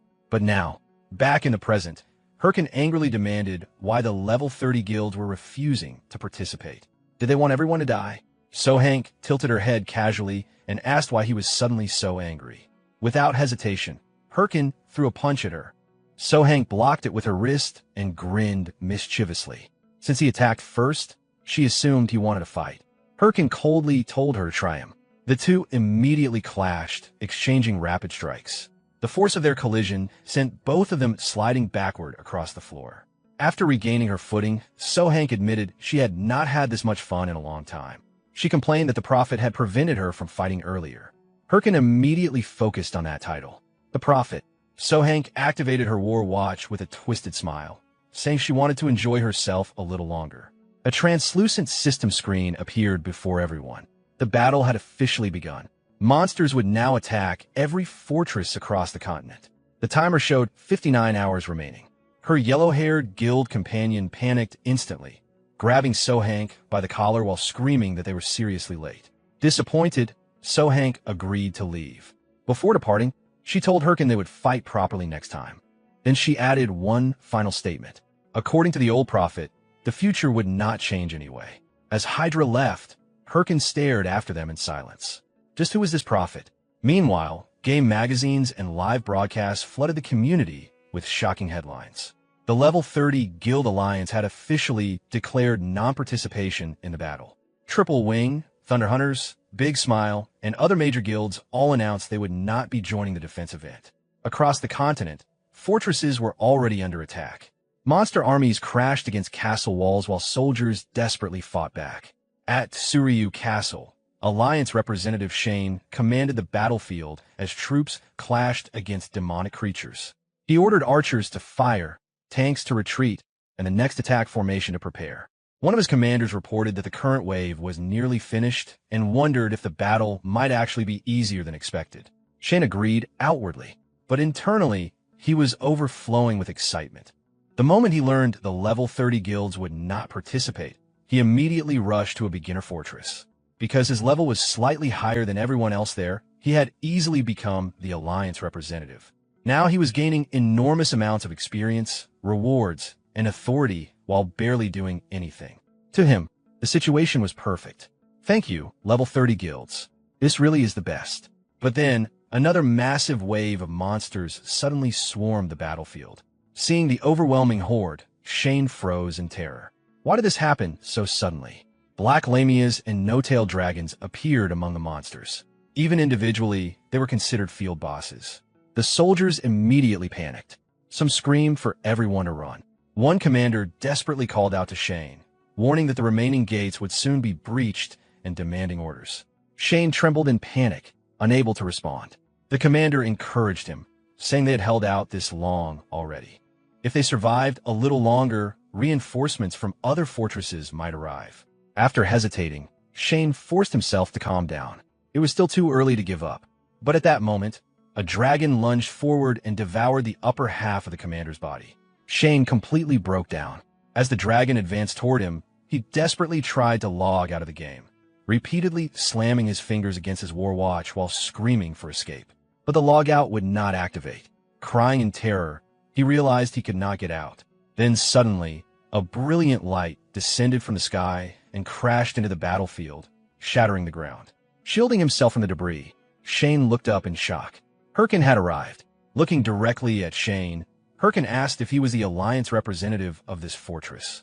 Then he demanded the title. Shane stared blankly in confusion, but before he could respond, another wave of monsters charged toward them. Terrified, Shane instantly surrendered. He screamed that Herkin could take whatever he wanted as long as he saved him. Herkin calmly called it a wise decision. The next moment, skeletons erupted onto the battlefield. At Herkin's command, the skeleton army intercepted the incoming monsters and slaughtered them instantly. Watching the summons fight, Shane finally realized the truth. Skeleton summons. That meant this person was Haho Mask. A system notification appeared. The command authority of the Tsuryu Battle Alliance had been transferred from Shane to Herkin. After receiving the title, Herkin turned to leave. If Shane still wanted to fight, he could follow. Shane shouted after him in disbelief. 3 gates had already fallen. Continuing the battle was impossible. Herkin stopped briefly before answering. No matter what, this battle had to end in victory. He did not care what the prophet had predicted. He only knew one thing. If the battle was lost, every piece of future knowledge he possessed would become meaningless. Shane stared at him in shock, confused by what he meant. Herkin simply replied that he would use whatever means necessary. Meanwhile, at the South Gate, Questman Jite and Challenger Don Quixote watched the battlefield from afar. Quixote nervously wondered if things would really be okay with this many monsters. Jite laughed confidently and told him to trust him. Quixote admitted that was very difficult.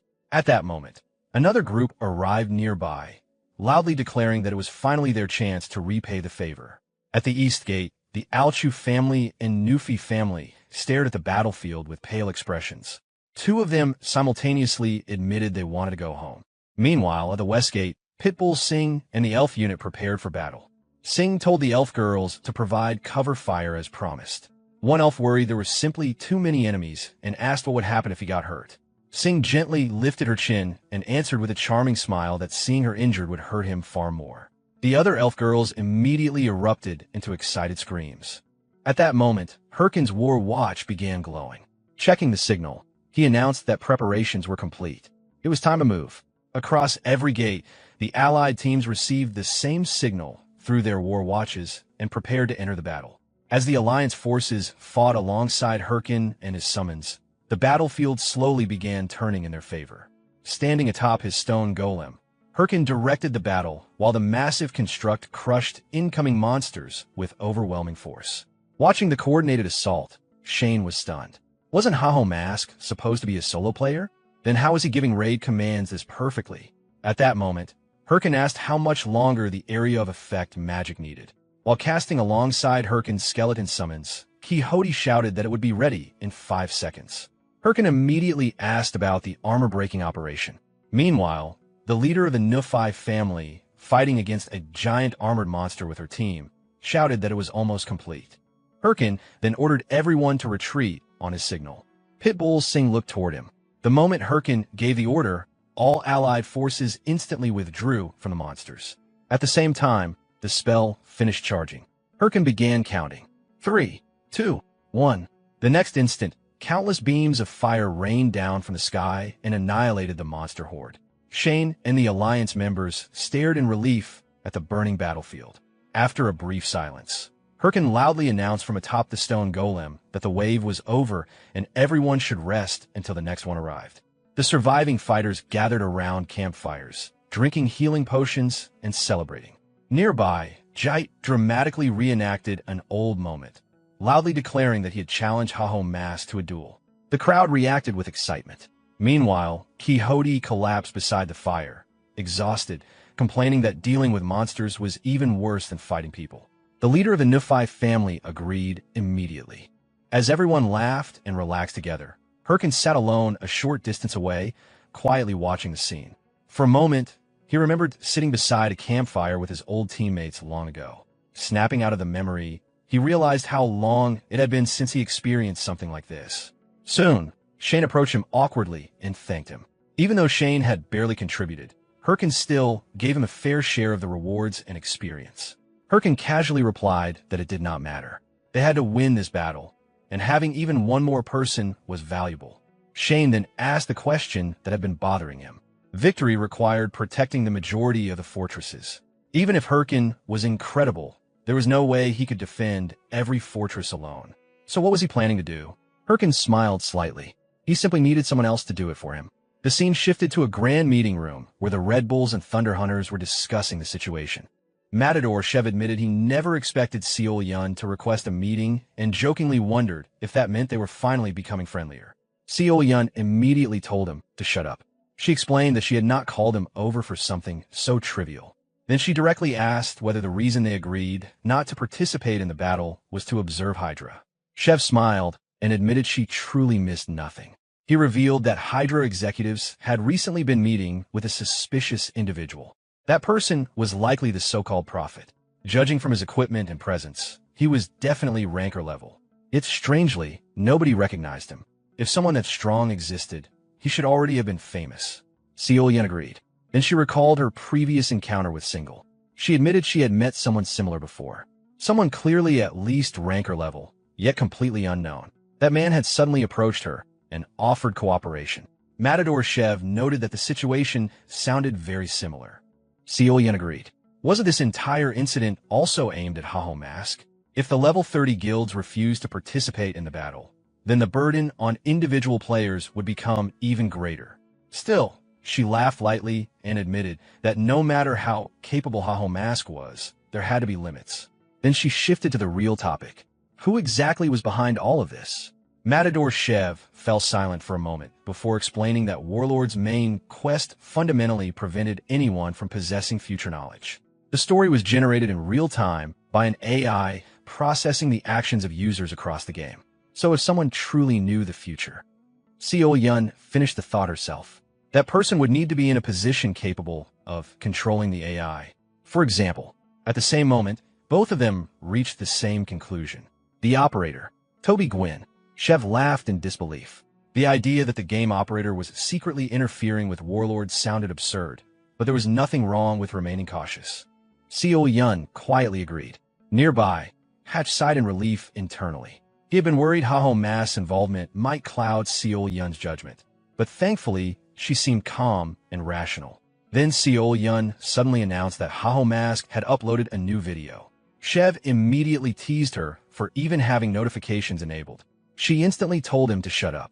Activating her war watch, she played the video. Inside the recording, Herkin awkwardly introduced himself before explaining why he uploaded it. Public order had collapsed because of the battle. Some users were hunting players instead of monsters, while others were hoarding potions and reselling them at ridiculous prices. Everyone was already struggling against the monster invasion, and those people were only making things worse. Because of that, he wanted to recruit volunteers to help maintain order. Someone inside the video asked whether there would at least be rewards. Herkin bluntly answered no, but then he added that they would probably come anyway, even if it was only because they feared he would monopolize the main quest alone. Not that he cared either way. The entire meeting room fell silent in shock. Hatch stared blankly, wondering what kind of bizarre recruitment video this was. Then Matador Chev suddenly burst into loud laughter. Volunteer work. What a ridiculous guy. At the same moment, Seo Yun stood up and declared that she was going. Hatch panicked and asked if she was seriously planning to volunteer. As Chev rose alongside her, he explained the real point. Herkin had just handed them the perfect excuse. If they participated under the pretense of maintaining public order, then technically they would not be breaking their promise to stay out of the battle, which meant they could join the battle after all. Hatch worriedly protested that if the operator truly was behind this situation, then interfering could become dangerous. Seo Yun coldly interrupted him. Since when had their guild ever yielded to others? Whether the opponent was another user or not did not matter. Their guild pursued the pinnacle of strength through ability alone. They were joining the battle. Watching them leave, Hatch internally screamed in frustration as he realized things had ended exactly the way he feared. The scene shifted to another room. A brown-haired knight, rumored to be the prophet, was speaking with Toby Gwynn through a communication device. He reported that the Red Bulls and Thunder Hunters had withdrawn from the agreement. Other guilds were also becoming restless. Everyone seemed anxious about abandoning the main quest. At this rate, killing Haho Mask might fail entirely. He asked what they should do. Toby Gwynn quietly considered the report. He had not expected Haho Mask to possess this much influence.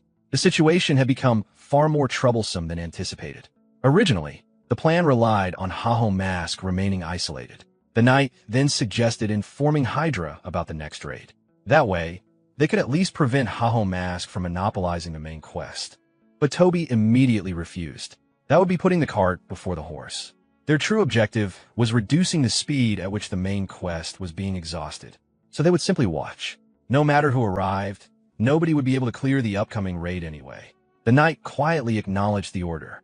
Meanwhile, Toby Gwynn observed countless live feeds from across the game through a giant display wall. Watching the chaos unfold, he smiled darkly. Let's see how long the cheering lasts, Haho Mask. Meanwhile, inside Hobbin Castle, a black-haired Hydra guild member stared in horror at the battlefield before him. Every elite Hydra player had been slaughtered. Their bodies were scattered across the floor. Trembling uncontrollably, he muttered that it was impossible. Those elite Hydra forces had been annihilated by that monster alone. Looking toward Surigardo, he desperately turned to the brown-haired knight rumored to be the prophet. He shouted that this was not what they had promised. They said cooperating with them would allow Hydra to monopolize the main quest. If Agardo possessed such a ridiculous ability, they should have warned them beforehand. But before he could continue, the brown-haired knight calmly drove his spear through the man's stomach. Apologizing mockingly, he explained that he never claimed the prophecies were absolute.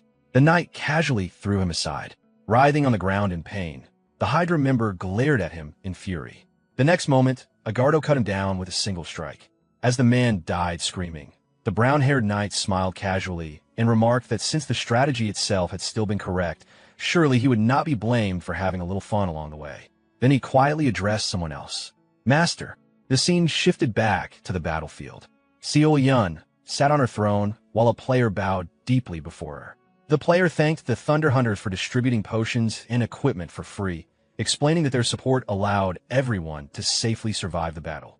Then, nervously, the player asked if it might be possible to join the guild. Hatch immediately pointed toward the recruitment area and confirmed they were accepting applications there. After the player left, Hatch commented that the situation had turned out far better than expected. Leaning closer, he quietly explained that they managed to participate in the battle without suffering losses, while also dramatically improving the guild's public image. Seo-yun immediately told him to back off. Then she asked about Hydra's movements.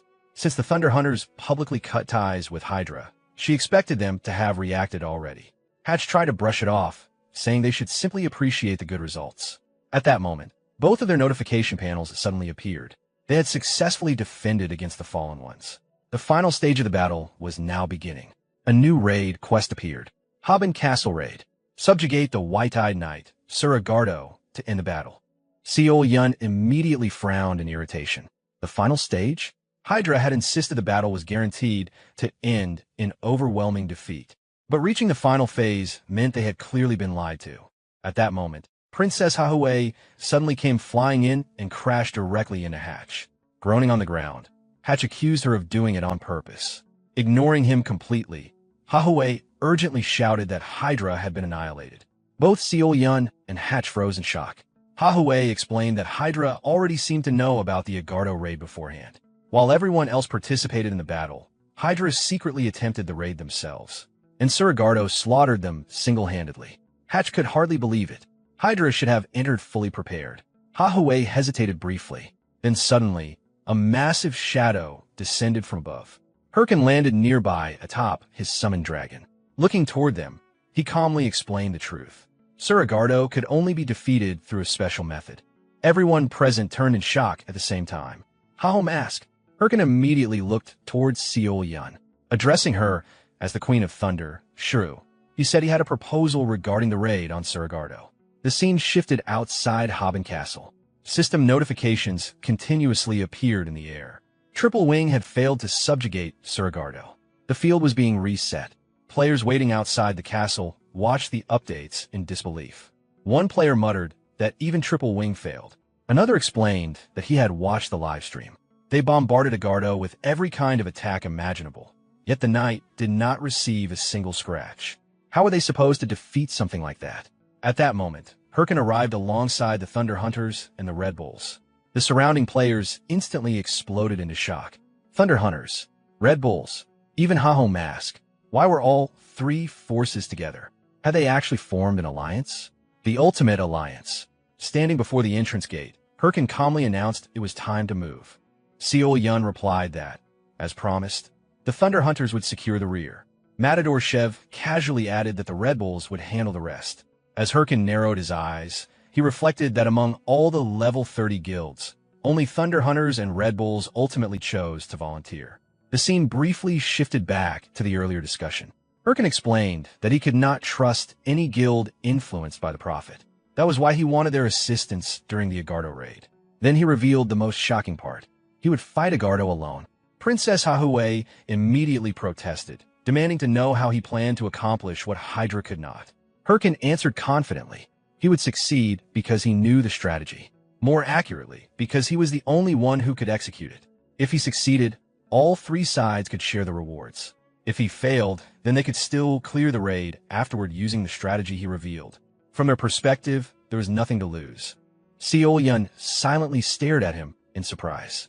Back in the present, the combined forces entered Haben Castle. At the far end of the throne room stood the White-Eyed Knight, Suragardo. Watching him, Hirkin thought calmly. As expected of the kingdom's strongest knight, Agardo was an overwhelming opponent. Compared purely through stats, Hirkin was insignificant before him. But Agardo was the guardian knight of the Prince of Depravity, Prince Din. Defeating this mini-boss was the only way to reach the true final raid. Matador Shev quietly asked Seo-yun how she would approach an opponent like that. Seo-yun replied that physical attacks, magic, and even holy attacks supposedly did nothing against Agardo. Charging in recklessly would only get someone killed. The correct approach should be observing him from a distance first. Before she could finish, Hirkin launched himself straight toward Agardo. Seo-yun stared in shock. He was attacking head-on? Even Shev was stunned. Agardo swung his massive sword toward Hirkin with terrifying force. Midair, Herkin twisted around the strike, narrowly dodging it before delivering a slash directly across Agardo's chest. Agardo staggered slightly. Herkin landed safely on the ground. Princess Hahue immediately asked Hatch if the attack had actually connected. Hatch quickly explained that Herkin cut across Agardo's shoulder while dodging. But physical attacks were supposed to be useless against that armor. At that exact moment, blood spilled from Agardo's wound. Everyone froze in disbelief. Matador Shev quietly muttered that it actually worked. Pointing his sword toward Agardo, Herkin calmly spoke. "Looks like you've enjoyed that body of yours for quite a while. But that ends now." Then, with a cold smile, he warned Agardo that this was going to hurt a little. The players outside the castle watched the live stream in disbelief as murmurs spread through the crowd. No one could understand what had just happened. Until now, every guild that challenged Sir Agardo had failed to deal even a single point of damage. Yet Herkin had managed to wound him repeatedly. Some players immediately realized he must have discovered a hidden mechanic tied to the raid. Inside the throne room, Sir Agardo and Herkin charged at each other once again. Their blades collided heavily before Herkin twisted his body and cut across Agardo's leg. Blood scattered across the floor, and for the first time, Agardo's expression visibly shifted. Herkin looked at him with a grin. Across countless live streams and pop-up displays, viewers stared at the battle in shock. Some wondered if Herkin had really found the strategy for the raid, while others simply watched in excitement as the views on the broadcast climbed into the millions. Comments flooded endlessly. People called the fight insane. Others spammed Haho Mask's name repeatedly. Even outside the game, giant city billboards displayed the livestream footage. Pedestrians stopped to watch as Herkin continued exchanging blows with the kingdom's strongest knight.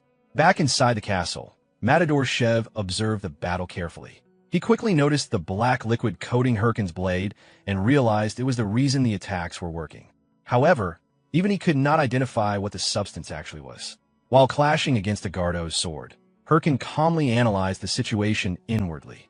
Sir Agardo possessed a special trait that nullified nearly all forms of damage. It was a power born from his unwavering resolve to protect Prince Din at all costs. Under normal circumstances, the only way to bypass that defense was by locating the Sword of Oath, the ceremonial blade Agardo once received upon becoming a knight. That weapon possessed a fixed damage property capable of bypassing his immunity. However, searching for the sword required far too much time and created unnecessary risks. Instead, Herkin used another item with the same effect. Black sap, a rare material dropped from the black tree. The Sword of Oath itself had originally been forged using that sap, which meant the properties were identical.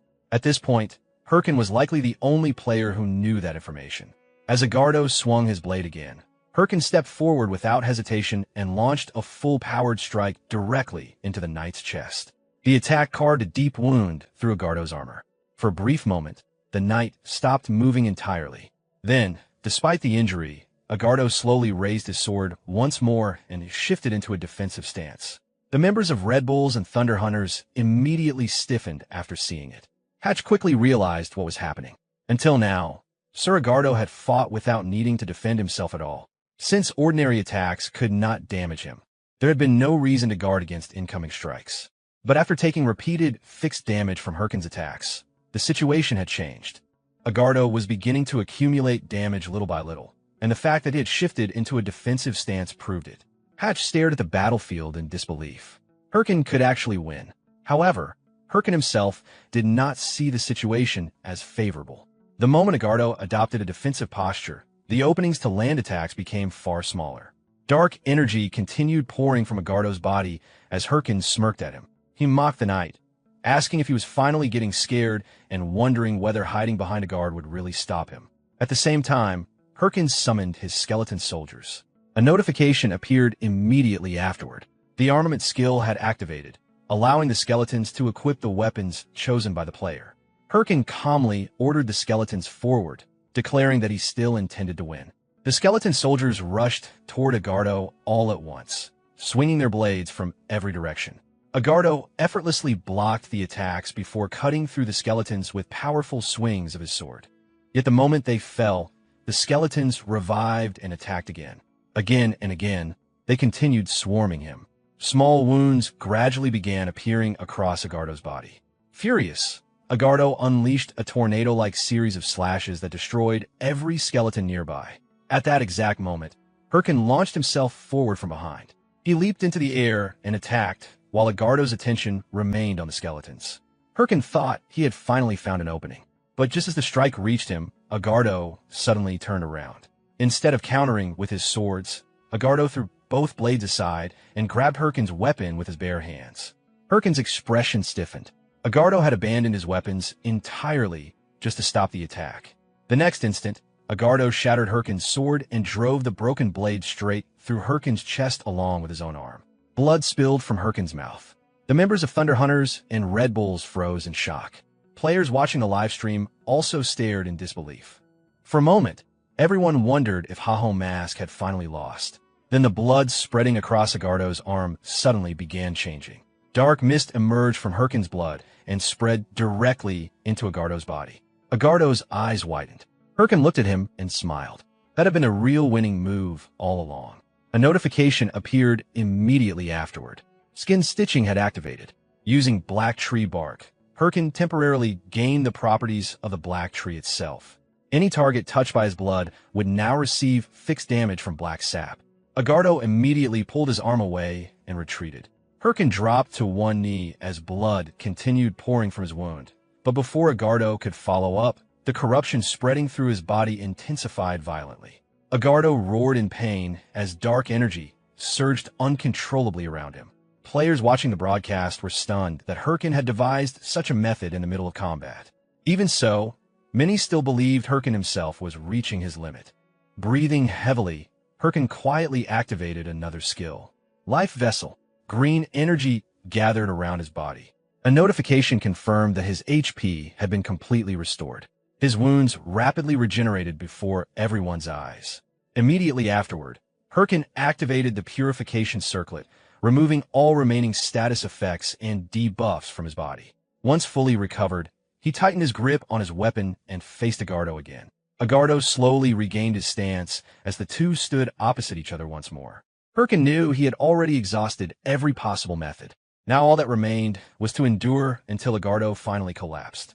Watching the battle unfold, Matador Shev spoke quietly to Seol Yun. Seeing Hirkin fight stirred something they had not felt in a very long time. That pure desire to fight without hesitation. Shev admitted that ever since becoming a guild master, he had not been able to throw everything aside and fight recklessly like that anymore. The responsibilities tied to his position always forced him to hold back. For a moment, he almost envied Hirkin, but Seol Yun shook her head. She did not believe Hirkin fought that way because he had nothing to lose. In fact, he had plenty at stake. What separated Hirkin from them was that even while risking everything, he still possessed an overwhelming drive to obtain more. As she watched Hirkin continue exchanging blows against Agardo, Seol Yun silently realized that same determination was something she herself lacked. At that moment, Agardo suddenly roared again as enormous waves of dark energy burst from his body. Then the doors throughout the throne room opened simultaneously. Armored knights flooded into the hall from every direction. Seol Yun immediately understood what was happening. Meanwhile, Matador Shev simply smiled as he prepared for battle. This was the reason Hirkin asked them to hold the rear while he fought Sir Agardo alone. The fallen knight order guarding Haben Castle had finally arrived. In the next moment, the members of Thunder Hunters and Red Bulls charged into battle against the incoming knight forces. Seol Yun moved first. Her sword cut cleanly through the enemy ranks as she overwhelmed the fallen knights with precise and relentless strikes. Matador Shev also stepped forward without hesitation and began cutting through the enemy forces alongside her. As both guilds became fully occupied holding back the Knight Order, Hirkin pointed his sword towards Sir Agardo. With the enemy forces tied down, Agardo no longer had support protecting him. Agardo let out a furious growl before rushing toward Hirkin again. He unleashed a series of heavy strikes one after another, forcing Hirkin backward. Even while blocking the attacks, Hirkin smiled. This was exactly what he had been waiting for. Another powerful strike slammed into him and sent him sliding backward across the floor. As he regained his footing, Hirkin realized Agardo's fighting style had changed completely. Unlike before, Agardo was now attacking recklessly without conserving strength.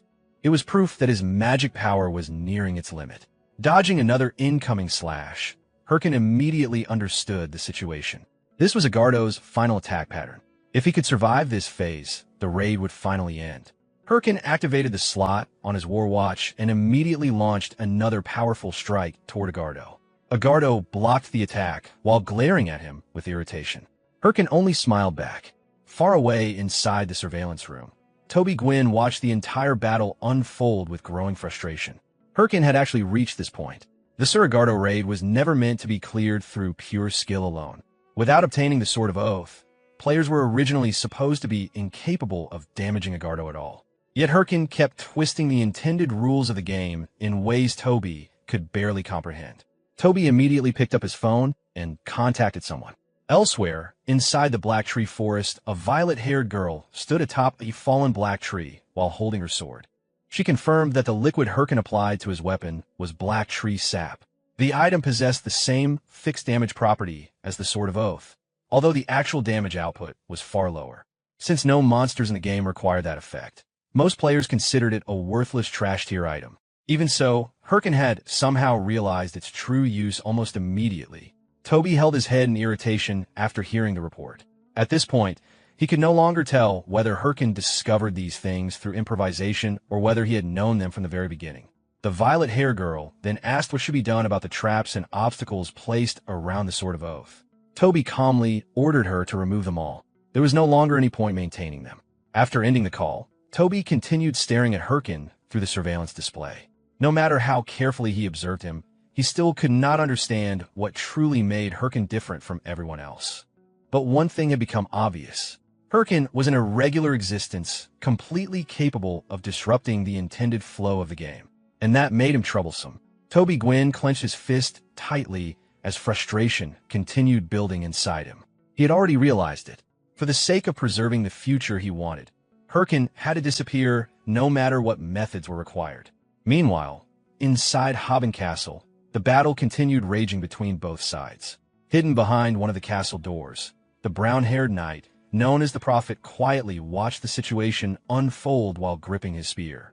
Seeing Hirkin push Sir Agardo this far made him feel forced to intervene personally. The battle itself had been his responsibility, and allowing Hirkin to clear it would inevitably bring consequences for him later. Still, the battlefield had already descended into complete chaos. If someone happened to die in the middle of all that confusion, nobody would notice anything unusual. At the center of the battlefield, Hirkin continued clashing recklessly against Agardo. The Prophet slowly prepared his spear and smiled to himself. Even if a spear just happened to fly into the battlefield by chance, nobody would suspect a thing. At that exact moment, Agardo launched another heavy strike that Hirkin blocked head-on. The Prophet immediately threw his spear toward Hirkin.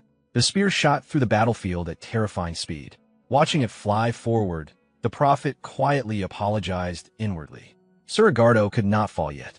Hirkin would have to be eliminated here. While locked in combat against Agardo, Hirkin suddenly sensed the incoming spear and froze in shock. He had no idea where it came from. Someone was aiming directly for him. But with Agardo pressuring him from the front, there was no room left to dodge. Just as the spear was about to strike him, Seol Yun suddenly stepped in. With a single slash of her sword, she deflected the spear away and sent it crashing across the hall. Hirkin's eyes widened after seeing her. Even the Prophet became visibly shaken the moment he recognized Seol Yun interfering. Seol Yun simply smiled toward Hirkin. She reminded him that she had already promised to support him, then casually told him to stop getting distracted and finish the fight already. The tension in Hirkin's expression finally eased. Still holding back Agardo's blade, he laughed lightly and answered that he already knew. Then, with a powerful strike, Hirkin forced Agardo backward. Agardo gathered the remaining energy in his body and prepared one final attack. Facing him directly, Hirkin calmly declared that this would be the end. The next clash completely overwhelmed Agardo. Everyone inside the castle froze after witnessing it. Players outside the castle watching the live stream also stared in disbelief, while countless viewers in real life watched the scene unfold across broadcasts and giant displays. Agardo trembled as he struggled to remain standing. Before collapsing, he reached forward and grabbed Hirkin's shoulder. He admitted that he had failed to stop Prince Din himself. However, someone who had surpassed him might still be capable of doing it. As part of Agardo's helmet broke away, half of his face became visible. With his remaining strength, He pleaded with Herkin to stop Prince Din and save the kingdom. Herkin simply smiled and told him to leave it to him. Moments later, Agardo's body disappeared completely. At the same time, the entire army of fallen knights throughout the castle also began vanishing one after another. The guild members still fighting around the hall looked around in confusion as the enemy forces disappeared before their eyes.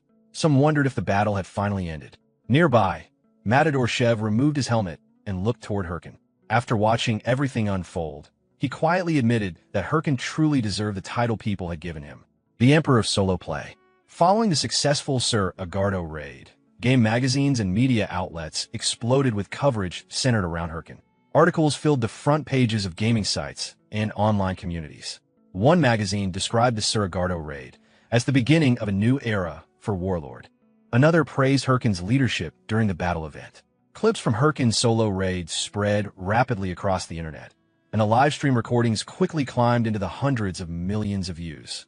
Comment sections flooded non-stop with reactions from players around the world.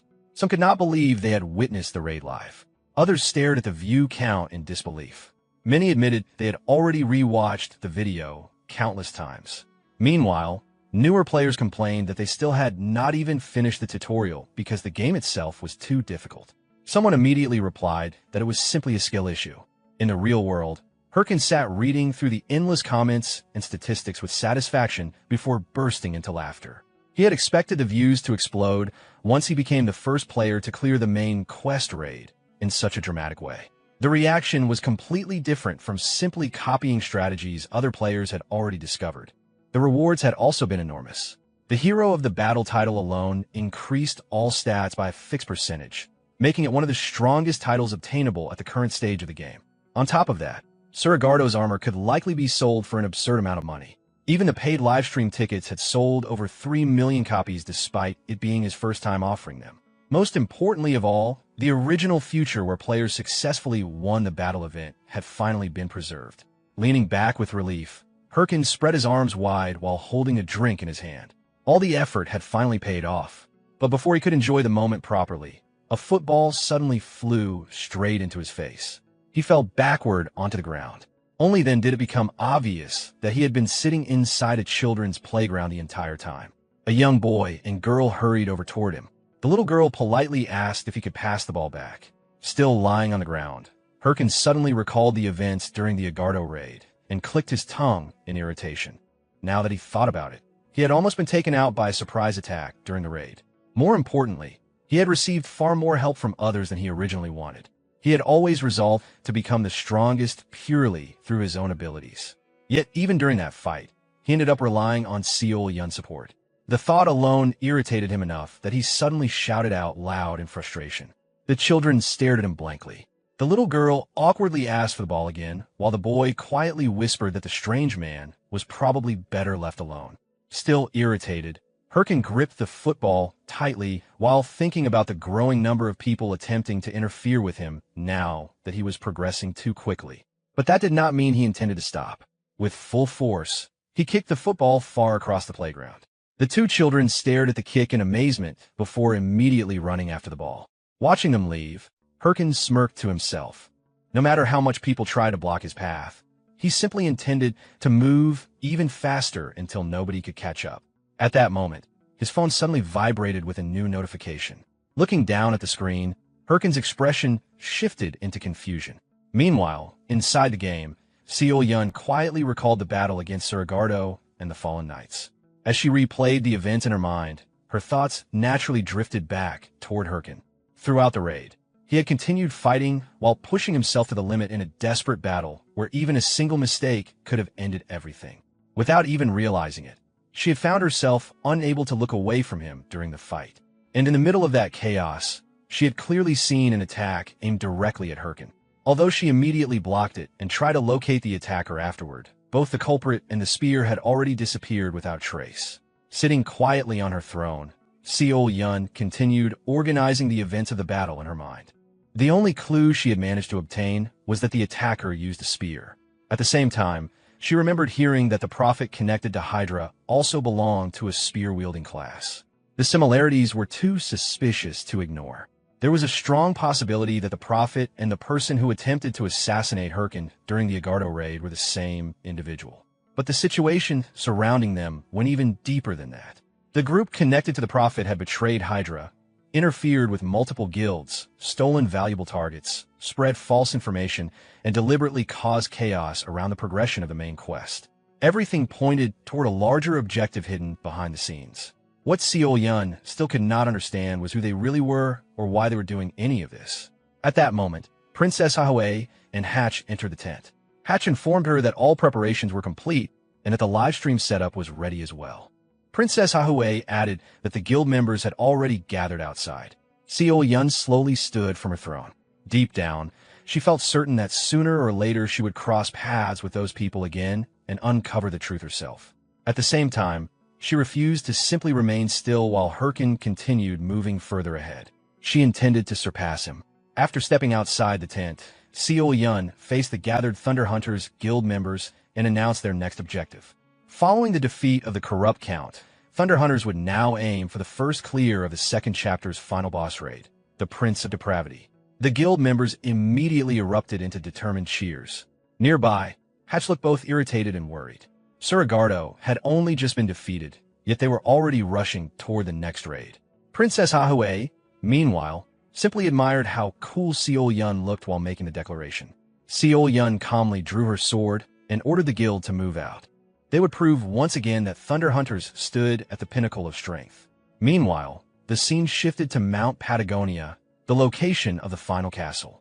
Seol Yun entered the castle alongside the Thunder Hunters guild members. As they stepped inside, the lamps throughout the massive hall lit automatically one after another. Waiting at the center of the castle stood Prince Din himself alongside two enormous monsters. Wearing a chaotic smile, he welcomed the challengers and asked if they had truly come to stop him. At the same moment, a system notification appeared identifying him as the final boss of Main Quest Chapter 2, the Prince of Depravity. Several guild members stiffened after finally seeing him in person. Princess Hahui quickly reminded everyone to stay focused. Prince Din calmly equipped his helmet and sword before declaring that although the challengers had stopped his monster army and slain the White-Eyed Knight, none of them would be able to stop him. Once this false kingdom disappeared, he intended to create a new kingdom of ruin in its place.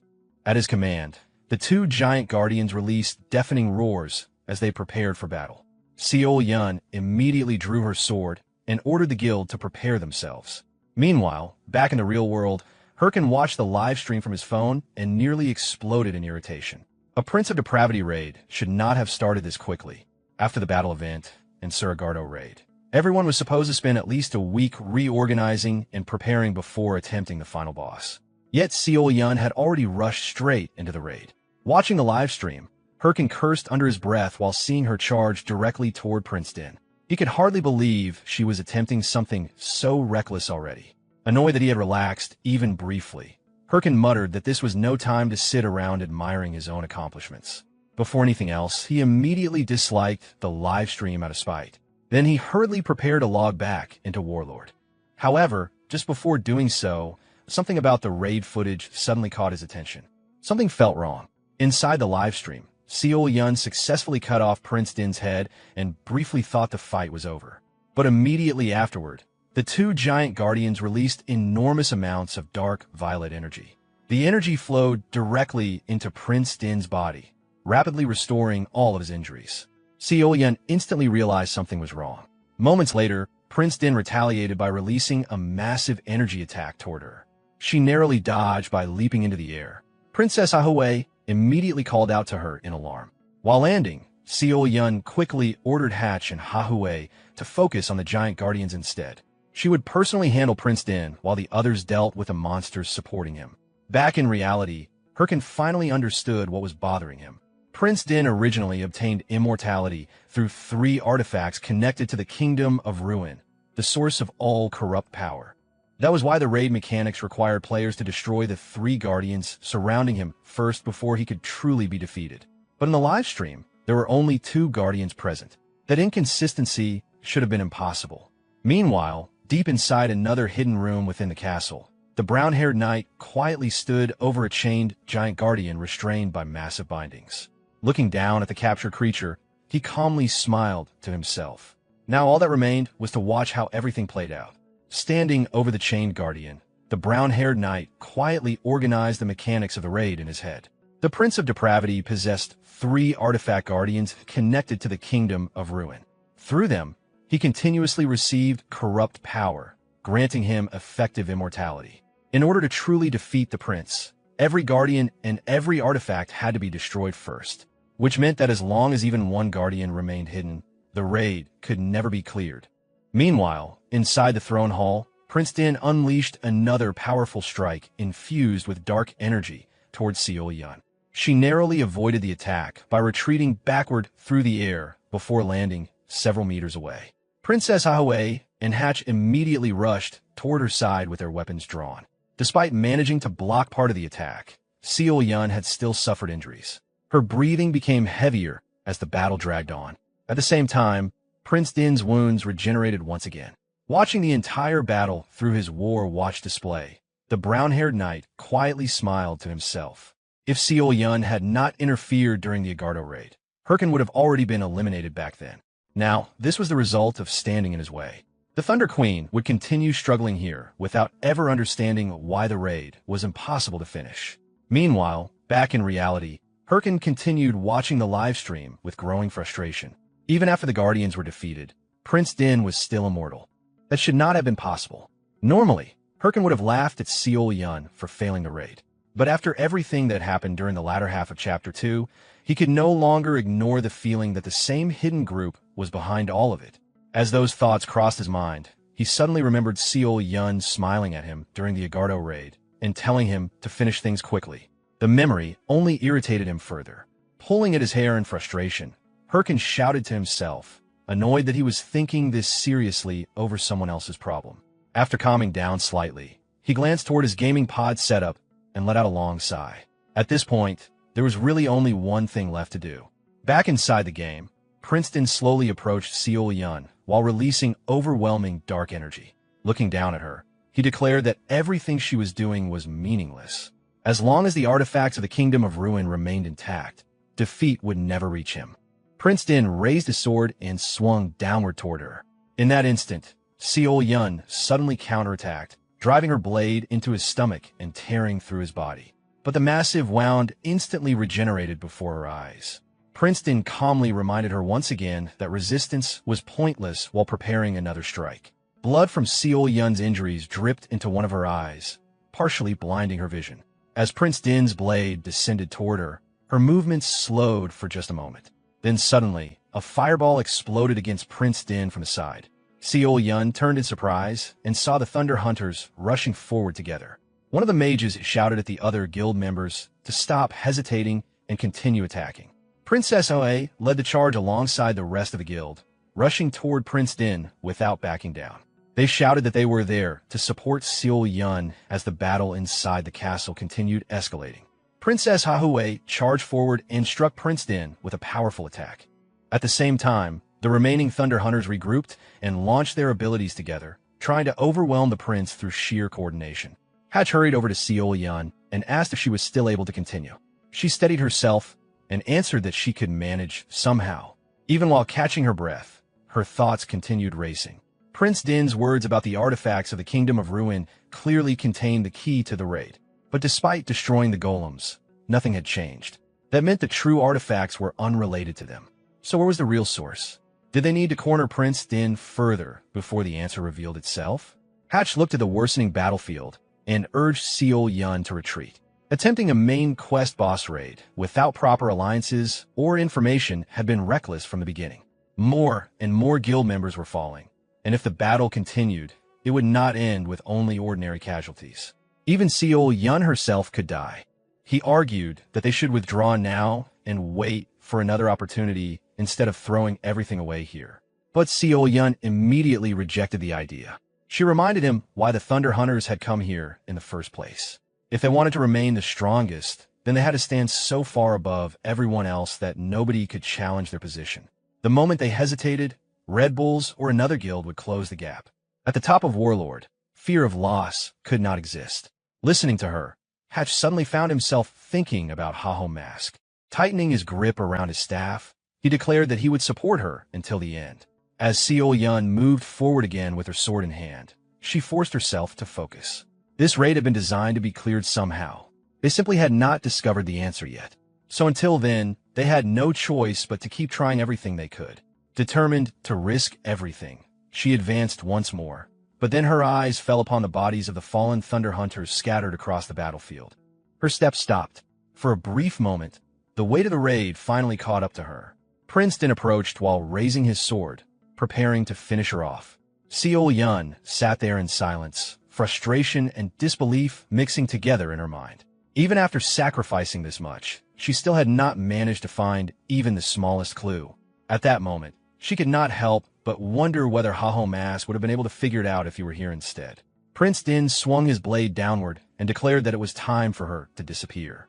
Meanwhile, viewers watching the live stream exploded with reactions. Some questioned whether the raid was even possible to clear it all.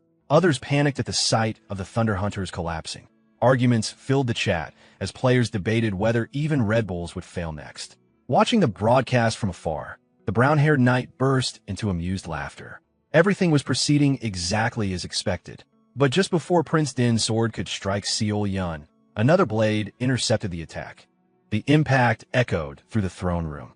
Prince Din froze in shock. The brown-haired knight's expression instantly stiffened in disbelief. Standing there between them was Herkin. Without even looking back, he calmly told Seol-yun not to misunderstand the situation. He was not helping because he liked her. He was only repaying the debt he owed from the Agardo raid. Seol-yun stared at him in surprise, but before she could respond, Herkin simply smiled and pointed his sword toward Prince Din. He explained that he was the kind of person who could never rest comfortably while owing someone else a favor.